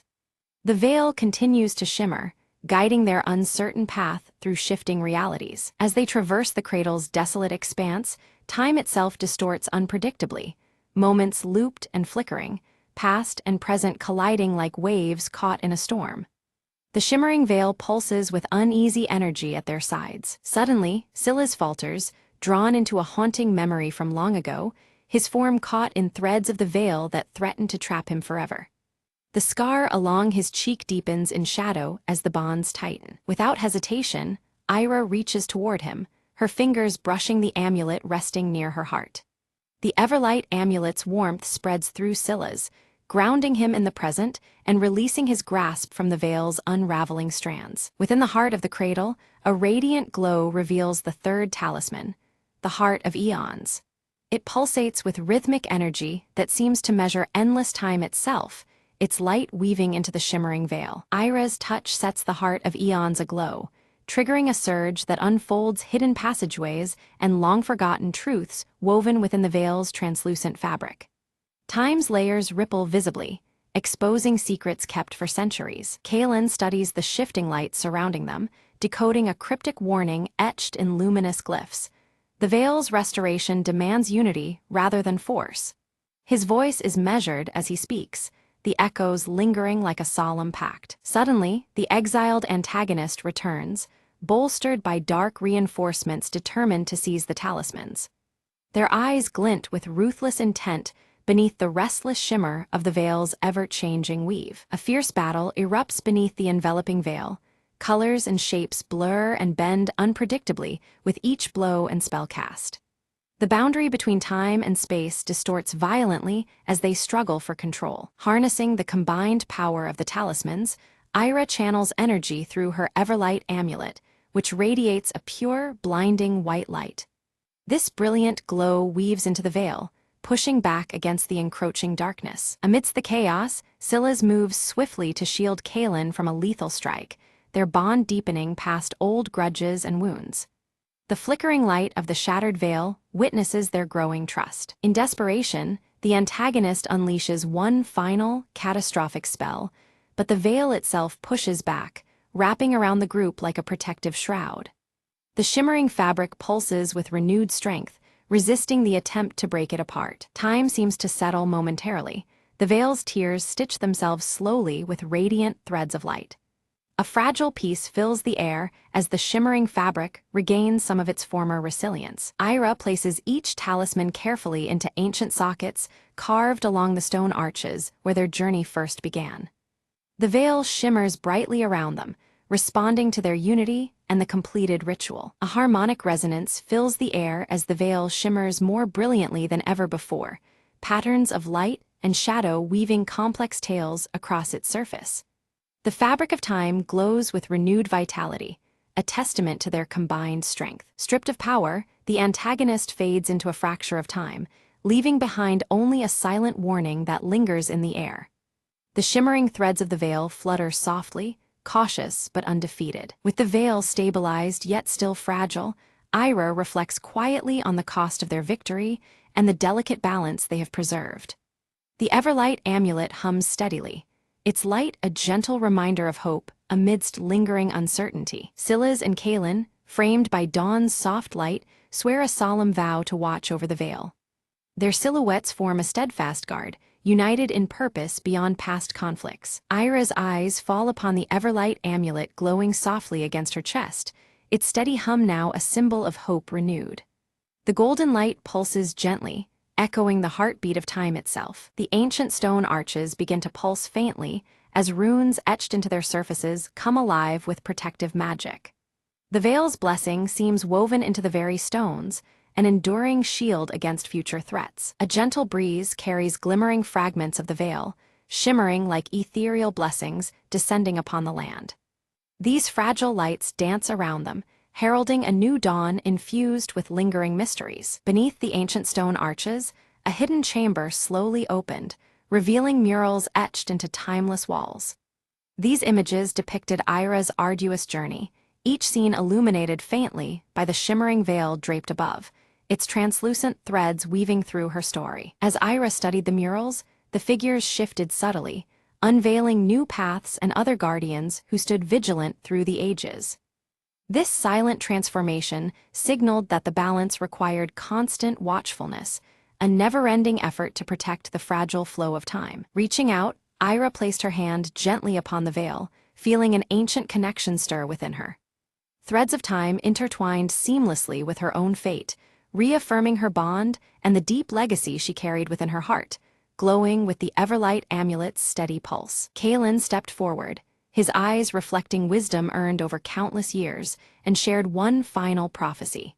He spoke of balance as a cyclical force, explaining that with every turning of the veil, new challenges would arise, testing the strength and resolve of those who guarded it. Without a word, Silas turned toward the horizon, his ash-gray hair catching the fading light. His purpose fulfilled here, he departed quietly into the vast unknown, leaving behind the echoes of his scar and a path yet to be discovered. Ira returned to her people with renewed purpose, dedicating herself to training the next generation of guardians. The Everlight amulet now shone with a warm hue, symbolizing unity and resilience, inspiring hope in every young heart under her care. As night embraced the land, stars scattered across the heavens reflected in the subtle shimmer of the veil above. It hovered like an eternal sentinel, its gentle radiance watching over the flow of time with timeless grace. In a humble village beneath the veil's light, a newborn child opened their eyes, a faint glow encircling their wrist. This subtle illumination whispered of future guardianship, a new chapter gently unfolding beneath the watchful threads. The veil stirred softly in the night breeze, its translucent threads alive and intertwined with countless stories of courage and sacrifice. Each flutter carried the silent weight of history, safeguarding the memories woven into its shimmering fabric. Beneath the restored veil, Ira stood with a serene smile, her emerald eyes reflecting the endless flow of time. Fragile yet unbroken, the destiny she embraced carried forward, a testament to endurance and hope woven through the ages.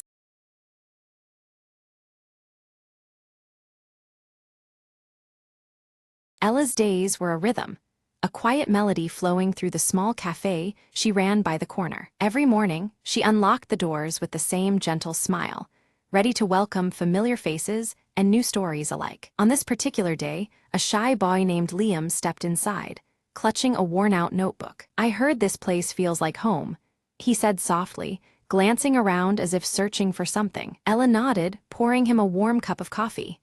"Every note counts here," she replied, gesturing to the vintage jazz records lining the walls. Liam revealed he was working on a poem about the little things people usually miss. Inspired, Ella shared tales of customers. The baker who hummed while kneading dough, the old man who tapped his cane like a drummer, the young artist who sketched the laughter in the air. Together, they found stories in ordinary moments, like the steam rising from a cup or the clink of teaspoons mixing sugar. As the afternoon light shifted, so did Liam's confidence. His words began to flow smoother, capturing the subtle melodies Ella had described. When it was time to leave, he handed Ella the notebook. "Thank you for helping me hear the music in silence," he said. Ella smiled, watching him step back into the world, now carrying a brighter tune in his heart. Later, she flipped through the pages, each poem a note in the song of everyday life around her cafe. She realized their small moments were like a jazz ensemble, improvised, imperfect but beautifully intertwined. The sun set, casting a golden glow over the storefront, warming its familiar embrace. Ella whispered to the quiet room, "Every day has its own rhythm, if only we listen." As night fell, soft music played, and the cafe waited patiently for the dawn and its new stories. Ella locked up with a contented sigh, the book tucked safely beside the register. In those pages, she found a reflection of her own life, simple, rich, and unfolding note by note. Tomorrow would bring new faces and untold melodies, a fresh verse in the ongoing song of her days. And with that thought, she stepped into the gentle night, humming a tune that promised more to come.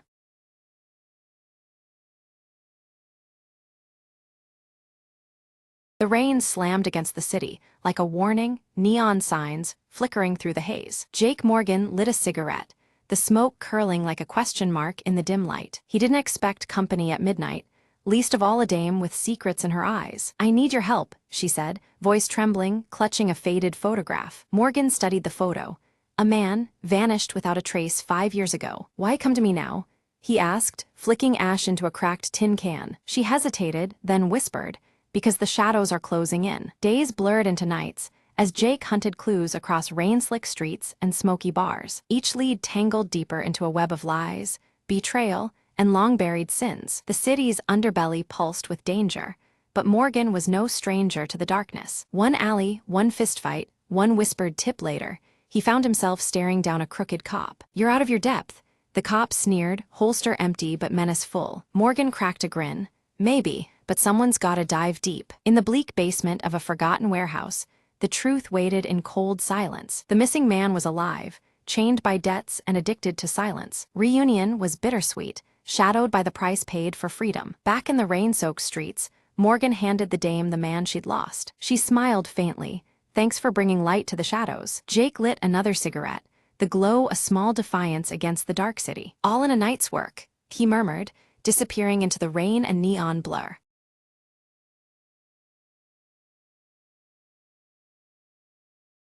The clock in the hotel lobby struck midnight, its chimes swallowed by the creeping fog outside. Detective Margot slipped inside room 7, her flashlight cutting through the darkness. The door creaked open to reveal nothing but an empty bed, untouched since noon, the room unnervingly silent. She inspected the window. No sign of forced entry, just a cool breeze whispering secrets. Suddenly, a faint tapping echoed from the closet. "Who's there?" Margot called, her voice steady despite the chill rising in her spine. No answer, just the rhythmic tap-tap-tap, like a code in Morse. Drawing her gun, she cracked open the closet door to reveal a small, antique music box. Margot opened it cautiously. A haunting melody spilled into the air, matching the tapping perfectly. Behind the music box, she found a folded note taped to the wall. Unfolding it, she read, "Find the truth beneath the floorboards." Kneeling, she searched the rug for a trapdoor, fingers brushing against a loose plank. With effort, she pried it open, revealing a narrow space beneath the floor. Inside lay a weathered journal, its pages filled with frantic scrawls detailing secret meetings and betrayals. One entry caught her eye. "The visitor at midnight knows the real story." Margot glanced toward the clock. It was midnight now, the hour when the mystery came alive. Footsteps stirred above. She heard a door shut softly, then silence again. Clutching the journal, she smelled a faint trace of perfume, familiar yet elusive. Emerging from the floor, she whispered, "The key was hidden in the echoes all along." As dawn broke, the truth unraveled, and Room 7's secret finally found its voice.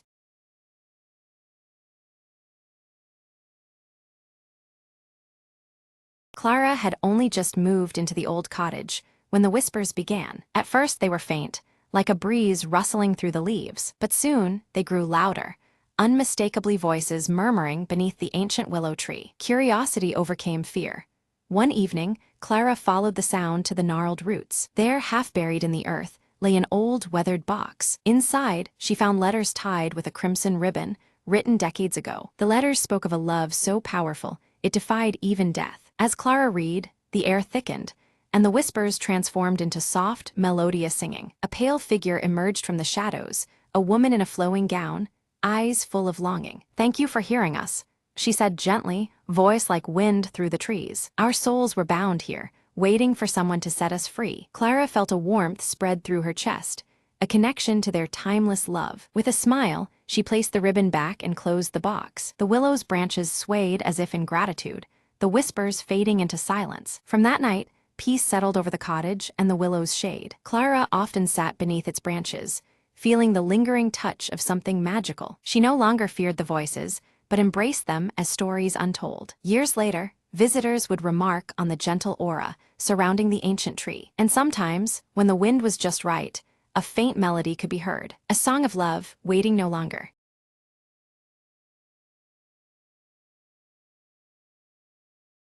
The village stirred beneath a sky where faint circular star patterns traced ancient constellations. Orin moved quietly through the morning mist, his footsteps soft as he approached the weathered stone circle at the village edge. From the shadows, Wren observed Orin with keen eyes, gripping the glowing pendant passed down from their grandmother. The orb's gentle light pulsed in rhythm with the restless beat of Wren's heart. Suddenly, the ground trembled beneath the stone circle, causing startled gasps to ripple through the nearby villagers. Dust and debris stirred, as the earth seemed to shudder with an unspoken warning. Orin gathered the elders, his voice low and grave as he spoke of a breach in the veil, the fragile boundary between their world and the unknown. Concern knitted their faces as each contemplated the consequences. Wren felt a strange pulse emanate from the pendant, the orb flickering with eerie light that seemed to echo the unsettled air. An inexplicable chill ran through them, as if the pendant carried a living warning. A shadow glided at the edge of the stone circle, barely perceptible against the dawn's light. Murmurs of forgotten warnings spread among the villagers, their eyes darting nervously toward the fleeting darkness. At the village border, the Veiled One appeared briefly, shrouded in dark fabric, unmoving and silent. Their presence was enigmatic and unsettling before they vanished as suddenly as they had come. Orin confirmed an ancient prophecy that linked the cycles of falling stars to the pendant's glowing orb. The alignment of these celestial events signaled a pivotal moment long foretold in their lore. Determined, Wren demanded to leave the village to seek answers beyond the distant mountains, clutching the pendant tightly as their guide. Their restless spirit burned brighter with resolve despite the unknown challenges ahead. The elders cautioned Wren of labyrinthine paths that spiral and twist, trapping souls in endless night. They warned that illusions laid by the veil might confound even the most vigilant traveler. As dusk fell, Wren departed, the rising wind swirling with patterns of glowing dust in circular arrays. Each step forward felt heavy with the weight of destiny and the pendant's steady pulse. Orin remained behind, meticulously tracing ancient inscriptions carved into the stone circle. Their worn surface whispered secrets of forgotten eras and the burden of the veil's weakening hold. Wren soon encountered a forest tangled with trees whose rings swirled unnaturally, resembling ripples on still water. The distorted nature of this place unsettled the senses and hinted at the veil's warping influence. A disembodied voice echoed nearby, bearing the cadence of the Veiled One. It spoke in riddles that questioned Wren's identity and the nature of their fate, weaving confusion with eerie familiarity. In a secluded clearing, the pendant's light surged in intensity, revealing a hidden gateway adorned with intricate circular motifs. The portal shimmered with otherworldly energy, beckoning Wren to step through. Crossing the gateway, Wren experienced a distortion of landscape and time, where moments fractured and endlessly repeated. Each loop brought a growing sense of disorientation and urgency to break free. Meanwhile, Orin uncovered an ancient manuscript that warned of the veil's erosion with every cycle of falling stars. The tome's fragile pages cautioned that balance is imperiled if the breach remains unchecked. Ren found a group of travelers trapped within the loop time, their memories fragmented like shards of shattered glass. Their despair and confusion mirrored the peril of the endless spiral closing in. The Veiled One appeared briefly beside Ren, whispering cryptic truths about the intricate weave of destiny. Their words hinted at choices with profound consequences, yet left much shrouded in mystery. Abruptly, Ren's pendant dimmed, plunging them into shadow and deepening their confusion. Doubts surged, shaking the fragile trust in the pendant's guidance and the credibility of their journey. Descending into caverns beneath the stone circle, Orin discovered inscriptions aligned with celestial circles directly overhead. The sacred geometry, etched in stone, hinted at a powerful connection to the veil's stability. With renewed hope, Ren sensed the pendant's pulsing light reignite, its compass-like glow cutting through the shifting terrain. The path forward became clearer, despite the illusions that sought to mislead. The Veiled One then presented a stark choice: grasp at uncertain hope or surrender to the endless spiral of despair. Their voice echoed softly, tempting yet haunting in its quiet inevitability. Refusing to yield, Ren wielded the pendant to reveal hidden symbols etched in glowing circles on the forest floor. These marks formed a secret map, offering guidance amidst the twisting maze of illusions. Back at the village, Orin deciphered that the pendant's glowing orb contained a trapped essence vital for restoring balance. This revelation deepened the importance of the pendant and foreshadowed the trials ahead. Ren stumbled upon a still pool nestled in the shadowed grove, its surface shimmering with reflections not of the world around, but of multiple versions of themselves. Each circular ripple seemed to capture a different possible path their restless spirit might take, weaving a tapestry of choices that danced in the quiet water. From the edges of shadow, the Veiled One's presence grew more tangible, their silhouette expanding and twisting, distorting the space between reality and illusion. The gentle echo of their voice melded with swirling mists, seeding doubt and turning certainty into a fragile veil. Beneath the descending stars, Orin knelt before a ring inscribed with circular runes, arranging the ancient symbols with deliberate care. His silver-streaked black hair shimmered faintly under the pale light, as he prepared the ritual that might steady the unraveling threads between worlds. Ren hesitated, then chose to diverge from the reflections in the pool, stepping boldly into a shadow that twisted and unfurled into glowing spirals. The darkness did not consume but transformed, each luminous circle illuminating new facets of a path unforeseen. As Orin began intoning the ritual's chant, a voice rose from the ancient manuscript laid before him, blending with his words and weaving harmony. This primal resonance caused the orb in his grasp to pulsate, its glow stretching and deepening beyond mortal reach. Lost within shifting scenes, Ren found themselves wandering a village that never was, streets bending and buildings reshaping, a haunting mirage of what might have been. The line between memory and deception blurred, each circle marking a fractured truth or veil's wily trickery. Orin's ritual pulse cracked open the earth beneath the solitary stone circle, revealing a hidden chamber. Inside, circular mirrors lined the walls, each reflecting infinite skies that shimmered with the promise of worlds beyond comprehension. From shadow materialized a spectral form, mirroring Ren's own fears as flickering circles splintered in the air between them. Each confrontation smashed another ring of light, a relentless cycle of challenge and resilience under the restless gaze of the moon. Amongst scattered fragments, Orin discovered a piece of the orb's lost counterpart, a small, etched sphere bearing concentric rings. This fragment throbbed quietly, hinting it was the key needed to unlock the pendant's full power. With a steady hand, Ren harnessed the pendant's renewed glow, sweeping away illusions like mist scattered before dawn. For a fleeting heartbeat, the Veiled One's lips curled into a rare, enigmatic smile, a silent affirmation of paths converging. As Orin completed the ritual, the energies swelling between them caused the skies of their realms to meld, colors and patterns twisting in tandem. Though apart in body, their journey now intertwined metaphorically, bound by the glowing orb's inexorable pulse. The ancient stone circle erupted with luminous energy, its concentric rings ascending like tethered stars against the night's velvet canvas. Circles of light spiraled higher, a heartbeat in the darkness signaling awakening. Within the wavering form of the Veiled One, glimpses of a face emerged, marked by intricate circular tattoos identical to those etched on village stones. The fleeting reveal carried a weight of forgotten histories and silent vows. Ren's restless heart paused with understanding. The Veiled One was no adversary, but a guardian bound by eternal cycles.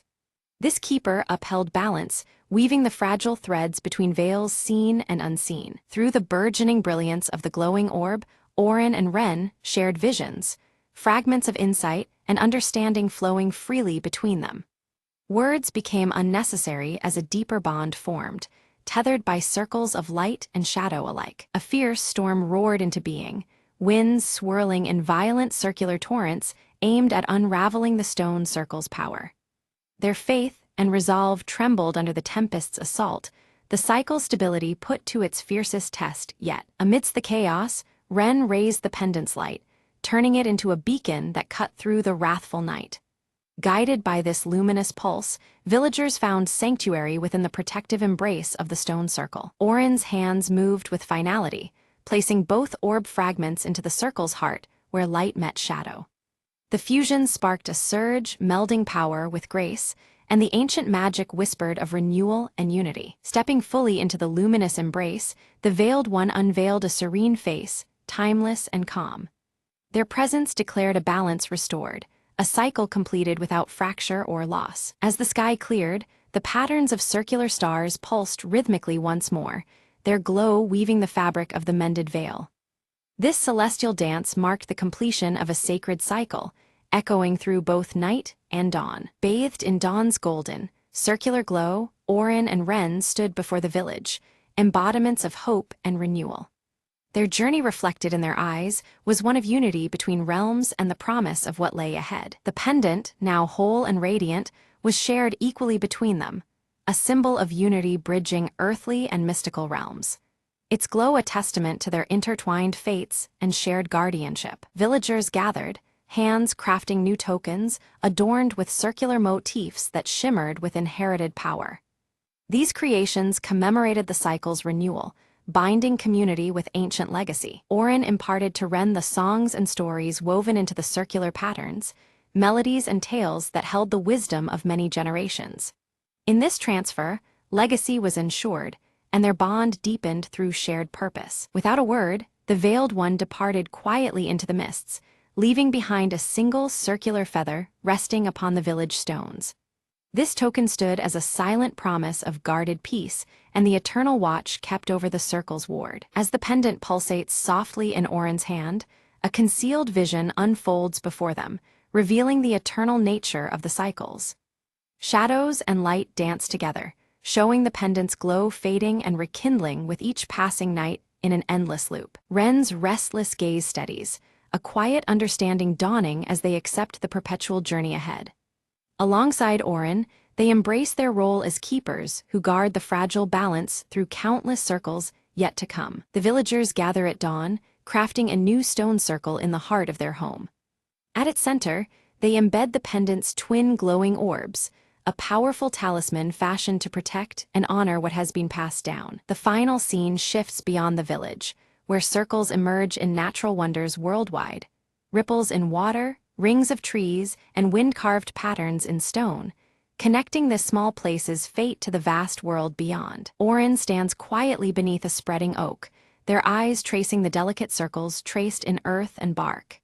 In these patterns, they see the balance between the visible world and the mysteries lurking just out of sight, always entwined. Ren turns their gaze upward to the stars, the pendant warm against their chest. The glow feels like a silent vow, a steady promise to remain vigilant against any unraveling of the delicate weave they protect. Night deepens, but this time the stars above swirl gracefully in perfect circles. Their light remains steady and reassuring, a celestial echo of the cycles held sacred below. Under the silver glow of dawn, villagers dance in flowing, circular patterns, their steps weaving ancient rhythms anew. Each movement honors the legacy, breathing life into the cycle once more with joyous celebration. The story gently closes on a child, eyes wide with wonder, discovering a small glowing circle etched faintly into their palm. This mark, subtle yet profound, signifies the enduring legacy of the cycle continuing through generations. As the camera pans upward, the swirling stars gather to form one great luminous circle, vast and radiant. This celestial symbol unites completion with endless beginnings, a timeless testament to the circle's eternal dance.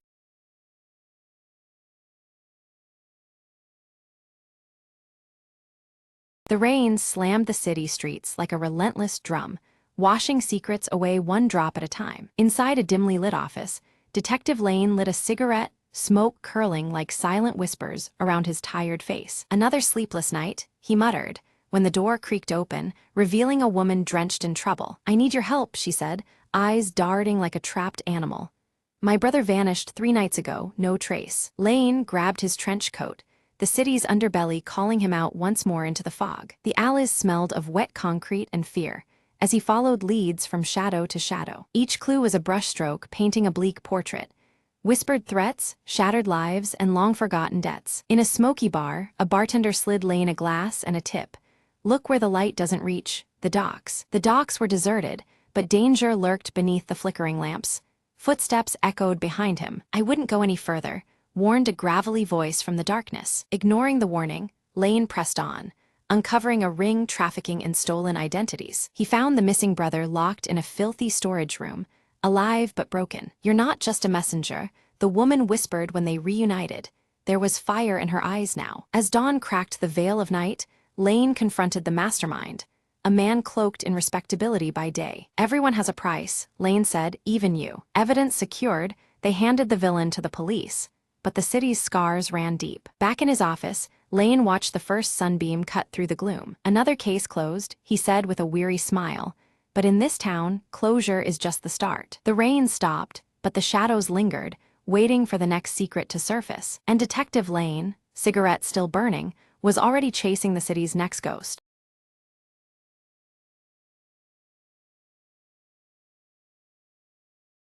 The old clock in the hallway hadn't worked in years, but that night, it struck midnight with a sound eerily clear. Mara sat on the stairwell, clutching a faded journal she found in the attic earlier that day. Suddenly, a soft whisper curled through the air, barely louder than the tick of a second hand.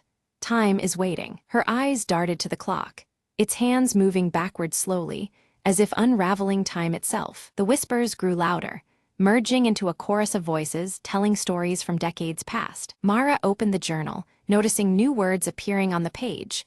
Tales of those who lived in the house, long gone. "They're trapped," the whispers said, lost between moments, waiting to be remembered. Compelled, Mara read aloud, and with every word spoken, the voices brightened, their stories flowing like winds through the room. Shadows danced on the walls, shaped like cheerful ancestors, smiling in gratitude. The clock hands spun faster, then stopped abruptly at 12:01, and silence returned. Mara closed the journal, feeling a warmth spread through the house, as if the past had finally been set free. The next morning, the clock sat still, its magic spent, but the air held a lightness Mara hadn't noticed before. Neighbors stopped by to share forgotten memories and photographs, drawn by an invisible invitation. "You've brought them peace," an elderly neighbor whispered warmly. Mara realized the journal was not just a book, but a bridge between times, waiting for the right voice to awaken it. From that day on, the house was alive with stories, laughter, and the gentle ticking of a clock that now told time true and steady. Mara smiled,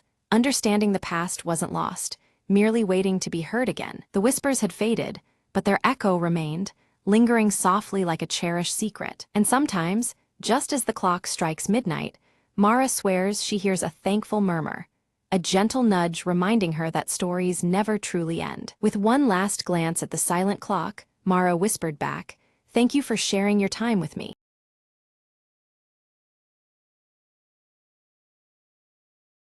In the heart of a forgotten village stood an old mansion wrapped in ivy and shadow. Alina, curious and fearless, had always been drawn to the mansion despite the villagers' warnings. One evening, armed with only a lantern, she slipped through the creaking gates and into the dim hallway. The air was thick with dust and silence, until a faint whisper drifted from the wall at the end of the corridor. There, hanging crookedly, was a portrait of a woman whose eyes seemed almost alive.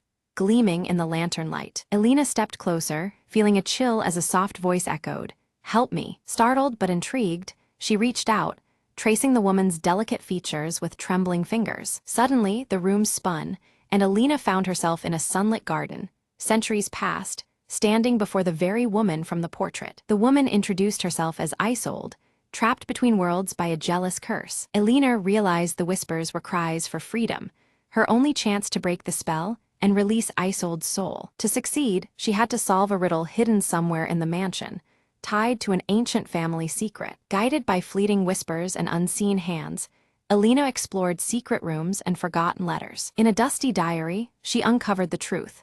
Isolde's love was betrayed, and jealousy bound her spirit to the painting. With a steady voice, Elena recited a passage from the diary, invoking the words of forgiveness and release. Light flooded the room as the portrait shimmered, Isolde's form slowly stepping out, free at last. "Thank you," Isolde whispered, her smile warm as she dissolved into a cascade of petals. The mansion sighed, the weight of centuries lifting in an instant. Elena stepped back into the present, the portrait now a simple painting of a serene garden. Outside, the villagers noticed the mansion's gloom had lifted, its mystery gently unraveled. Elena smiled, knowing some whispers carry the power to heal and set free.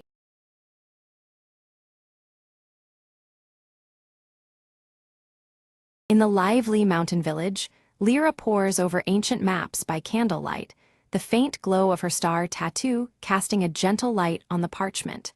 Her emerald eyes trace symbols, searching for clues hidden in the worn pages. Brahm arrives quietly, placing a small glowing crystal shard into Lyra's hand, urging her with a grave tone to seek the lost celestial compass before it falls into the wrong hands.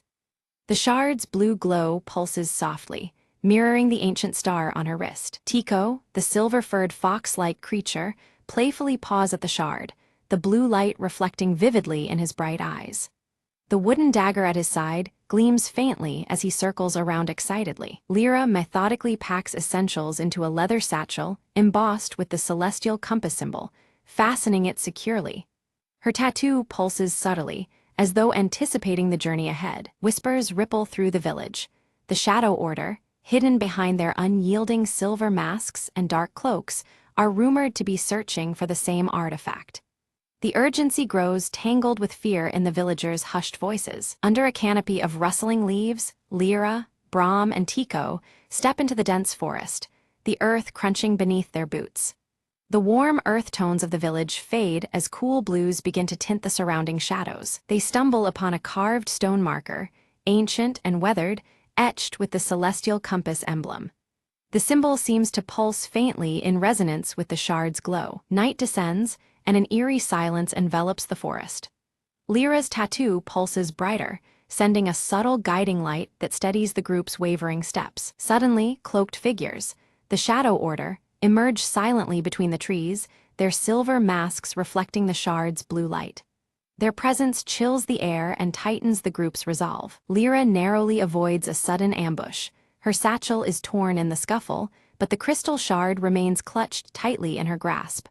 Heart pounding, she retreats into the shadows. Brahm quickly tends to a minor wound on Lyra's arm, his voice low and grave as he warns that the Order's desperation is growing dangerously close. The tension weighs heavily on them all. Tico's sharp nose twitches, detecting faint magical traces lingering in the thick forest air. He follows the scent confidently, sensing a trail that leads deeper into the unknown. They cross a rickety bridge spanning a misty ravine, shadows lurking just beneath the damp planks. Each step echoes ominously, the cold blue hues deepening the foreboding atmosphere. The group discovers ancient ruins covered in star motifs, with the compass symbol boldly carved into a stone altar at the center. The shard's glow intensifies, resonating with the ancient stone. Lyra carefully places the crystal shard on the altar. The ground trembles beneath them, and a hidden passageway yawns open, revealing a downward path shrouded in darkness. Descending cautiously, they find themselves inside a cavern alive with glowing crystals pulsating rhythmically like a heartbeat. The cool blue light bathes the chamber in an ethereal glow. Lyra feels a strange connection as her tattoo flares brightly. Drawn irresistibly, she reaches toward a central crystal sphere that seems to hum with ancient energy. Without warning, the Shadow Order blocks their exit, daggers drawn and gleaming menacingly in the flickering torchlight. Their masked faces reveal nothing but cold intent. Brahm steps forward to negotiate, offering his knowledge in exchange for the compass's power. The Order's silence and refusal make clear they will accept nothing less than total control. Taking advantage of the moment, Tico slips agilely between the masked figure's legs, sowing confusion and allowing the trio to slip away amidst the chaos. They flee deeper into the twisting cave, chased by shadows and the echo of relentless footsteps. The air grows colder, and their breath hangs in the silvery light. The path forks and Lyra hesitates, her tattoo's subtle glow pulling her toward the left tunnel. Trusting the ancient star's guidance, she leads the way with cautious hope. The group uncovers an ancient library carved into solid rock walls, filled with star charts and celestial texts that shimmer faintly under Lyra's touch. The compass symbol recurs on many scrolls and carvings. Lyra deciphers a prophecy foretelling the compass's power to align entire worlds, heightening the stakes of their quest. The ancient star on her wrist pulses urgently as she absorbs the weight of destiny. Suddenly, a cave-in blocks the path behind them, forcing the group forward into the unknown depths of the cavern.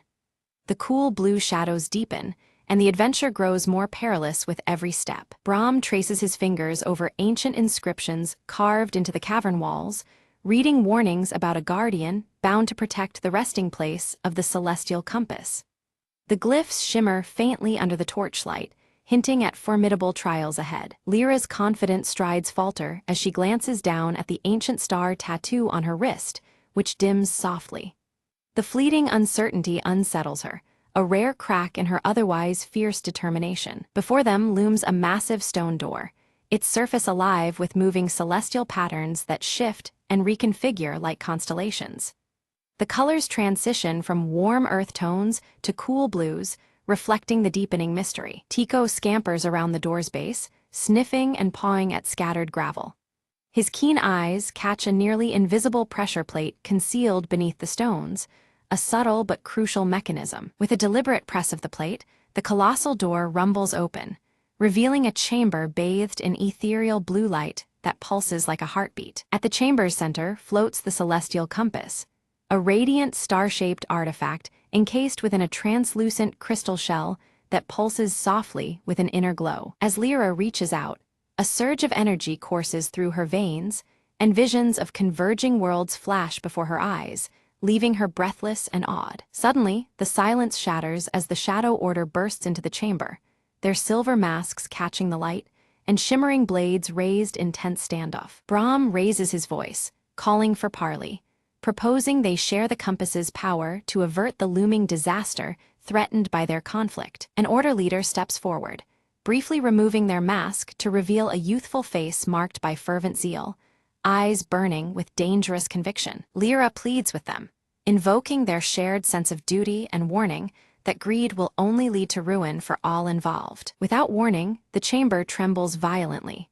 From the stardust above, a colossal celestial lion materializes, its body shimmering with cosmic energy as the Guardian awakens. The lion's mighty roar reverberates through the astrological ceiling, forcing the Shadow Order to scatter defensively amidst falling star fragments. Quickly, Lyra leads Brahm and Tico in dodging the Guardian's astral claws and swirling beams of starlight, their movements synchronized and desperate. Recognizing the compass's power harmonizes with the Guardian's essence, Lyra extends her hand, the ancient star on her wrist now glowing fiercely in response. The celestial lion pauses, then slowly lowers its majestic head, accepting Lyra's genuine intent and calming the chamber's chaos. The Shadow Order retreats, their respect for the Guardian's judgment clear though their vow to continue their pursuit remains unshaken. With reverence, Lyra claims the compass.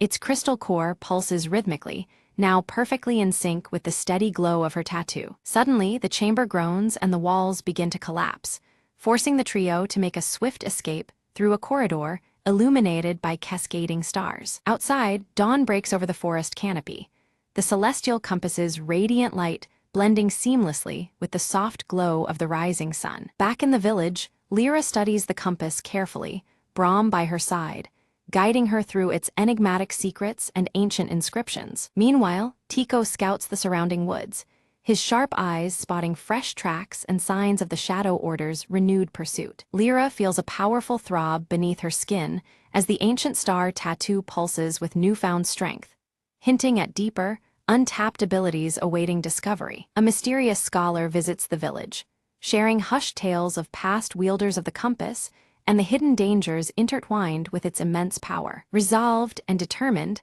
Lyra vows to protect the celestial compass, knowing full well that her journey and the challenges it holds have only just begun. Suddenly, the celestial compass pulses with radiant energy, casting a bright blue light that unveils a hidden map floating midair. The glowing symbols and lines shimmer as the map details points scattered across the heavens, previously invisible to Lyra's eyes. The mysterious map reveals locations of powerful celestial convergence points, each demanding urgent attention and intervention. Lyra senses that these sites are critical to balancing the cosmic forces and preventing looming chaos. Determined, Lyra seeks out allies who bear marks resembling her ancient star tattoo, discovering others chosen by fate. Their shared insignias hint at a larger destiny intertwined with the celestial compass and the mysteries they are about to face. With camaraderie forged, the group readies themselves for a voyage beyond their known world, guided steadfastly by the compass's radiant glow. Their preparations balance anticipation and solemn resolve as they brace for the unknown. Brahm offers his final counsel, urging Lyra to place trust not only in the celestial compass, but also in her own instincts and heart. His seasoned wisdom imbues her with confidence to face the challenges ahead. As the sun sets, Lyra and her newfound companions embark under a night sky adorned with shimmering star patterns. The cool blues of twilight mix with the compass's glow, marking the beginning of their epic journey. Navigating through surreal celestial storms and vast cosmic vistas, the compass guides their path unerringly. Each trial deepens their bond and understanding of the forces governing the stars. Lyra's ancient star tattoo pulses and blazes even brighter, a vivid sign of unity between her spirit and the celestial powers surrounding them.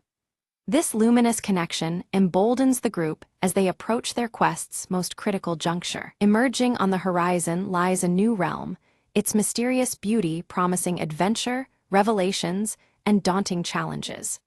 The blue tones of the landscape echo the compass's light, inviting exploration and discovery. Resolute and unwavering, Lyra stands clutching the celestial compass, ready to shape a fate intricately woven among the stars. Her journey culminates here, poised to influence the cosmic balance forever.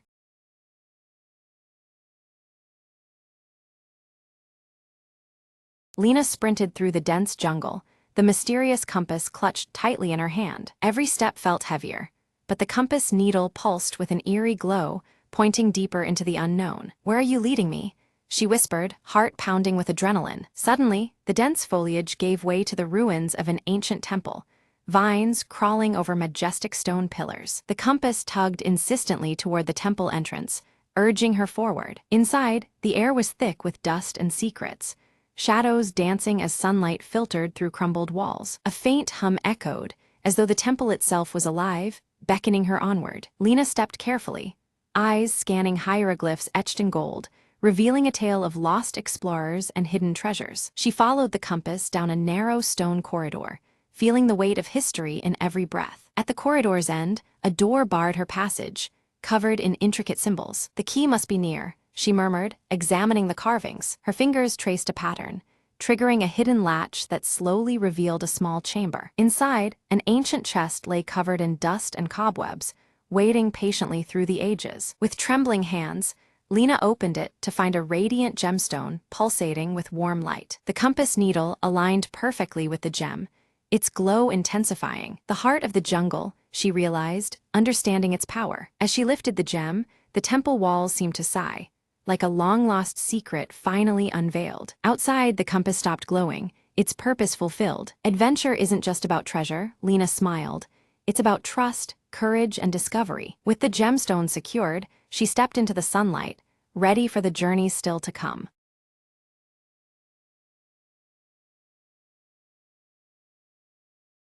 Mira sits quietly on a weathered park bench as golden leaves spiral down through the crisp autumn air. Her gaze lingers thoughtfully on the copper bracelet wrapped around her wrist, its intricate engravings catching the fading sunlight. Elias strolls along the path, his worn leather satchel slung casually over one shoulder. He stops briefly, watching the leaves fall with a soft, contemplative smile as if memories flutter alongside each one. Beneath the bench where Mira rests, something catches her eye, an old, folded letter, yellowed with age. She reaches down carefully, curiosity knitting her brows as she picks it up. Opening the letter, Mira reads the first few lines aloud, her expression tightening with concern. The elegant, looping handwriting hints at secrets hidden deep in the past. Elias approaches, drawn by her voice, and offers to help decipher the faded script. His gentle presence seems to ease the sudden tension surrounding the fragile paper. Leaning together over the letter, Mira and Elias share a quiet moment of connection, their eyes tracing the worn ink. Their mutual interest weaves them closer as the sounds of autumn swirl around. The letter alludes to a long-lost bond linked to an old textile shop once central to the town's life. The mention of thread and fabric stirs a mysterious resonance within them both. They decide to seek out the shop, hoping its walls might reveal forgotten chapters. The decision feels like stepping into a story stitched from time itself. Walking side by side, the streets shimmer with amber leaves swirling in gusts, as if nature itself guides their path through early autumn's embrace. Inside the textile shop's dusty interior, swaths of fabric hang heavy and layered. The scent of aged wool mingles with lavender, wrapping around them like a fragile tapestry. Behind the counter, pinned up with a rusty nail, hangs a faded photograph showing a younger Elias beside an elderly woman. The image hums with the weight of untold history. Mira notices a fabric pattern on a bolt nearby that mirrors the engraving on her copper bracelet. The delicate threads seem to echo the bracelet's story. Elias recognizes the design as a traditional family motif from decades ago, long embedded in their heritage. His voice thickens with nostalgia as memories unfold. Suddenly, a chill wind and soft rain begin tapping against the shop's windows, sealing them in this moment of discovery. The storm outside heightens their focus on the mystery at hand. Mira tightens her clutch on the copper bracelet, feeling as though the threads of history are pulling her deeper. The bracelet's weight becomes a tangible link to stories yet unraveling. Elias recalls tales from his grandmother about the workshop's sudden closure one autumn long past. Her voice echoes in his mind, filled with warnings and lost promises. With care, they pry open a hidden drawer beneath the counter, uncovering scraps of faded fabric and more fragile letters. The fragments feel like pieces of a forgotten puzzle. One letter reveals a solemn vow to protect a secret about a special thread carefully woven into the shop's fabrics. The promise hints at deeper meanings sewn between the stitches. Together, Mira and Elias try to piece together forgotten memories and the collected relics. The task is daunting, but their shared curiosity fuels their determination. Suddenly, a creak pierces the silence as the floorboard beneath them shifts. Startled, they freeze, sensing the house itself responding to their probing. Beneath the loosened board lies an old wooden box, its surface worn but sturdy. Inside rests a delicate embroidered pouch, its fine stitches shimmering under the dim light. Mira opens the pouch with reverence, revealing a spool of golden thread accompanied by a faded note. The thread glows faintly, as if holding a secret of its own. The note explains that the golden thread symbolizes connection and resilience, binding people through shared stories and trials. The words seem to breathe life into the fragile fiber. Elias shares family lore about the thread's power to protect and unite those who possess it. His voice carries the weight of generations who believed in its strength. Mira examines the golden thread alongside her copper bracelet's engraving once more, searching for patterns that intertwine their meanings. The mystery deepens, stitched tightly around their intertwined fates. Mira and Elias decided to visit her grandmother's house, hoping to uncover more hidden clues about their intertwined pasts. The air was crisp with early autumn, leaves swirling quietly around the doorstep as they stepped inside. Inside, Mira's gaze was drawn to a faded quilt draped over a chair, its fabric soft and worn. Stitched into it was the same intricate golden thread pattern they had seen before, connecting past and present through delicate textile art. Elias carefully opened a nearby sketchbook filled with early textile designs entwined with handwritten letters. The pages revealed a seamless blend of artistry and emotion, hinting at stories embedded in every drawn thread. Suddenly, a storm began to rage outside, rain pelting the windows and leaves thrashing in the wind. The tempest added a somber urgency to their quest, echoing the tension woven throughout their discoveries. Mira read aloud a passage from one of the old letters, words speaking of hope and perseverance through hardship. The sentiment felt alive, a guiding force threaded deeply within their ancestors' work. It became clear that the story they were unpacking was far more than a mere family history. It was a testament to endurance, a narrative of resilience stitching generations together. They set about recreating the quilt, gently threading golden spool through the fabric with care and reverence. Each stitch seemed to honor the legacy passed down through time. As they worked beneath the soft lamplight, their conversations grew warmer, petals of memories unfolding between tales of personal struggles and shared hopes. Textures of thread and fabric mirrored their growing connection. Elias confided his fear of losing memory and legacy, his voice steady but tinged with vulnerability. The worn leather satchel at his side seemed to carry more than just belongings. It held fragments of time itself. Mira, in turn, admitted her struggles with feeling disconnected from her past, the copper bracelet on her wrist gleaming softly. Their honest words wove a new closeness into the fabric of the evening. Slowly, the quilt took shape, each stitch a symbol of rebuilding the bond between them. The patterns of golden thread became emblems of repair, and hope layered over falling leaves and fading light. A sudden knock at the door startled them, revealing a neighbor who offered a key to the town's archives.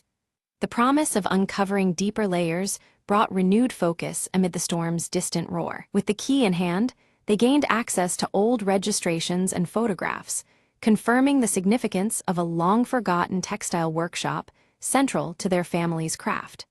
Time seemed to fold around the pages they turned. Among the dusty documents, they discovered a ledger detailing commissions made over many years, each entry punctuated with notes and dates. The archive breathed life into the silent threads connecting their heritage. One entry stood out, a special order described with golden thread, matching the patterns stitched into their quilt. The record suggested a deliberate and meaningful collaboration long before their time. Mira and Elias realized their families had once worked together, their alliance a secret bond sealed by the shared craft of thread and fabric.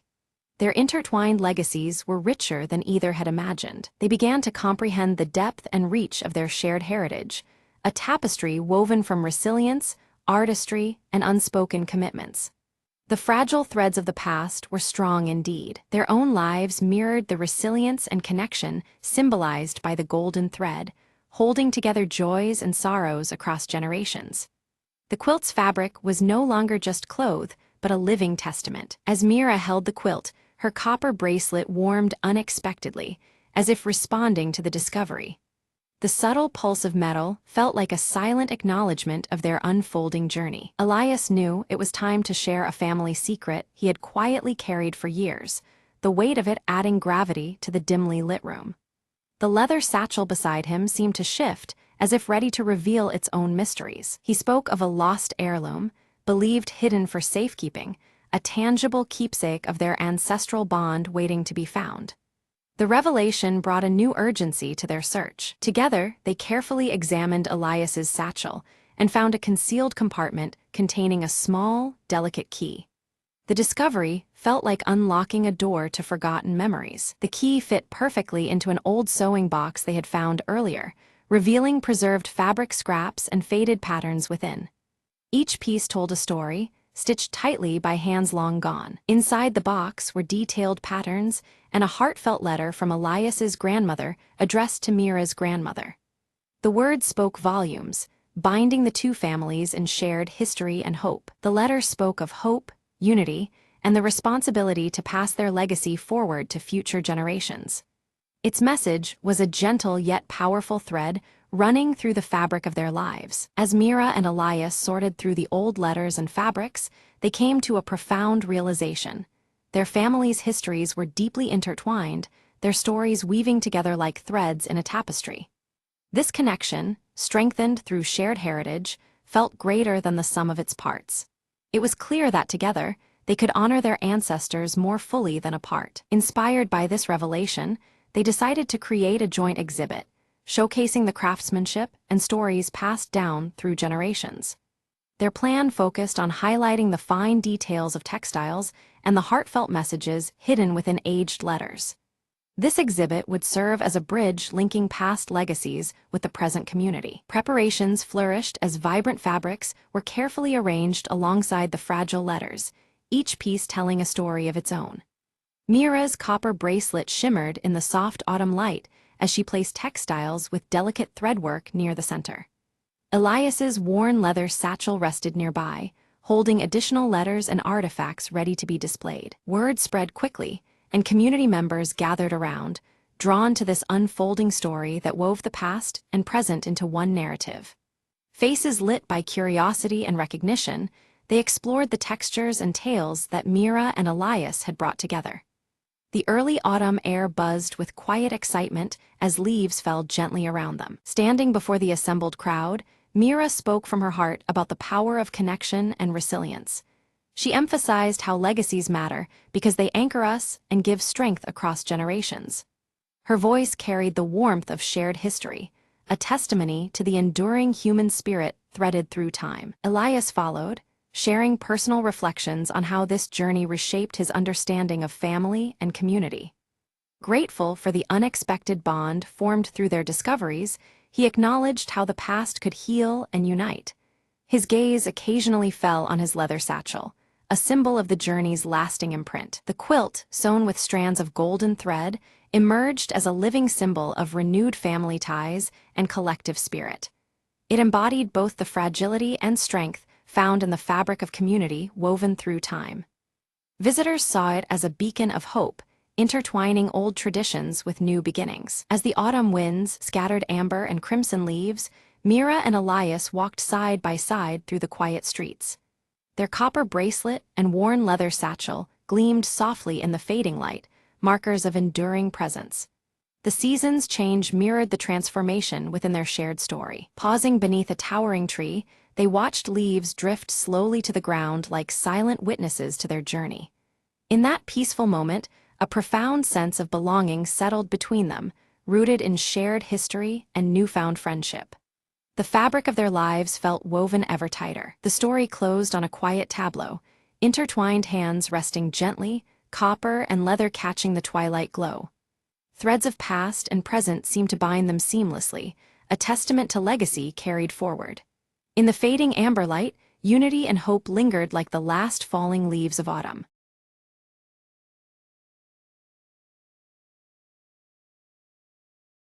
In a cramped apartment bathed in the flickering glow of neon lights, Lyra crouched over a glowing terminal, her fingers flying across the cracked holographic screen. Wires tangled around her like vines, while streams of encrypted data pulsed rhythmically on every monitor. From a shadowed doorway, Cade stood tense, his tall silhouette barely illuminated by the neon buzz outside. His cybernetic left arm twitched subtly, muscles ready to spring into action at the slightest threat. Suddenly, Lyra's console flashed an urgent alert. Unauthorized access detected dangerously close to their location. The glitching data streams seemed to ripple with alarm as she absorbed the warning. Outside, the streets were alive with neon signs flickering erratically, while a mysterious encrypted drone hovered silently overhead, its sensors scanning for any hint of forbidden activity. Without hesitation, Lyra yanked her data jack from the terminal, silver-streaked hair pulled back tightly to avoid distraction as she prepared for what came next. The room thrummed with a tense urgency as her blue eyes darted to Cade. Cade's voice was low but firm, urging them to move quickly. The drone's advanced tracing capabilities made lingering a grave risk that could jeopardize their entire mission. Every second counted now. Flickering images from the past flashed across Lyra's mind. Dangerous missions and close calls because of her relentless quest to find Nexus, a lost AI rumored to hold secrets powerful enough to change their world. Orin appeared suddenly as a hologram, his auburn hair catching the skewed light, face lined with worry. He warned them with a cautious tone that corporate hunters were closing in faster than anticipated, their pursuers relentless. On the table, an old mechanical watch clicked softly, its engravings worn but familiar, a link to Lyra's missing brother whose disappearance was shrouded in mystery. It was an anchor amid chaos. Clutching the watch tightly, Lyra's resolve hardened as the neon-lit rain pulsed against the windowpane, echoing the storm brewing outside and within her heart. They mapped out a daring infiltration into a towering corporate data hub, understanding the grave risks involved. Every step had to be precise to avoid detection and secure Nexus's freedom. Lyra slid her data jack into a concealed port along the wall, fingers deftly prepping to breach layered security systems that guarded the corporation's darkest secrets. Her screen flickered with complex code. Meanwhile, Cade ran diagnostics on his cybernetic arm, the systems humming quietly as he scanned the perimeter for patrolling drones, each a potential threat waiting in the shadows. Oren's hologram flickered intermittently, his cautious voice cautioning patience and careful timing, reminding them how unpredictable corporate security had become in recent days. Outside their hold, the cityscape glowed with an ominous hue neon lights casting elongated shadows, an unsettling reminder of the deadly stakes surrounding their mission. Lyra slipped silently past laser grids, her fingers dancing rapidly over the console to decrypt firewalls layered in complex algorithms, each successful bypass painting a fragile path deeper inside. Cade struck swiftly when a security drone approached, disabling it with a precise pulse blast from his cybernetic arm, metal sparks raining softly as it fell silent. Suddenly, a rogue power surge sent holographic screens glitching wildly, jeopardizing their stealth as data fractured and flickered erratically around them, threatening to expose their position. Oren, ever the strategist, directed them to enact an emergency reroute through cramped maintenance shafts, where shadows and discarded cables might conceal their hurried passage. Inside the narrow corridors, signs of past intruders caught their attention. Discarded tech fragments and faint footprints told a story of failed attempts and dangers ahead. Lyra's heart skipped as she found a data chip engraved with her brother's initials, a chilling reminder of how deeply personal this mission had become and how far she was willing to go. An alarm shattered the tense silence, piercing through the corridors.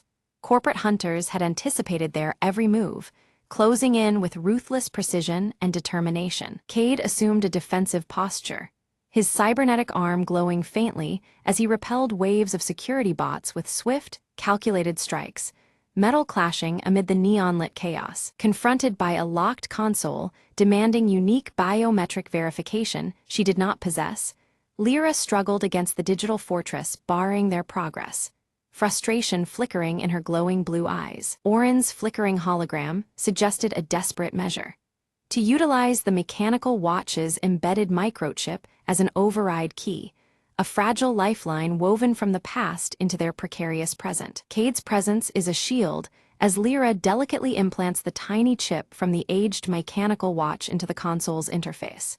His cybernetic arm tenses, eyes scanning every corner, ready for any threat, while flickering neon lights cast shadows over his sharp features. The console hums and accepts the chip, but abruptly, an alarm blares and the facility initiates a lockdown protocol.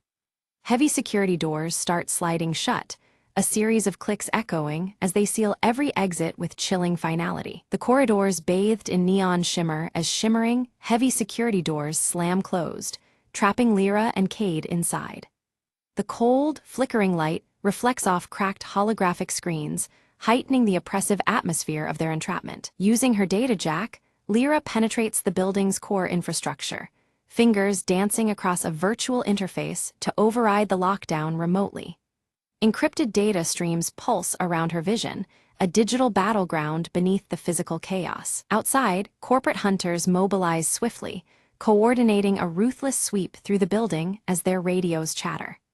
The echo of their boots grows closer, a deadly flush operation converging on Lyra and Cade's position. Suddenly, the lights cut out, plunging the corridors into darkness save for the eerie glow of emergency LEDs.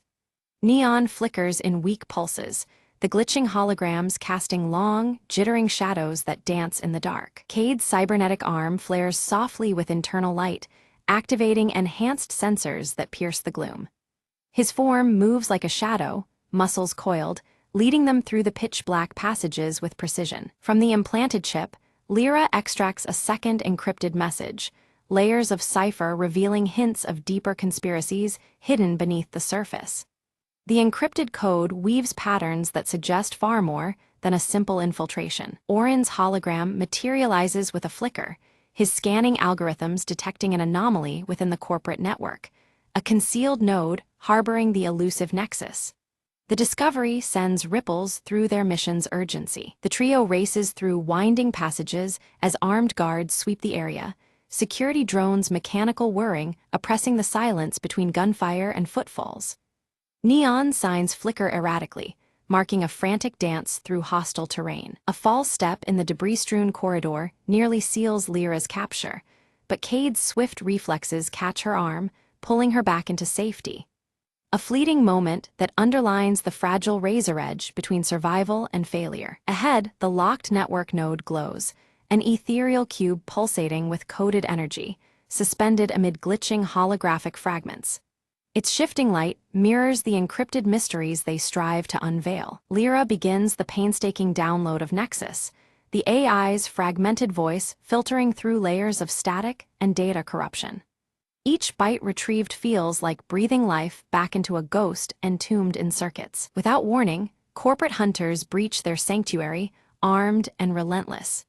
The team braces for a desperate stand to protect both the download and their lives within the crumbling fortress. Cade fights with brutal efficiency, his cybernetic arm delivering precise blows while absorbing minor damage. His defense buys precious moments, a wall of defiance shielding Lyra as she works. Lyra's download slows alarmingly as a corrupted firewall materializes, its digital tendrils throttling the data flow. The system's defense appears almost alive, a venomous barrier threatening to sever their vital connection. Orin hacks remotely, weaving through the virtual battlefield to counter the firewall's decay. His voice crackles with urgency, warning Lyra of escalating system instability as the network threatens to collapse around them. The mechanical watch begins to resonate with an ancient energy. Its worn engravings unlock hidden pathways in the system's code.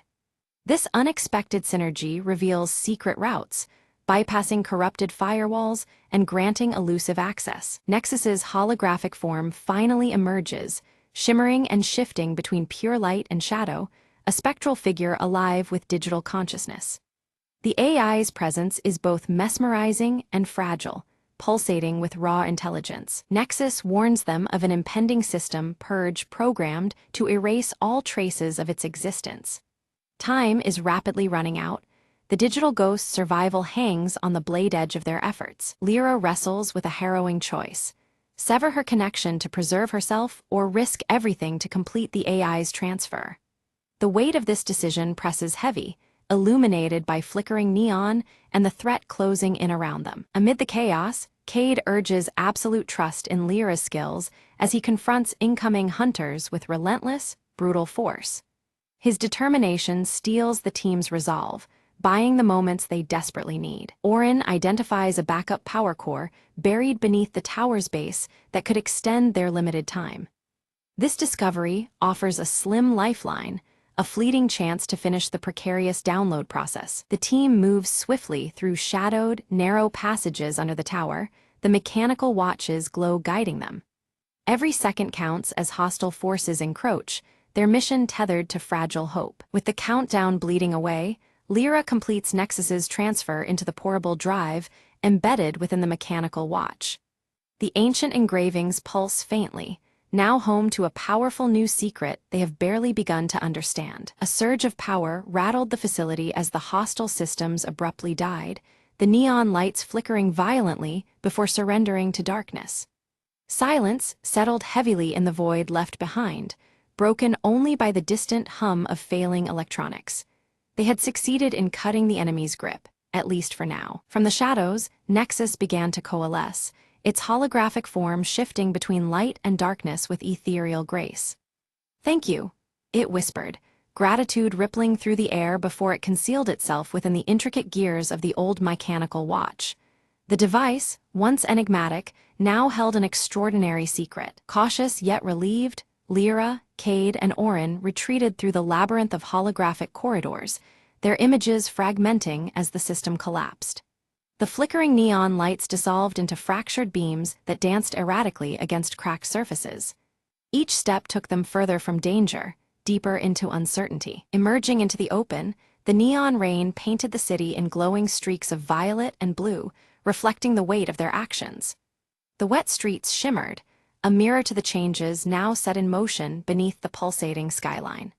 A silent vow lingered in the cold air, promising a new dawn born from their defiance. Lyra held the mechanical watch close, fingertips tracing its worn engravings as a subtle pulse throbbed beneath the metal casing.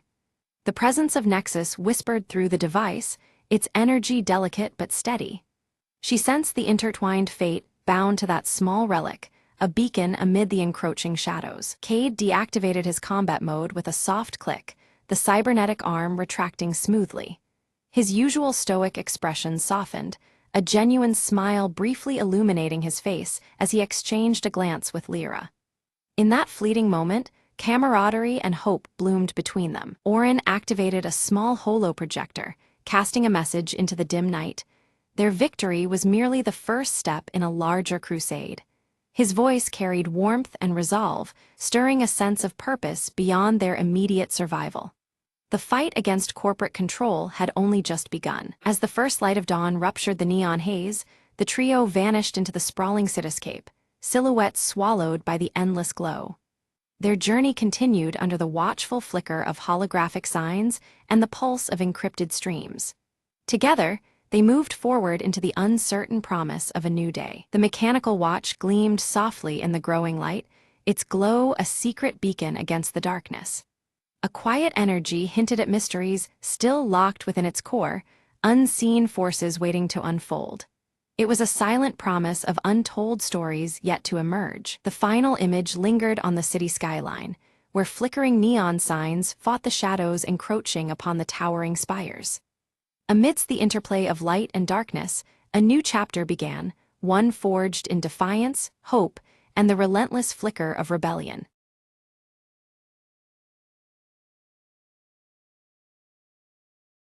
Lyra moves carefully through the desolate cityscape, ashes swirling around her silver-streaked hair as she clutches the cracked compass her mother once owned. The ruins around her whisper stories of a forgotten past, the flickering embers of distant fires casting long shadows. From behind a collapsed building, Merck's scarred face emerges, his weathered cloak blending with the grayness of the crumbled surroundings. His steady amber gaze watches Lyra silently, weighing the dangers that lie ahead. Tala slips through the ruined streets, her piercing blue eyes scanning every corner with razor focus. Silent as the drifting ashes, she moves like a ghost, alert for unseen threats in the broken world. At the shattered fountain, Lyra meets Merck, their eyes meeting in a tense nod of acknowledgement. The mechanical raven on Lyra's shoulder flickers its rusty wings, its soft clicks echoing faintly amid the desolation. Lyra unfolds the faded map, trembling fingers tracing a precarious route toward a safe haven marked long ago. Merck watches thoughtfully, the weight of their uncertain path heavy between them. A distant rumble shakes the cracked streets as dust falls from shattered windows. A massive convoy of scavengers, armed and ruthless, approaches, casting long, ominous shadows over the ruins. Quickly, the trio smothers their small campfire, smudging the glowing embers as the scavengers' silhouettes stretch closer. The fragile warmth and light vanish, swallowed by the encroaching menace. Tala catches sight of the scavenger leader, a towering figure wielding a crude spear. With a swift, silent gesture, she signals danger, her piercing blue eyes fierce as the shadows tighten. Lyra clutches the cracked compass tightly, her gaze stealing against the gray sky. Determined, she vows to protect the map's secret at all costs, knowing it could mean salvation or destruction. Merck loads his improvised crossbow, every motion practiced but tense.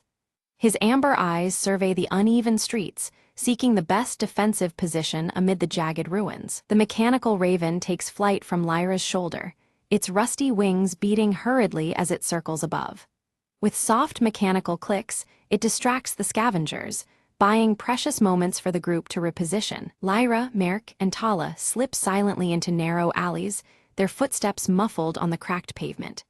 Shadows of ruins envelop them as they evade the scavengers' ever-closer patrols. Suddenly, a clatter breaks the silence. A loose metal pipe tumbles wildly across the ground. The group freezes, hearts pounding as scavengers turn sharply toward their trail, voices rough and rising. The scavengers spread out aggressively, scouring the ruins with echoing shouts that bounce off cracked walls. The air thickens with tension, dust swirling like whispers of danger. In a hushed tone, Lyra whispers of the map's secret, a rumored haven with untouched resources that could change everything. But now, with predators closing in, that secret is at grave risk. To confuse their pursuers, the group briefly splits, each taking shadowed paths through narrow passages. Tala leads with swift, silent movements, a ghost weaving through the remnants of the old world. Merk narrowly escapes a deadly encounter, ducking behind collapsed rubble just as a scavenger's spear shatters stone inches away. His breath hitches, the close call fueling his resolve. Guided by the cracked compass, Lyra finds the entrance to an underground tunnel faintly marked on the faded map. The promise of shelter hides beneath the ruined city's surface. As the group regroups at the tunnel's mouth, the mechanical raven emits a sharp, warning click. The scavengers are closing in fast, their harsh voices growing nearer, echoing across the desolation. Inside the tunnel, the trio navigates dim, crumbling corridors filled with dust and stale memories. The flickers of faint light reveal relics of a lost world mingling hope with decay. Suddenly, the passage collapses behind them with a thunderous crash, sealing the scavengers outside, but blocking their escape. The heavy silence that follows tightens like a cage around them. Soft green bioluminescent fungi cast an eerie glow along the underground path, illuminating forgotten life that persists beneath the ruinous earth. The delicate light dances on worn metallic relics scattered by time. Tensions flare as dwindling supplies press heavily. Merk shares stories of the world before, voices low and steady. Around a smoldering shard of fire, flickers of hope ignite in the darkness. A hidden door creaks open silently on the tunnel wall, revealing symbols that match those on the map. A tentative beacon of hope advances, the promise of discovery barely contained in the still air. Within the chamber, ancient machinery hums faintly, its brittle data cubes glowing with a partial preservation by time. The air pulses with forgotten knowledge, fragile and flickering like the fires outside. Lyra studies the intricate symbols carved into the chamber walls, her fingers tracing the faded markings. She realizes they describe the safe haven not just as a refuge, but as a naturally sealed vault that once contained a devastating experiment gone wrong. The clues hint that the sanctuary's safety comes with a hidden danger lurking beneath the surface. Without warning, ancient machinery sputters to life, sparks cascading as a spectral blue light floods the underground chamber. The mechanical raven emits a sharp clicking sound, its eyes reflecting the eerie glow. Shadows twist and dance as long-dormant defenses awaken with a mechanical groan. Alarms clang and whir as mechanical defenses surge forward, energy pulses streaking through the air. Merk ducks behind a shattered pillar while Tala dives aside, narrowly avoiding a shifting wall. Lyra clutches her cracked compass, eyes scanning rapidly for a safe path amidst the chaos. Tala's quick fingers find a hidden switch concealed beneath rusted panels. With a click, the relentless machinery ceases, the hum of power fading into silence. A newly revealed passage yawns open deeper into the vault, promising answers but demanding courage. Carefully, they descend into a cavernous vault where ancient technology hums softly. Rows of preserved seed banks stand alongside water filtration units, and at the vault's heart, a pulsating energy core glows steady blue. The remnants of a lost world offer fragile hope amid the ruins. Hope flickers in Lyra's eyes, but her gaze lingers on cryptic warnings etched into the machinery's surface. The inscriptions speak of contamination risks, remnants of a toxic past that could poison the sanctuary itself. The delicate balance between salvation and danger weighs heavily on them all. Merk crouches by the energy core, inspecting glowing conduits and faded schematics. Despite his rugged experience, the complexity baffles him as he puzzles over methods to safely harness its power above ground. The weight of survival presses down as he considers the risks and rewards. Suddenly, a distant tremor shakes the vault, dust falling from overhead beams. An explosion echoes from above. Scavengers have discovered an alternate entrance. Tension spikes as the fragile silence shatters. The mechanical raven squawks loudly, taking flight in frantic loops overhead. Its metallic wings catch the blue light as it circles wildly. Lyra tenses, signaling the group to prepare for an approaching confrontation at the sanctuary's threshold. Outside the heavy vault doors, shadows clash with flashes of sparking metal. Makeshift weapons swing, and the air fills with the harsh sounds of struggle. Each side fights fiercely, a desperate battle for control over the precious safe haven. Lyra steps into the fray, her voice steady as she negotiates with the scavenger leader. She offers a tentative truce, emphasizing their shared need to survive the harsh ash-covered world. The fragile hope of cooperation hangs in the balance. The leader derides her proposal but falters, revealing a secret: an injured child dependent on the sanctuary's clean water.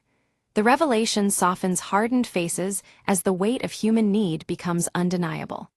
A crack opens in the cold veneer of conflict. Moved by compassion, Lyra offers an alliance to protect the sanctuary together, promising fair sharing of resources. The fragile pact reshapes their purpose from rivalry to cooperation. Trust begins to grow amidst the flickering fires around them. Merk and Tala exchange cautious looks, nodding their agreement. They begin to organize defenses but signal readiness to work alongside former enemies. The alliance, delicate yet necessary, promises a tenuous peace in a brutal world. Together, both groups reinforce barricades with salvaged metal and ancient tech revived from the ruins. Sparks fly as tools meet rusted surfaces, strengthening their hold against external threats. The mechanical raven perches quietly, watching the cooperative effort unfold. As negotiation deepens, stories of loss and survival emerge from both sides. Shared pain and resilience create a fragile human bond that transcends the ashen wasteland. Flickering fires cast long shadows on faces aged and hopeful alike. Night descends, and Lyra gazes at the mechanical raven now perched silently on her shoulder. Its mechanical clicks slow, seeming almost reflective in the dancing firelight. The sanctuary breathes quietly, a momentary peace beneath a bleak horizon. Suddenly, an alarm shreds the calm. Unknown intruders breach a secondary entrance. The group snaps to action, tension coiling tight as danger returns. Flickering blue lights flash urgent warnings across the chamber walls. They engage fiercely, moving with coordinated precision honed in practice. Energy pulses and shadows intertwine as they repel the unexpected attack. Each member plays a vital role in defending their fragile sanctuary. As dawn breaks, intruders retreat, leaving behind ominous clues, signs of a larger threat looming beyond the ruins. The fragile sanctuary may be only the first battleground in a wider conflict. The ash-filled air carries a new, heavier weight of uncertainty. Lyra studies the evidence, her green eyes narrowing in thought. The sanctuary might be a beacon drawing dangers as surely as it attracts hope. Their fight for survival is part of something far greater than they had imagined. Resolute, they decide to activate the energy core fully, sending a signal into the desolate skies. The machinery awakens with a roar, pulsing rhythmic light outward like a call for aid. Each pulse echoes their hope and their warning across the ash-choked horizon. The vault brightens as the energy core hums at full power, ancient tech alive once more. Pulses ripple through the atmosphere, reaching far beyond the sanctuary walls. Their beacon is both a promise and a challenge to the world outside. In the desolate distance, faint figures respond, trekking steadily toward the glowing light. Their silhouettes cut through the ash haze, bringing fresh hope and the unanswered questions of new arrivals. The wasteland stirs with renewed possibility. Lyra, Merk, and Tala prepare to meet the newcomers, hearts steady but wary. The sanctuary's fate now entwines with these fresh faces, their uncertain futures bound by fragile trust. The ashen horizon promises challenges ahead, but also a chance to rebuild together. The newcomers gather in the dimly lit shelter, their eyes reflecting the flickering firelight.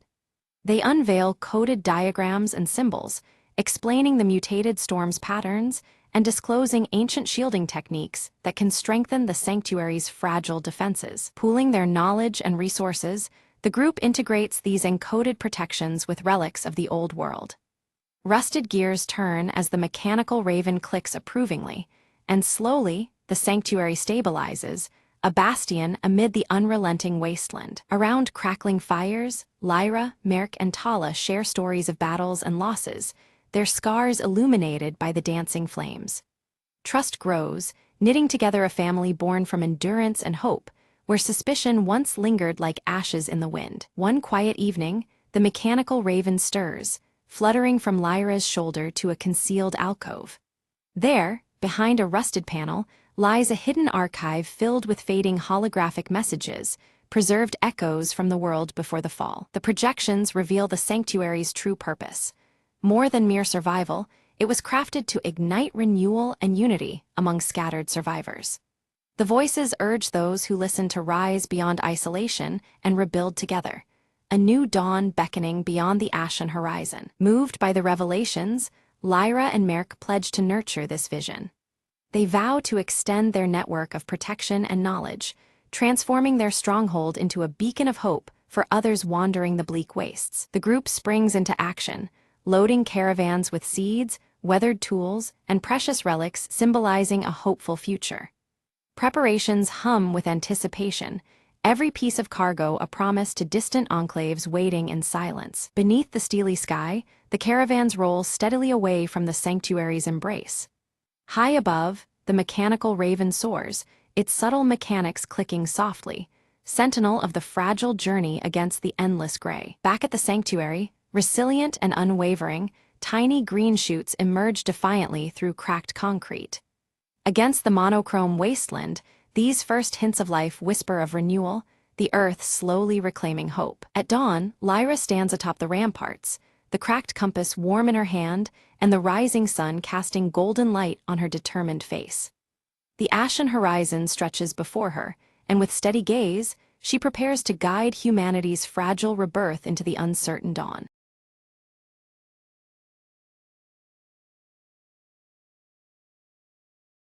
The world had fallen silent, save for the whispers of wind among ruins. Ilara climbed the cracked wall of the old library, eyes scanning the horizon. In a sky once vibrant, gray clouds now held only ash and sorrow. Her only companion, a rusted drone named K2, buzzed softly at her side. Another day, another shadow, she murmured, gripping a faded map. They ventured beyond the city's skeletal remains, seeking seeds of life. Fields of twisted metal and splintered wood stretched endlessly. Hope was scarce, but Ilara's hands trembled with determination. K2 beeped sharply, detecting faint signals buried beneath rubble. They uncovered a buried greenhouse, surprisingly intact, a sanctuary of green. Inside, shoots of verdant plants clawed toward fractured glass ceilings. Ilara knelt, brushing the earth from a sprouting leaf, a miracle in decay. Life finds a way. K2's voice crackled with optimism. They worked through days and nights, nurturing the fragile garden of rebirth. As plants flourished, a distant storm began to cleanse the ash-filled air. Neighbors emerged,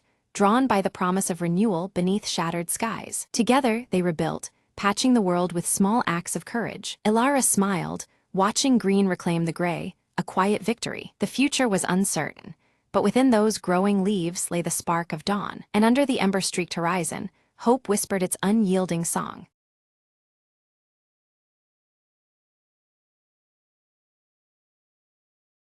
The sky split silently just after midnight, casting a pale glow over the deserted city streets. Lena's fingers trembled as she adjusted the settings on the quantum scanner, her breath shallow with anticipation. If these readings are right, she murmured, we're staring at a rift in space-time itself. The device buzzed, emitting a steady hum that resonated through the hollow chamber where Lena worked. Suddenly, a ripple shimmered in the air, a translucent tear revealing glimpses of a parallel world. She leaned closer, eyes wide, watching shadows dance across the surface, foreign yet familiar. It's like looking into a pond reflecting another life, the voice behind her whispered. Startled, Lena turned to see her colleague, Mark, illuminated by the eerie light from the rift. This changes everything, Mark said, his voice filled with awe and fear. Without warning, a figure stepped through, unstable but unmistakably human. Lena reached out, heart pounding as the stranger's hand met hers, a bridge between realities. "We don't have much time," the visitor warned.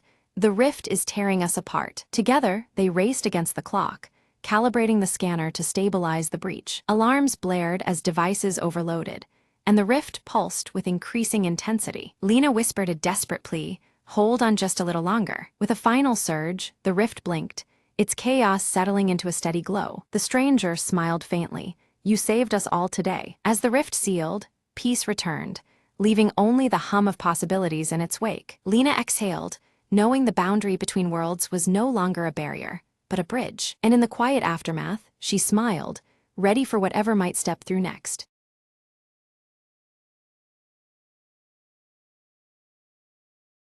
Under a deep indigo sky embroidered with twinkling stars, Eris stands quietly, her silver hair catching the soft, celestial light.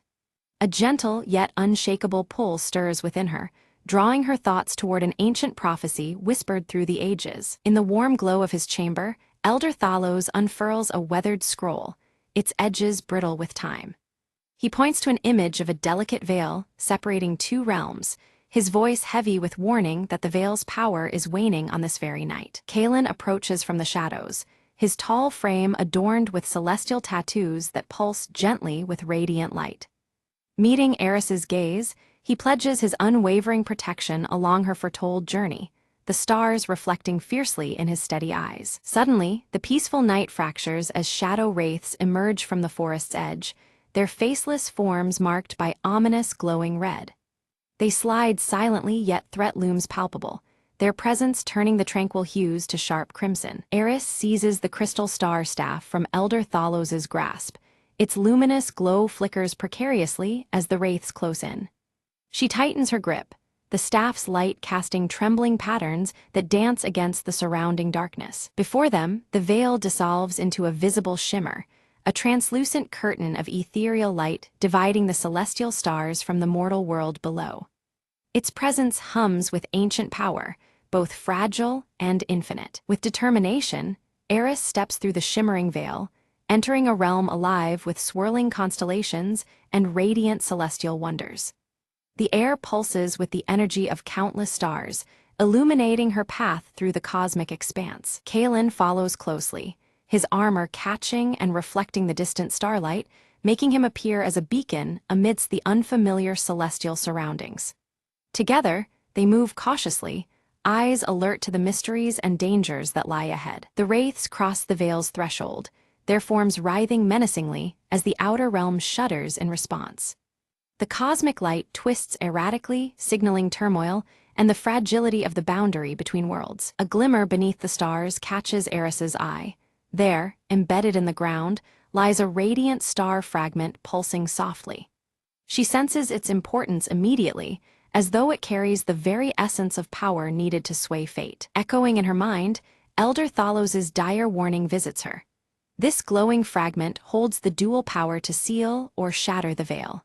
Its fate now rests uncertain in her hands, burdening her with grave responsibility. Raising the star fragment, Eris feels her violet eyes flare with intensified light, a ripple coursing through the starry realm in resonance. The energy around her vibrates, responding to the fragment's awakening force. Kalen's vigilance sharpens as a wraith lunges toward them. He conjures a shield of brilliant celestial light, intercepting the strike. His tattoos blaze brighter, the shield's radiance momentarily pushing back the encroaching darkness. The veil flickers violently in response to the clash, trembling as if on the brink of rupture. Unseen forces strain against the fabric of the boundary, threatening to unravel the divide between worlds. Eris's heart tightens with realization. Her choice now carries the fate of both realms. Hesitation grips her, weighed down by the rising stakes and the uncertain consequences of her decision. The wraiths close in, surrounding Eris and Kalen with unnerving certainty.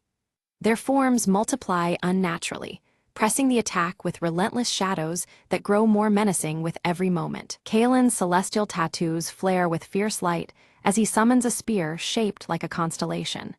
With swift precision, he strikes back against the unseen enemy, the spear glowing brightly as it swings through the air. Drawing upon the star fragment's potent energy, Eris projects beams of shimmering light that sear through encroaching darkness.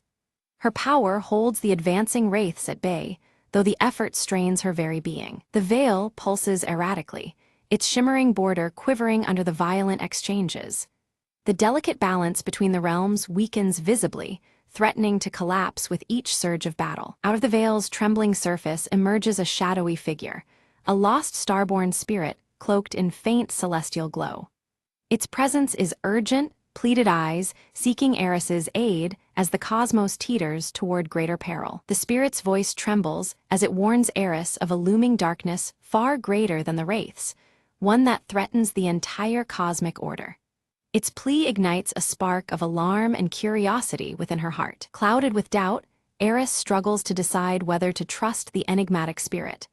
A deeper mystery seems to unfold around them, shifting the very fabric of their understanding. Momentarily, the wraiths withdraw, retreating into shadows to gather strength.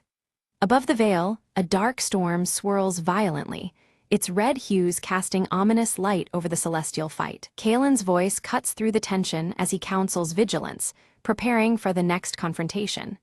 His tattoos flicker nervously, a reflection of the looming threat awaiting their resolve. The Starborn spirit reveals the existence of a hidden celestial forge, a place of ancient power pivotal to restoring balance to the veil.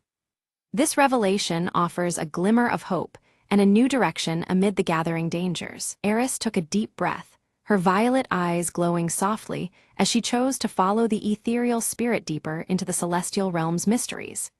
Each step felt lighter yet filled with the weight of destiny, the shimmering stars above guiding her into the unknown. Around them, the stars shifted and realigned, forming new constellations unfamiliar yet beckoning.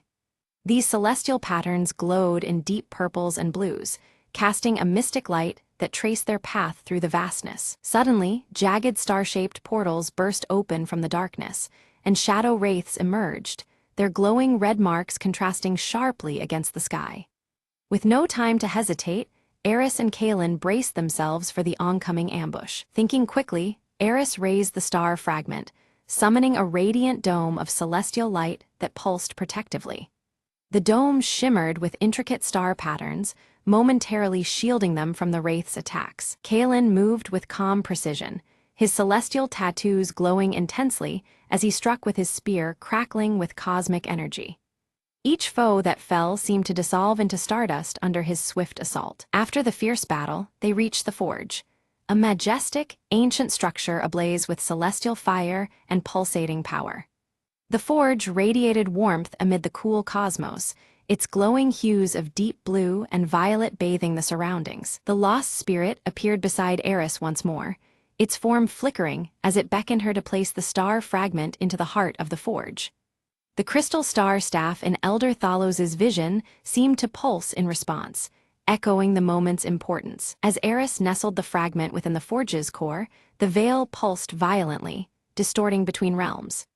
A shadowy rift tore open, releasing a massive dark entity whose form seemed to consume the very stars themselves. The entity's presence snuffed out nearby stars, replacing their celestial light with an encroaching cold void. The cosmic balance teetered as the surrounding space shifted to ominous red tones reflecting the danger. Kaelin stepped forward, his celestial tattoos dimming as he confronted the dark force, but his cosmic energy struggled against its overwhelming shadowy power. His strikes rang hollow as the entity absorbed the light around them. In the chaos, Eris felt a sudden, calming voice echo within her mind. It was Elder Thalos urging her to awaken the starborn heritage that lay dormant. Her eyes flared brighter, feelings intertwining with an ancient power waiting to emerge. Focusing deeply, Eris's celestial tattoos ignited in a brilliant cascade of violet and silver light, her energy surging through her veins like a river of stars. The glow expanded outward, illuminating the battlefield with intensity. Drawing strength from the vast starry sky, she channeled their combined energy into a radiant force that pushed back the persistent darkness engulfing them. The cosmic clash shook the celestial realm, stars twinkling in defiance. The dark entity shrieked, its form shattering as fragments dissolved into sparkling star dust and faint glimmers of fading light. The oppressive cold ebbed, replaced by a renewed warmth spreading through the realm. With the threat quelled, the veil mended, Its shimmering, translucent curtain stabilized, winking with renewed celestial light as it bridged the intertwined realms once more. Peace seemed momentarily restored under the twinkling universe. The lost spirit smiled gratefully, its shape becoming one with a newly formed constellation that shone peacefully in the night sky. Freed at last, it became a beacon, a guide among the stars for future travelers. Eris and Kaelin shared a glance filled with relief and understanding, the ordeal forging a deeper bond between them, their glowing eyes reflecting unspoken promises. Together, they breathed in the calm after the storm, ready for what might come. The once vibrant forge began to dim, its celestial fires waning as its purpose concluded, but a faint glowing sigil emerged on Eris's palm. The mark pulsed softly, a subtle reminder of the power now intertwined with her fate. Setting off on their journey back, the stars lit their warm path, the celestial realm responding with peaceful hues of blue and purple. Their steps were steady, illuminated by the gentle cosmic energy surrounding them. The night sky settled into a tranquil canvas, revealing a universe delicately balanced between light and shadow. It spoke of calm, but also whispered that the equilibrium remained fragile and ever-changing. Beneath the veil, Elder Thalos awaited their return, his eyes gleaming with newfound respect and renewed hope. The crystal star atop his staff glowed steadily, a sign that destiny's wheels continued turning. Eris recounted the saga of the Forge and the Starborn spirit, the ancient prophecy held within the scroll now fulfilled. Her voice carried weight, weaving together fact and fate beneath the watchful gaze of the stars. Kaelin knelt beside her, devotion clear as he pledged to remain at her side beyond the looming horizon. His vow resonated quietly, binding him to the path ahead and to Eris's luminous journey. The cosmic sigil on Eris's palm pulsed faintly, an omen of trials yet to come, hinting at shadows lurking beyond the restored balance. Its gentle glow reminded them both that vigilance must be constant. Together, they prepared to guard the veil vigilantly, fully aware that though order was restored, the balance remained delicate. Their intertwined destinies and shared resolve set the stage for all that awaited beyond the stars. Eris traced her fingers over the sigil, feeling a surge of light pulsing beneath her skin. Suddenly, visions blossomed before her eyes, stars that had yet to grace the night sky, twinkling with ancient promise. This celestial guidance pointed her toward the path she must take next, intertwining fate and hope. A subtle disturbance rippled through the cosmos, a tremor of imbalance Eris could almost hear. Her glowing violet eyes narrowed in concern as she felt the celestial harmony falter in a distant corner, warning of shadows stirring beyond her sight. An unseen threat was creeping closer, wrapped in the dark tones of danger. Kaelin moved with a focused intensity beneath the deep purple night, his celestial tattoos shimmering brighter with each controlled breath. With every strike and parry, he channeled the cosmic energy into his armor, mastering its glowing power. His renewed purpose was clear, to stand as an unyielding guardian in the coming storm. Beneath the vast night sky, Elder Thalos wove intricate wards around the shimmering veil, his staff's crystal star blazing with unwavering light. Threads of starlight intertwined with his spells, fortifying the barrier that balanced fate's delicate weave. The wards pulsed softly, a luminous promise of protection amid encroaching darkness. The veil itself shimmered softly in the nocturnal hues, casting a radiant beacon into the heavens. Around it, other starborn souls began to gather, drawn by its luminous refuge. Their forms shimmered faintly as they found solace beneath the veil's protective embrace, a sanctuary amidst the cosmic expanse. Under the open night sky, Eris sat cross-legged, her gaze steady and serene. Her violet eyes glowed gently, a quiet power radiating from within as she meditated on the stars' silent wisdom.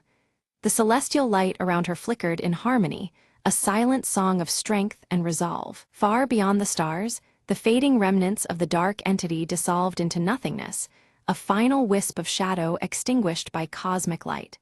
The red marks that once bled through the darkness vanished, restoring balance to the celestial tapestry.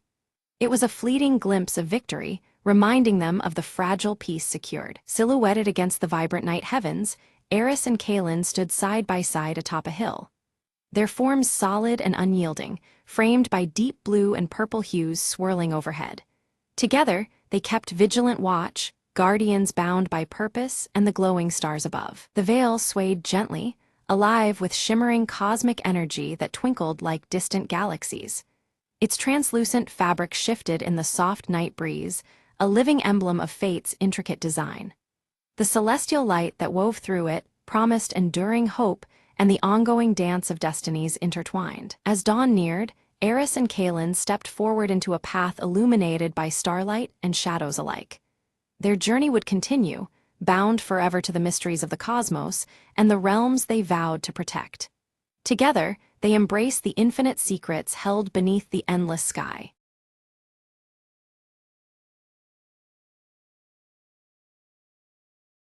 Under a tapestry of stars, Leora bent over her cluttered workshop desk, piecing together a fragmented star map whose faded lines whispered secrets of the cosmos. Her freckled face was illuminated by the soft glow of lantern light as she traced constellations long forgotten. Uruk arrived quietly, his braided dark hair slightly tousled by the night breeze, the jagged scar on his cheek catching the dim light as he spoke of a lost constellation rumored to unveil a hidden realm. His stoic demeanor masked the urgency in his voice. Silently, Vina appeared beside them, her flowing silver hair shimmering faintly under the starlight and her luminescent eyes fixed intently on the star patterns.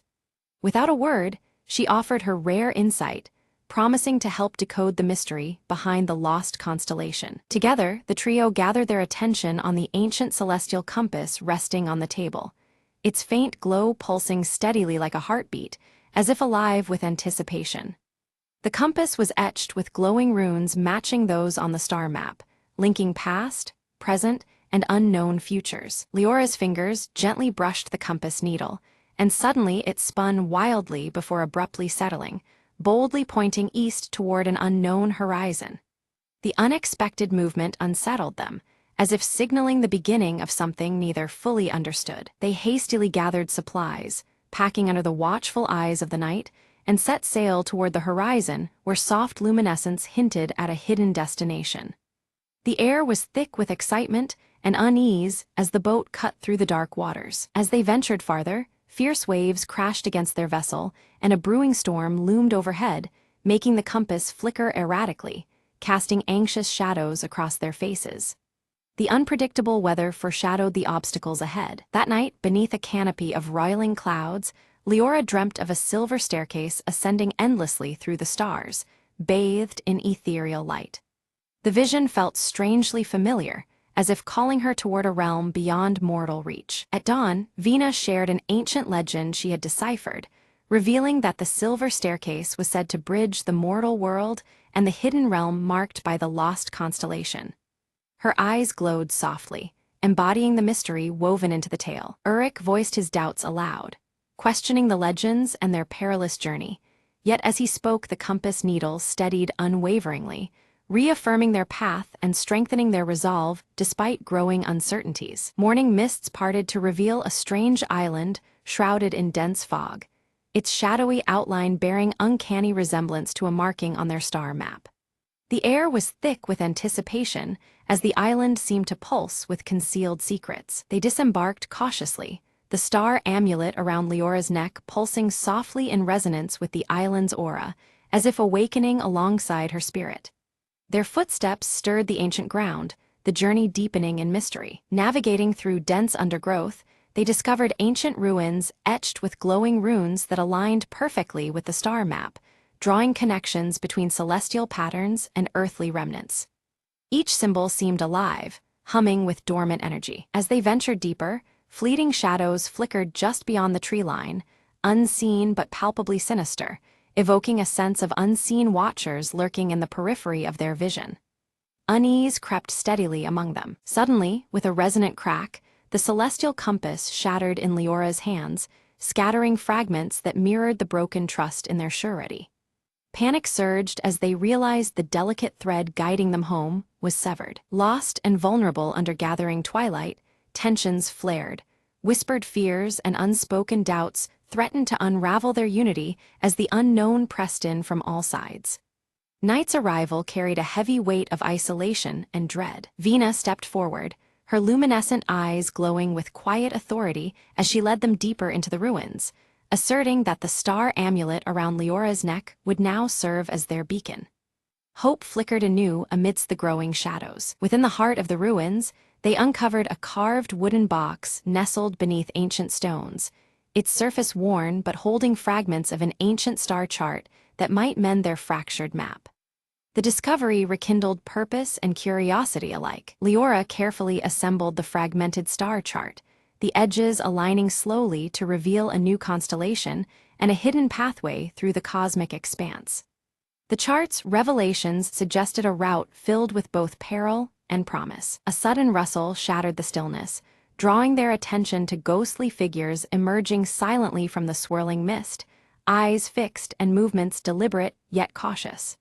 The Watcher's presence introduced a chilling uncertainty. Uruk instinctively stepped forward, shield raised as a barrier against the unseen threat, his voice firm but tempered in the thickening tension, only to find the enigmatic Watchers vanish as swiftly as they appeared, leaving only eerie silence behind. Resolved to press onward, the group followed the new star chart's alignments etched faintly on the ground, each step guided by celestial clues that shimmered under the fading light.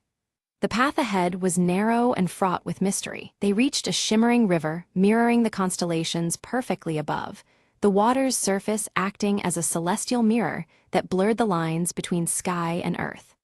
Crossing, it felt like traversing the boundary between worlds. Veena revealed that her luminescent eyes reacted uniquely to the starlight, granting her an uncanny ability to interpret the subtle shifts in the cosmic glow, effectively guiding their careful steps through the uncertain terrain. Her presence became both lantern and lifeline. As they ascended a hill crowned with ancient stone pillars, the ground beneath them seemed to shift subtly, the very air vibrating with unseen energy, signaling that they were drawing ever closer to the heart of the hidden realm's mysteries. Anticipation and dread intertwined with each breath. At the hilltop, Leora and her companions discover a sundial intricately carved to mirror the celestial compass's design. The sun casts long shadows that seem to dance precisely around its edges, hinting at a secret message encoded in the light. Leora carefully aligns the sundial's shadow with the star chart, noticing how the shadows intersect with marked constellations.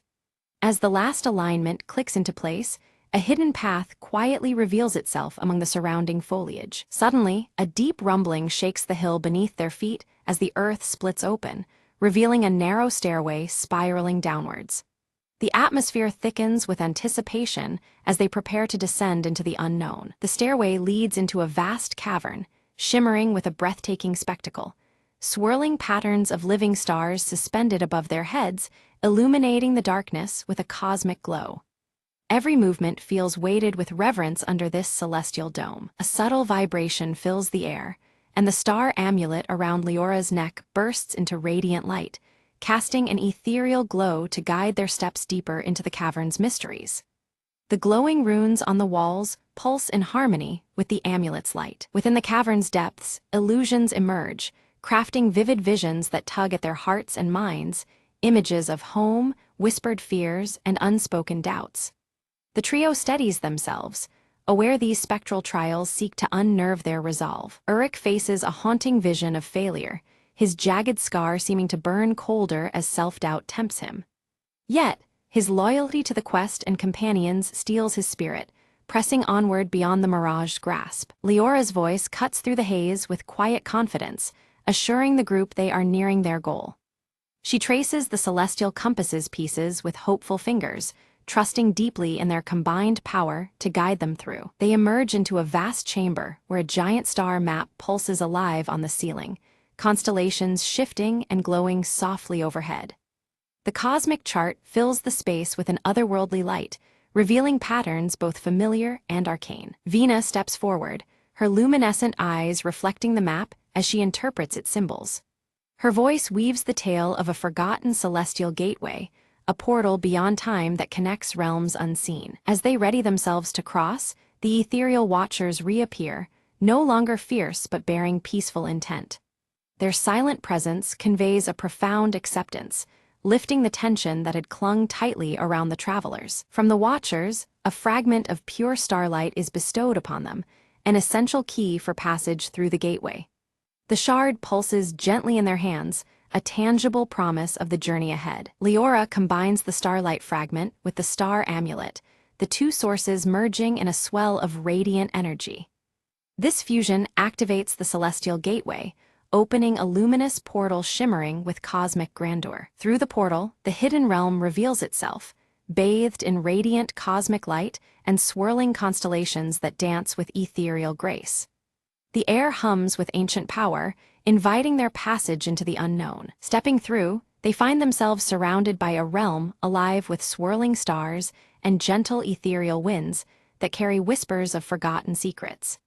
Every breath feels infused with the infinite expanse of the cosmos. Their arrival awakens towering ancient guardians whose silent gaze measures their worthiness.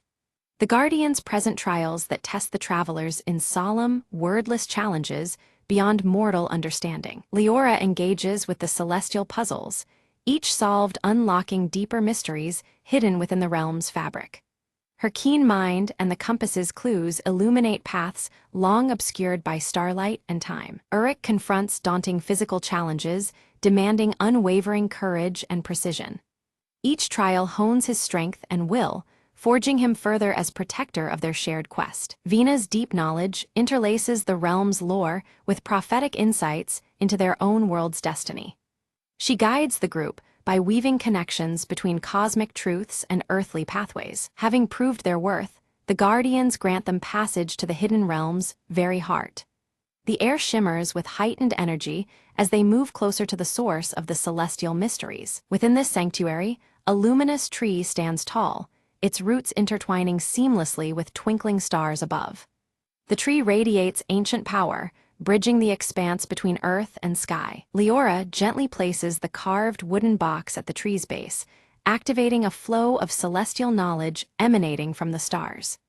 The tree responds, its energy awakening long-dormant secrets woven into the cosmos. The tree's radiant energy flows into the shattered compass, which begins to glow anew with vibrant, restored power. The restored compass pulses like a beating heart, alive with fresh celestial light. They realize that this renewed power holds the ability to realign the constellations, promising the restoration of balance between realms.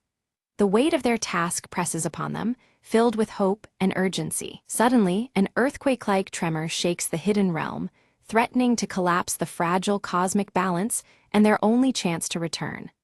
The swirling constellations flicker wildly as danger looms close, intensifying the critical moment. With the ancient celestial compass fully restored, Leora carefully holds it aloft as a gentle hum fills the air. Uruk and Vina join hands, focusing their energy alongside her, channeling the celestial power through the compass to stabilize the realm's fragile foundation. The night sky above shimmers in response, a tapestry of light expanding across the horizon. As the compass's energy pulses, the glowing runes etched into the carved wooden box ignite with radiant light. These ethereal symbols weave delicately across the celestial pathways, sealing cracks and mending rifts with their protective glow. The sense of safety grows tangible, wrapping the realm in an invisible embrace. In the midst of the luminous glow, the star amulet around Leora's neck begins to shine with newfound intensity. It casts a guiding light that aligns seamlessly with the shifting constellations, pointing the way toward their safe exit. Following this beacon, the trio moves steadily toward the portal's shimmering edge. Crossing through the portal, they emerge back on the island just as dawn breaks, painting the sky in soft shades of pink and gold. The familiar yet changed landscape welcomes them, bathed in the gentle morning light. The air is filled with a sense of promise and renewal that mirrors their own spirits. The celestial compass, now whole and radiant in Leora's hand, points unwaveringly toward their true home. Its steady glow casts a warm light that feels like a heartbeat, constant and sure. This artifact, once fragmented, now serves as their steadfast guide for the journey ahead. Renewed with hope and determination, they board their vessel and set sail across the calm sea. Above them, the stars realign in their rightful places, twinkling with clarity and purpose. The vast expanse echoes their resolve, a celestial symphony bearing them onward. Back on deck, Leora unfurls her parchment and begins to sketch the new star map, integrating every star and path they have discovered. Each line and curve reflects the trials and revelations of their quest, a testament to their shared journey. Her fingers move with confidence, capturing the cosmos with delicate precision. Uruk stands at the helm, his eyes tracing the horizon with steady certainty. The jagged scar on his cheek softens under the embrace of the rising sun's golden glow, a silent witness to their passage. In this light, his stoic demeanor reflects a quiet pride and calm assurance. Nearby, Venus smiles softly as her once luminous eyes dim to a gentle silver hue, signaling the completion of her guiding role. The flowing silver strands of her hair catch the morning breeze, framing her serene expression.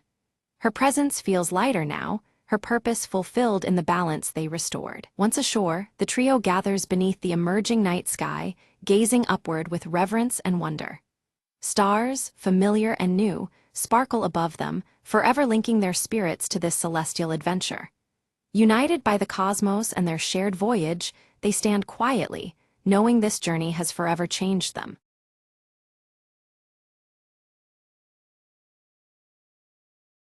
Under the cloak of midnight, Mira slipped effortlessly through the shadows of the abandoned clock tower, her eyes fixed on the glowing orb nestled within the highest chamber, a legendary gem rumored to manipulate time itself. Every step was calculated, every breath measured.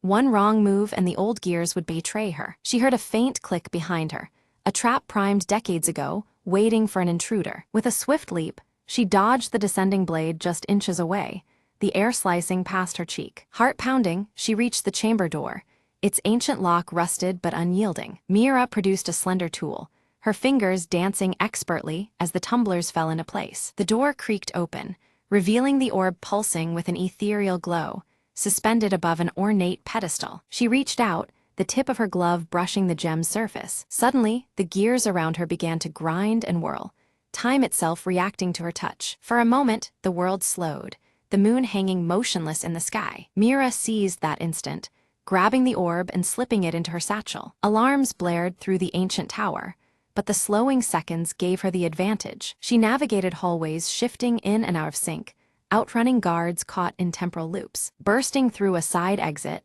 she disappeared into the city's veins before the clocks could catch up. Safe in her hideout, Mira examined the orb, its glow steady now, a whisper of untold power. A new clock has begun ticking, she murmured, eyes gleaming with possibilities. Plans formed quickly.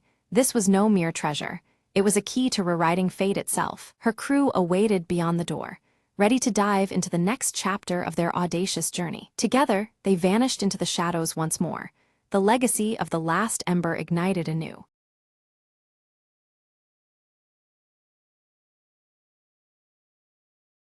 Evelyn Drake arrived at Greystone Manor, her red scarf fluttering in the cold breeze as the silhouette of the clock tower loomed overhead. The air held a chill, mirroring the unease she felt about the recent strange happenings reported here. At the doorstep, Thomas Hale greeted her warmly, clutching a stack of old letters he'd found hidden within the manor's vast library.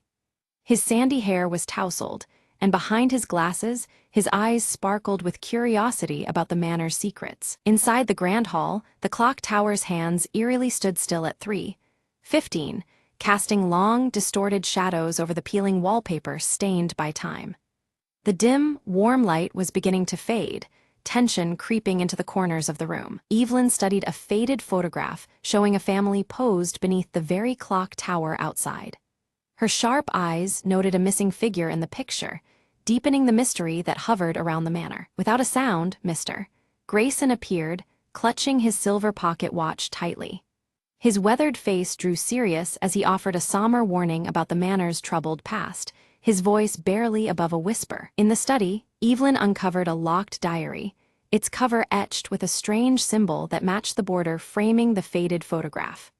The red scarf brushed against the diary as Evelyn held it, a silent signal of discovery. Thomas proposed they search the manor's grounds for the diary's key as the wind began to howl, rattling the old window panes. Outside, the clock tower stood silhouetted against a darkening sky, its still hands mocking the passage of time. As they reached the garden, Leela Crane appeared from the shadows, her mischievous smile breaking the tension.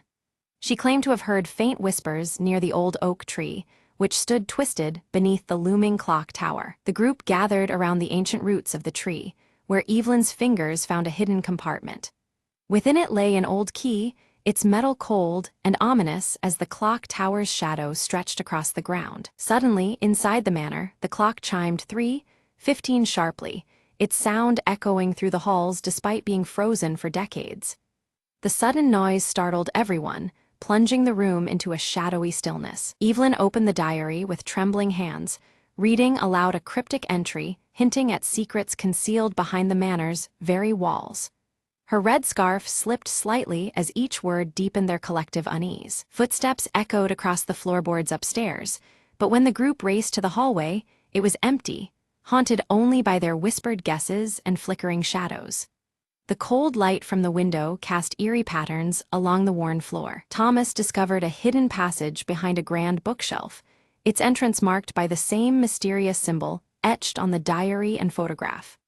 Dust swirled in the dim light, the air thickening with anticipation as the clock tower loomed outside. Evelyn hesitated at the passage, debating whether to proceed while her red scarf snagged on a protruding rusty nail, tugging her back to the present moment. Her sharp eyes scanned the shadowed corridor beyond as tension tightened. Determined, they resolved to explore the passage together, each step causing the manor to seem alive, exhaling shadows that grew thicker around them. Outside, the clock tower stood dark, the setting sun casting long shadows through broken windows. Inside the narrow passage, faded portraits clung to the walls, their eyes seeming to follow every movement with silent judgment. The red scarf brushed past a portrait's glass, sending a shiver down Evelyn's spine. Without warning, a gust of cold wind extinguished their lanterns, plunging them into impenetrable darkness.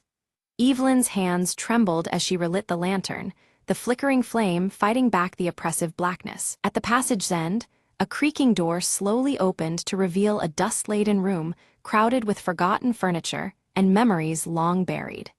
Faint light from their lanterns danced over the faded surfaces as the shadowy atmosphere thickened. Leela unfolded a torn journal page she discovered among the debris, reading aloud a tale of betrayal that had shattered the family decades before. The words hung heavy in the air, deepening the sense of something lurking within the manor's walls. A sudden creak beneath Thomas's foot revealed a trapdoor, its edges swallowed by dust and darkness, descending further underground. The manor seemed to hold its breath as they peered into the unknown below. They descended into a chamber, adorned with ancient symbols etched into stone, where a goblet stained dark with age rested at its center. The flickering lantern light threw unsettling shapes, echoing through the silent room beneath the manor. Again, Evelyn's red scarf caught on a rusty nail, pulling loose a hidden drawer embedded in the wall. Inside lay a mysterious locket, its metal tarnished but intact, glinting faintly in the dim light. The group debated whether to open the locket, its weight heavy with possibilities. Inside, a miniature portrait bore a striking resemblance to the missing figure in the old photograph, suggesting hidden ties and unresolved secrets. Suddenly, a cold breeze swept through the underground chamber, extinguishing their lantern once more.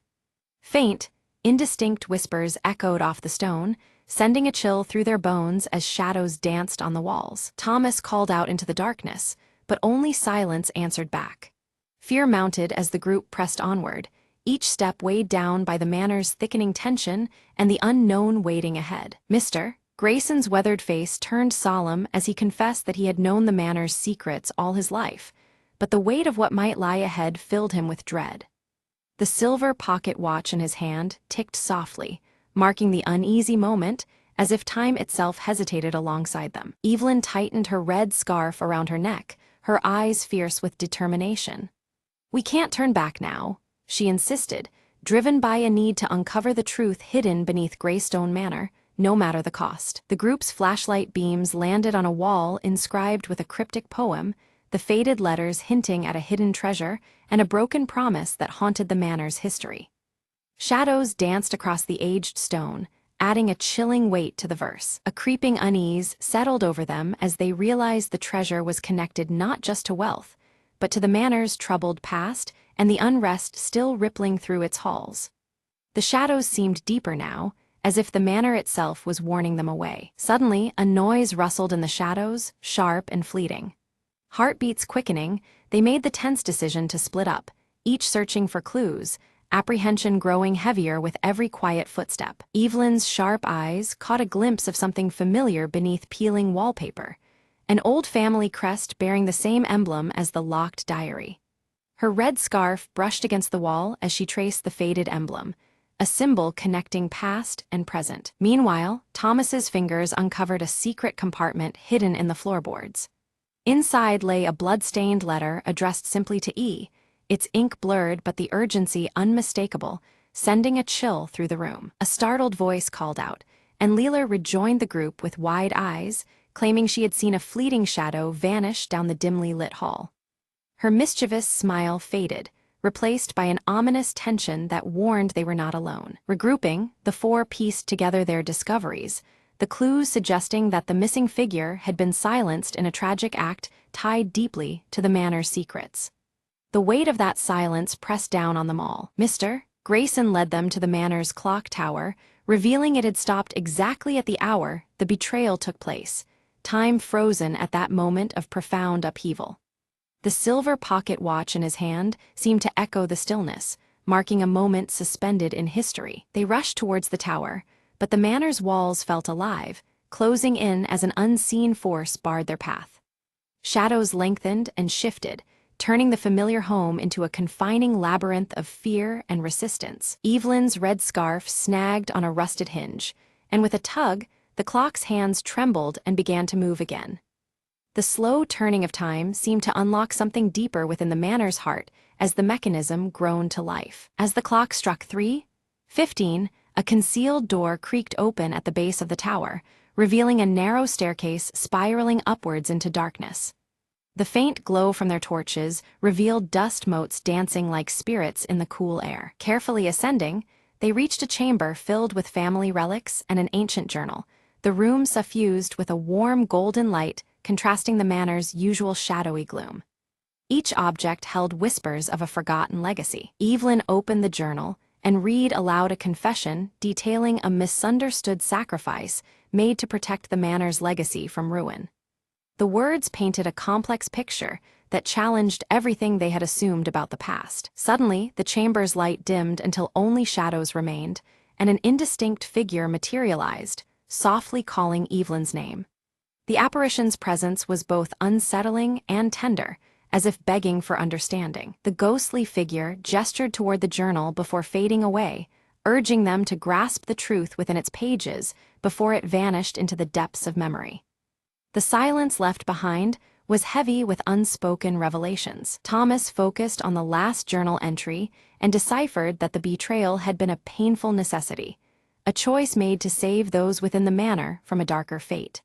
The harsh truth settled among them like a fragile truce between past and present. The group, relieved yet contemplative, agreed to honor those sacrifices by preserving the manor's history rather than seeking retribution. They prepared to leave the tower, carrying with them a new understanding forged in shadows and light. Outside the chamber, the atmosphere had lightened, the once oppressive tension giving way to faint hope, though shadows lingered, reminding them that some secrets remained veiled beneath Greystone Manor's ancient stones. Descending the spiral stairs, Evelyn clutched a locket she had found earlier, now warm to her touch as if infused with the manor's lingering spirit. Her red scarf fluttered softly, a symbol of their ongoing connection to the house's hidden past. Back in the grand hall, the clock tower's hands now ticked steadily, marking the passage of time as the manor seemed to exhale a breath long held.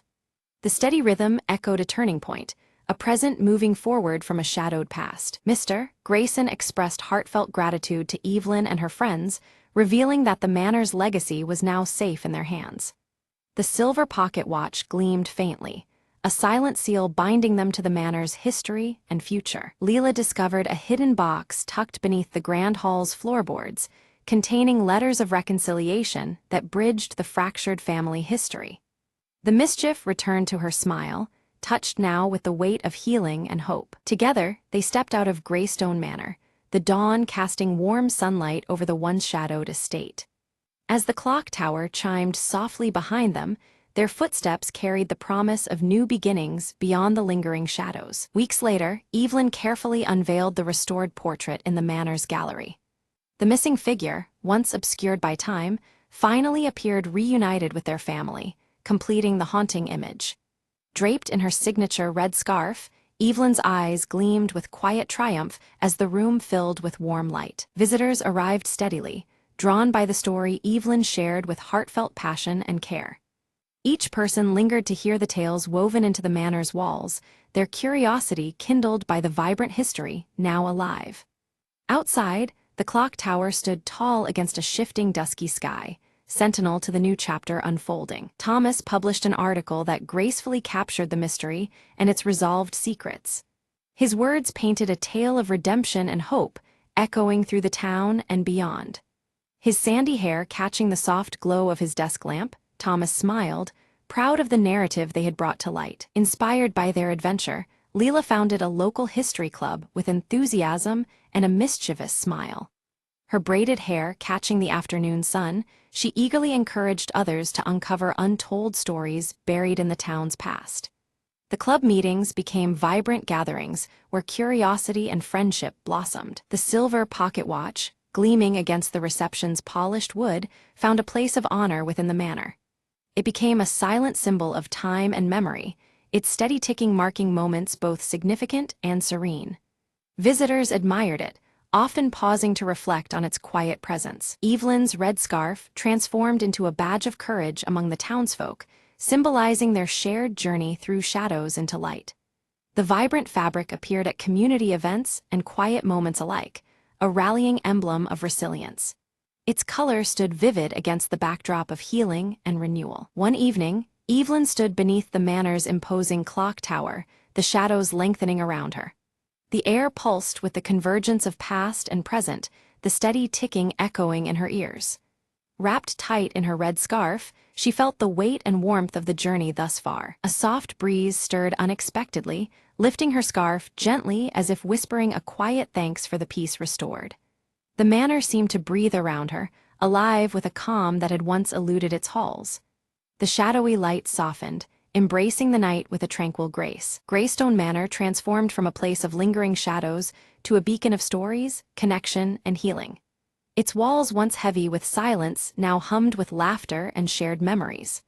The clock tower, always watching, cast steady time over lives renewed and histories embraced. Evelyn smiled subtly beneath the watchful clock, knowing some mysteries endure beyond resolutions. These lingering echoes inspired those who chose to listen, weaving new tales beneath the ticking hands. The red scarf fluttered gently, a symbol of